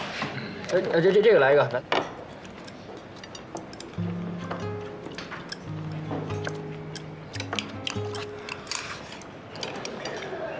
哎，云哥，听说你们那技术研讨会开得挺艰难的，有对家？不就是区3院吗？没那么简单嘛！我可是听说，他们把鲁道夫都给请来了，而且还有万盛国际在背后做资金支持。万盛，那可是新加坡跨国医疗公司，全球销量第5。现阶段，他们把目光锁定在了国内市场。然后呢？而且我还听说啊，他们对这个前列腺介入科研特别感兴趣，正好宣传他们的导丝导管。打开中国市场，所以他们把宝全压在鲁道夫身上。听见没，500，要加油啊！别光吃饺子，人请吃饭多吃点菜，吃点鸡蛋，吃。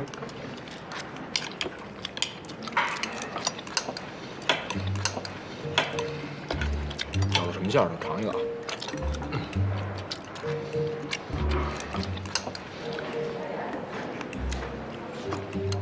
还有什么内幕吗？哦，他们这次试验型的前列腺介入手术，患者只有1个人，姓王。这么多医生就1个患者啊？这手术不成熟，没人报名。不过我们院肝癌患者倒是有很多，孔主任准备了20个肝癌患者。你们先给他们做肝癌栓塞介入示范手术，谁肝癌做得好，谁做前列腺。竞争挺激烈。那是，都怕一枪。你有那20名患者的资料吗？有。我就知道云哥要，我一早就准备出来。你小子啊，变聪明了。哎，那是云哥教的好。这些肝癌患者，我建议你们第一个先做亲历人，他基础病少，身体状况好，手术能顺利点。那个百里，我担心手术到一半会猝死。百里的病情比较严重，示范手术什么时候开始？明天是科研会，后天休息，应该是下周1。我想去看看这几位患者，看看资料就得了。我要真带你去病房了，上头知道得骂死我。你就飞机这1、2天啊？百里的病情很严重，越早手术越好。谢谢。哎，住进去了，情况怎么样？10大癌晚期，办全身各脏器转移。来得太晚了，没有机会手术，连吃靶向药的机会都没有了。李主任看片子呢，我就偷跑了。你那个老乡，具体什么情况？哦，他是今年6月份减肥的时候，突然出现胸部疼痛，20天前吧，吃饭的时候剧烈疼痛，就去老家医院就诊，做了各种检查，说是肿瘤，就让来大城市看看。我看不像。啊？什么？不像是食管癌晚期，建议食管镜下做穿刺活检。你觉得什么病？消化道结核，传染期，全身播散，穿刺活检确定病因后，服用抗结核药物治疗。不是啊，那个我的老乡手里拿着的化验单，还有 PET CT 都表明了这是食道癌晚期啊。你才质疑我同事的判断吗？没有。去做双侧活检，又把你有惊喜呢。云哥，你认真的？癌症晚期呀，没必要扫射碎了吧？去试试。这样，我们要是猜错了，这顿饭我请了。行，我回去看看。不可能吧？消化道结核很罕见的。我觉着也是，这消化道结核，先不说发病人数，就连这原发还是继发的这个机理，在临床上都还存疑呢。不可能。我觉得我们现在是在浪费时间，应该马上去看患者。钟哥，你就饶了我吧，好不好？习惯就好，他就这样，我都已经为他折磨好久了。哎，开免提。云哥，你要付钱了。哎，王总，什么情况？喂，云哥那个朋友真是神了，目测不是肿瘤，不是食道癌。李主任正让人做食道镜下的穿刺活检，具体结果明天出来。但李主任也说不像肿瘤，跟郑医生说的一样。好了，现在可以去看患者了吧？哎呀，我们郑神医啊，不抽烟不喝酒，连饭都不喜欢吃，就喜欢看患者。方林，想办法。行，那我去跟上头请示一下，你俩等我消息啊。哎，服务员，结个账。你们这一桌已经有人付过了。谁呀？是门口那位先生给你们付的。医药代表黄旭辉。方林，把钱给他。哎，苏医生，我不是来推销产品的。一码是一码，这是原则问题。多少钱286。这医药代表堵门口买单，都是大老板级别的人物才有的待遇啊。300，不用找了。我不占人便宜啊。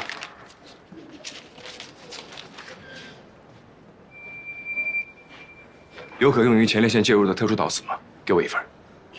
有，我带了一些样品。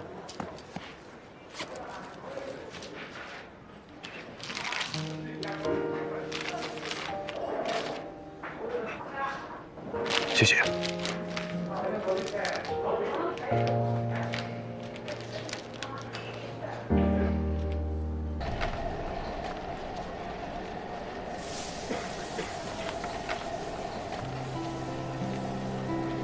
郑医生，苏医生，怎么样？我这应该说离的是真近呐，还是应该说条件真差呀？是离医院挺近的，而且条件也不差。你跟我来。怎么，里面还比较冬天啊？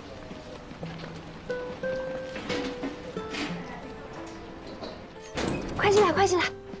这里呢是我好不容易才找到的民宿，然后这里离医院啊特别近，这边还有个小院子。你看。从这里上来，进来的第一间房间，以后呢就是我和月姐住的地方，然后这边是一个客厅，以后呢我们就在这吃饭。哎，郑医生、苏医生，以后呢你们就住楼上了。好。哎，别怪他，他找到了新的玩具，急着享受呢。啊？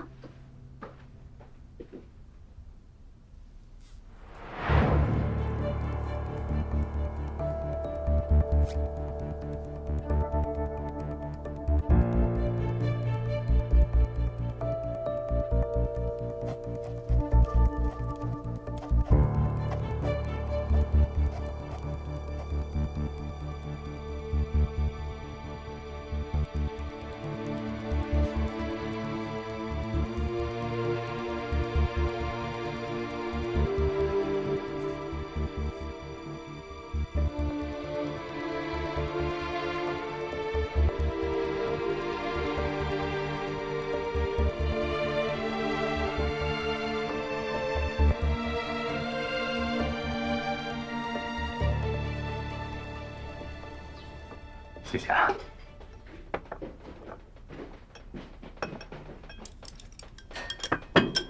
什么这么香？粥。哎呀，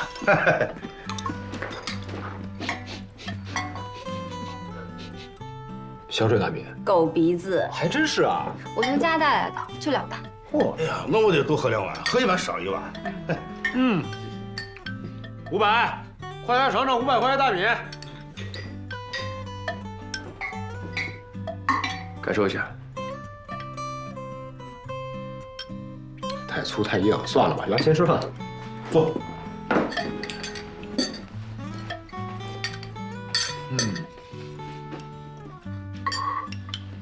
哦，对了，我找人打听了一下啊，这次科研其实没什么进展。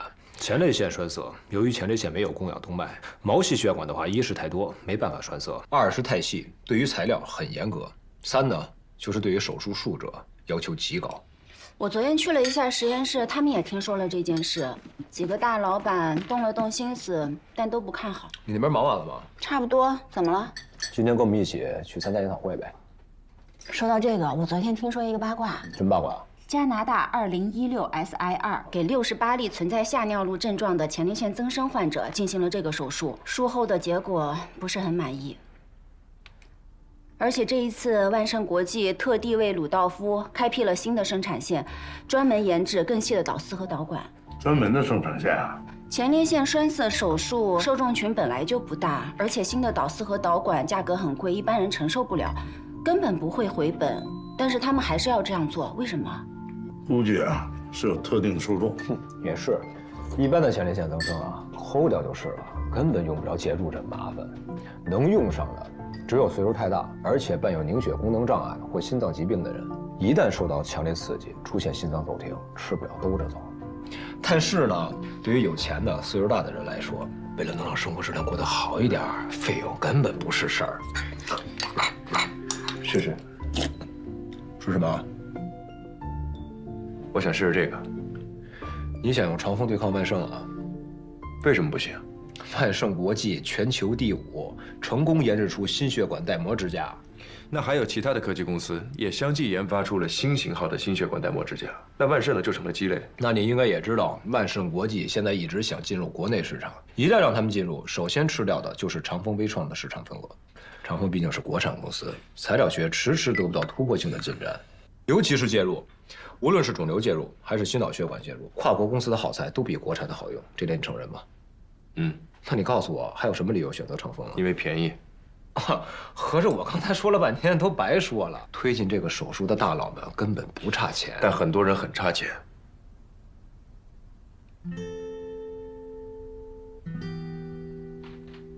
你刚才说前列腺介入栓塞术的难点有3个：1血管多，2材料差，3术者的水平。所以我在想，如果术者水平足够的话，是否可以弥补材料上的欠缺？但是手术时间会增加，医生和患者吃辐射的时间会增加，手术成功率会事在人为。先吃饭，先吃饭啊！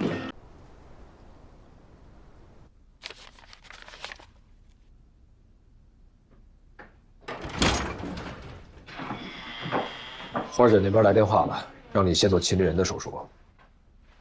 你做吧，他的身体很好，病症最轻，你搞得定。人家点名让你做，要不人就要撤资了。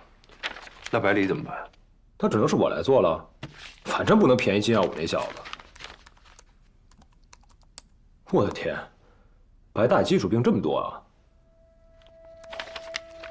而且肝脏居然还有这么多不到1公分的肝硬化结节式的小瘤体，很难判定良恶性啊。他的手术最难，的确很难，所以只能我来。哎，谢姐的，还算你改口快。那你打算怎么做呀？先做64排3维重建，再考虑下一步。那亲历人那边，靠你了。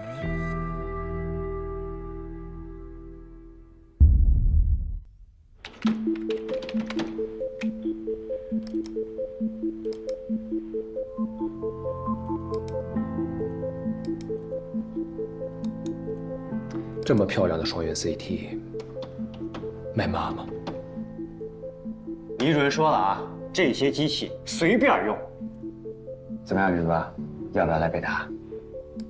我的梦想是开宠物医院的。啊。那郑哥呢？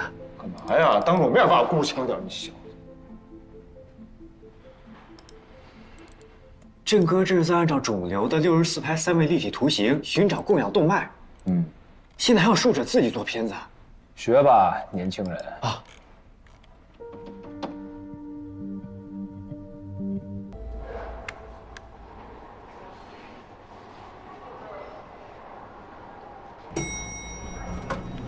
哎，云哥，郑医生，你们这是刚从 CT 室练完出来？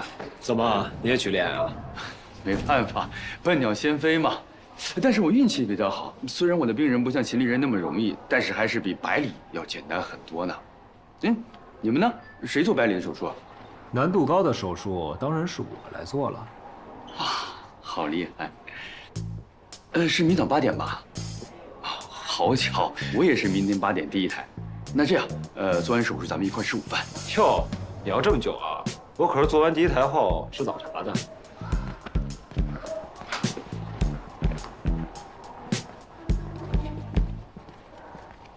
北方哪有早茶？这次手术一定要赢，而且要快。你行不行？你也看到了，百里体内的恶变肿瘤跟交接状态的肝硬化结节很难分辨。可恶，只给了1天的时间，为什么不早点给资料啊？非要拖到没法再拖。要不是这次示范手术免费，他们肯定还会再做下去。我说错了，还好有1天的时间，只要有我在，没有办不成的事儿。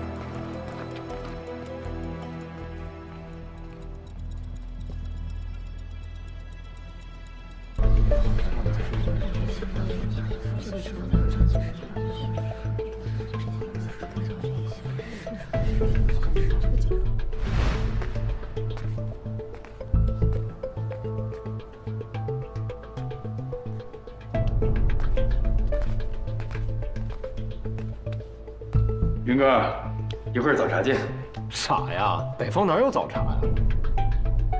哼。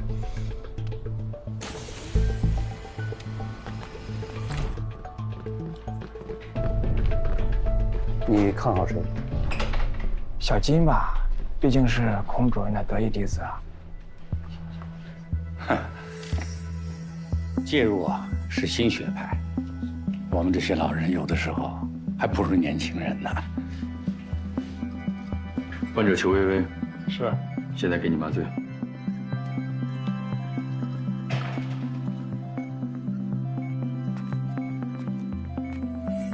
患者你好。你谁呀你？啊，证人呢？我要他给我做手术，我做不行吗？小林子，徐麻。这个证人居然敢放我鸽子，我要砍死他！把证人叫过来。我胆小，容易手抖，手抖倒四歪了可就不好了啊！哎呀，你手抖你干嘛？你可别拉了！乖啊！哎呦！你这怎么回事啊？这个秦丽人不是小郑来做吗？秦夫人啊，签字授权给云哥了。啊？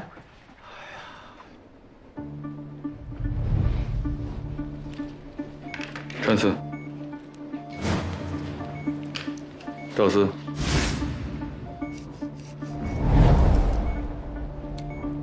小金这手术做的还是很稳啊，不慌不忙，有的放矢。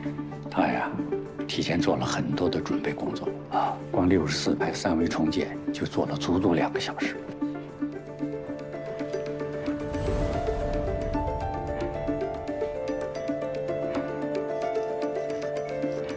小林子，加速啊！我一会儿还要去看百里那边手术呢。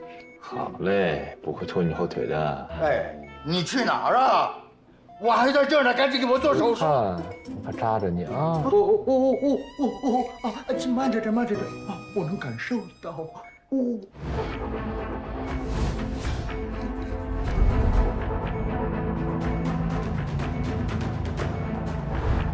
赵远记。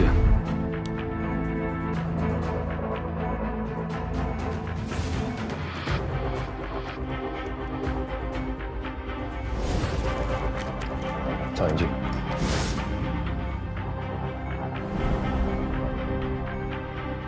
加快执行。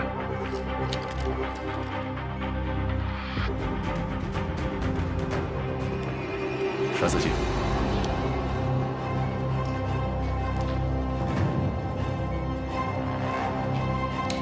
手术完成。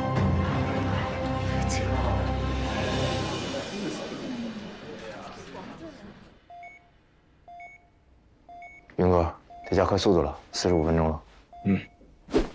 云哥，哎，你是苏云，你不是海城出了名的问题医生吗？你怎么能给我做手术？冷静！你干什么？啊！救命啊！冷静！冷静点！赶紧给我见个爱人！别动！别动！我不干了！我不干了！啊！救命啊！糟了，云哥那边糟了。哥！救命！到了，云哥出血了！出血了！啊！别用血了，云哥，晕过去是好事儿。护士，快去打看护圈！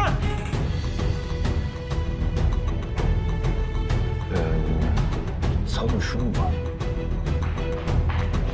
郑医生，隔壁手术室出事了。什么事？苏医生的患者不配合，挣扎时导丝戳破了血管。知道了。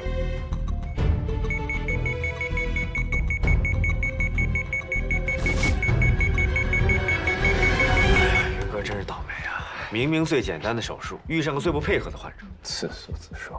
现在是幸灾乐祸的时候吗？如果不是他不自量力转介入，如果不是他和郑人暗箱操作调换主刀，如果他刚才对那个患者态度再好一点，能发生这种事吗？本来以为那件事以后他能够吸取教训，可结果呢？那件事你还有脸说呀？当初要不是你多嘴，王龙，行了，都少说两句。现在关键是谁去补救？谁？我。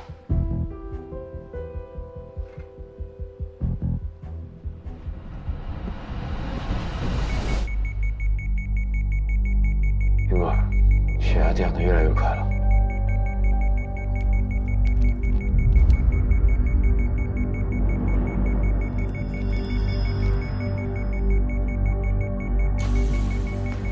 下来，我来。这跟你没关系。你搞不定。我说了，这儿跟你没关系。苏云，现在是意气用事的时候吗？是你的面子重要，还是患者的命重要？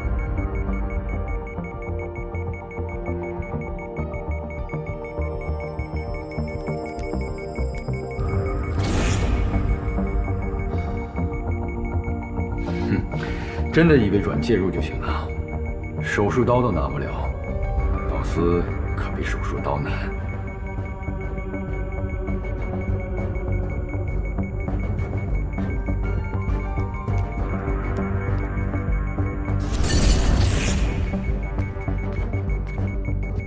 让开！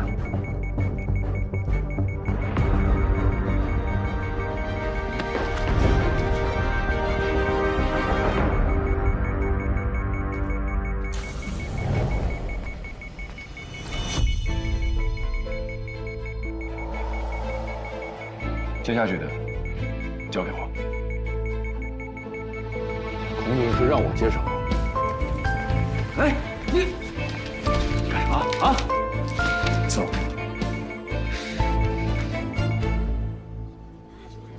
苏云怎么能违规操作呢？就是啊。我觉得郑人做这台手术也没什么问题。刚才郑人做的那台手术，大伙儿都看到了，是吧？是啊，8个肿瘤全部栓塞完了，而且造影显示全肝没有异常影像，所以应该让郑人去执行前列腺介入手术。草率了吧？就一台手术，孔主任，这可是本次示范手术里面最难的一台，而且才花了50分钟。是。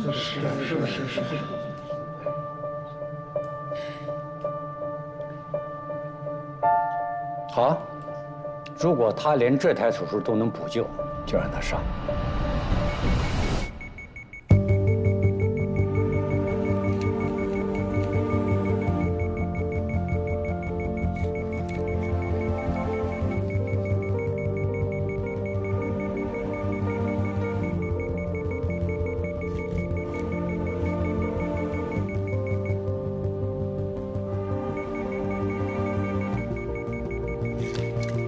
走进去。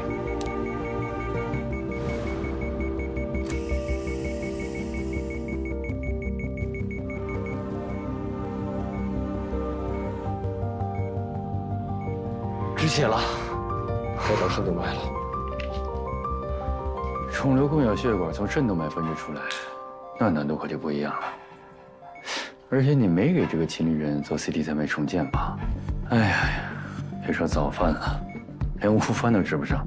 要不他轮到我早就做完了。事故就是事故，不管是患者造成的，还是术者造成的，或者是术者的助手造成的。但说实话，我佩服你，你运气是真好。你看，每次都有人替你背锅。哎呀，行吧，那就把这儿交给这个高大帅气的背锅侠。有这个时间，我应该可以做2、3台吧。压迫秩序。好。手术完成。怎么可能？成功了！这有5分钟吗？哇，这回大伙儿彻底没有争议了吧？没有。佟主任，好，我同意，由证人执行前列腺介入栓塞术。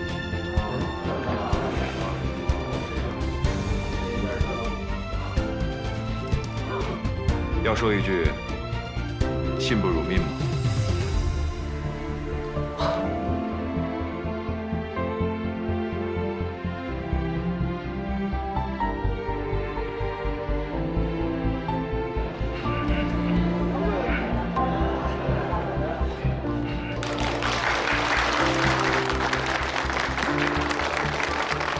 太棒了，大家辛苦了。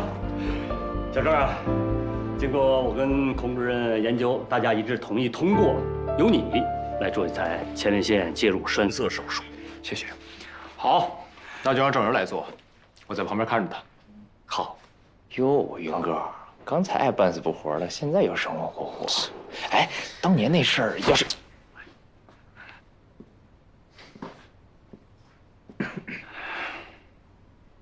你很好啊，也就比金二哥和方林加起来还强吧？哦。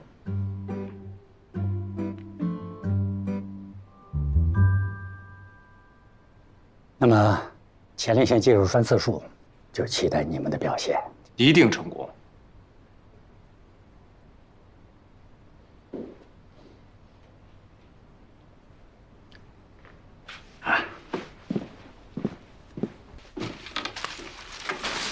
哎呀，王远山的资料以前不是给过我们吗？这是我找病人家属要的最新的。他前段时间不是又去3院做了一次检查吗？还有一些前列腺造影影像资料。很少有人做前列腺造影了，这资料太宝贵了。膀胱肿瘤造影、肾脏肿瘤造影，还有这么多啊！这些啊都是那些教授私藏的，我拜托我的朋友厚着脸皮一位一位求来的。陈医生，希望能帮到你。这些太有用了，给我看怎么样？你就不需要了吧？为什么呀？正如你说的，你总是在关键时刻掉链子，而且实验手术的人选已经定了我，给你浪费。喂，哎，陈医生，喂，我帮你。小鱼人，玉儿，给我看看。郑医生，还有这些。哎，郑医生，我这还有俩资料。老贺，你也行啊，你们真行啊！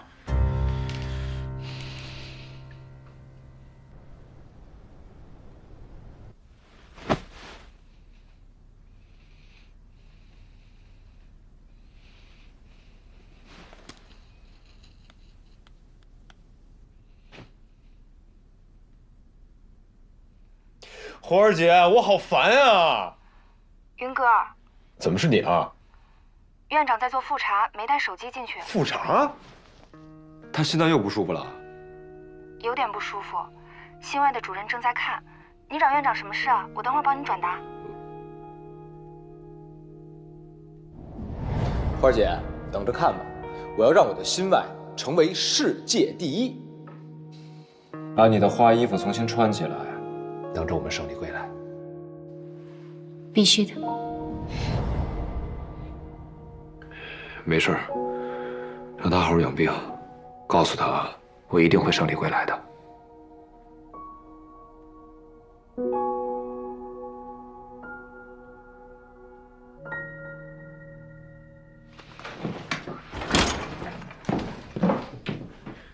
你听好了，我不会再掉链子了，我会继续练习，一直练习，直到追上你。这一次前列腺介入穿塞术，我们只能成功，不能失败。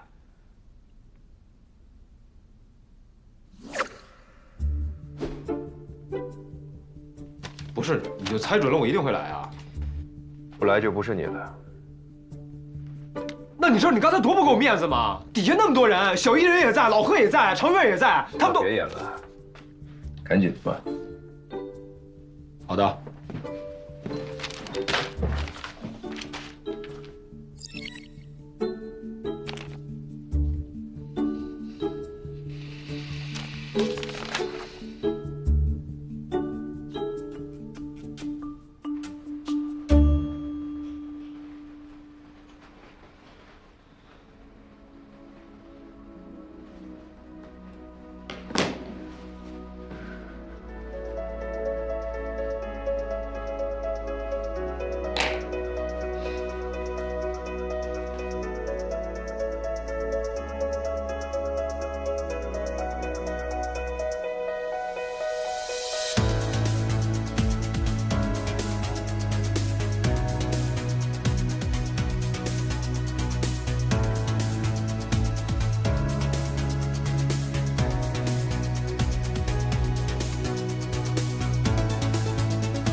解决不了，想不到办法呀！你看这些教授们的研究啊，全都卡在这儿了。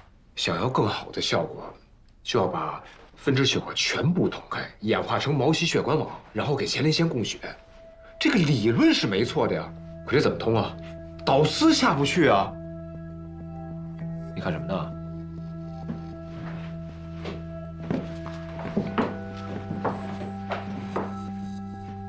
你说鱼群游泳时为什么不会追尾啊？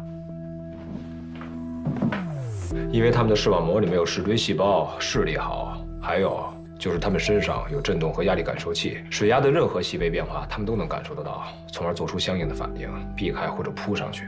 但是它们偶尔也会撞车，没那么绝对。你说什么？但是它们偶尔也会撞车，撞车你没见过呀？就是好多小鱼在那游啊游，游啊游，突然来了一只大鲨鱼啊，嗷一口。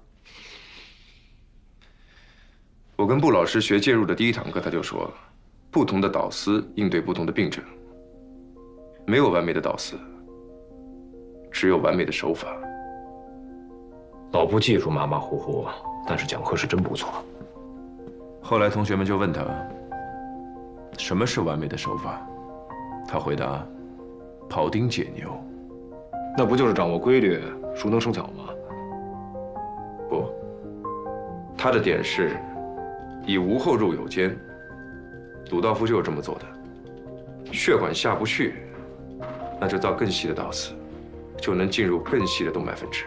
他就是在根据不同的病症来选择导丝。那跟你看鱼有什么关系？你第一次摸导丝，什么感觉？没什么感觉，比柳叶刀差远了。认真点儿。好，我认真点儿。我觉得啊，导丝像箭，十步栓已留，千里不留行。事了拔管去，深藏功与名。难道你不这么觉得吗？你的 DNA 又开始躁动了。救一手！怎么又是你啊？心陵源前列腺剥了，万圣新导丝成功，鲁道夫成了。你看手机。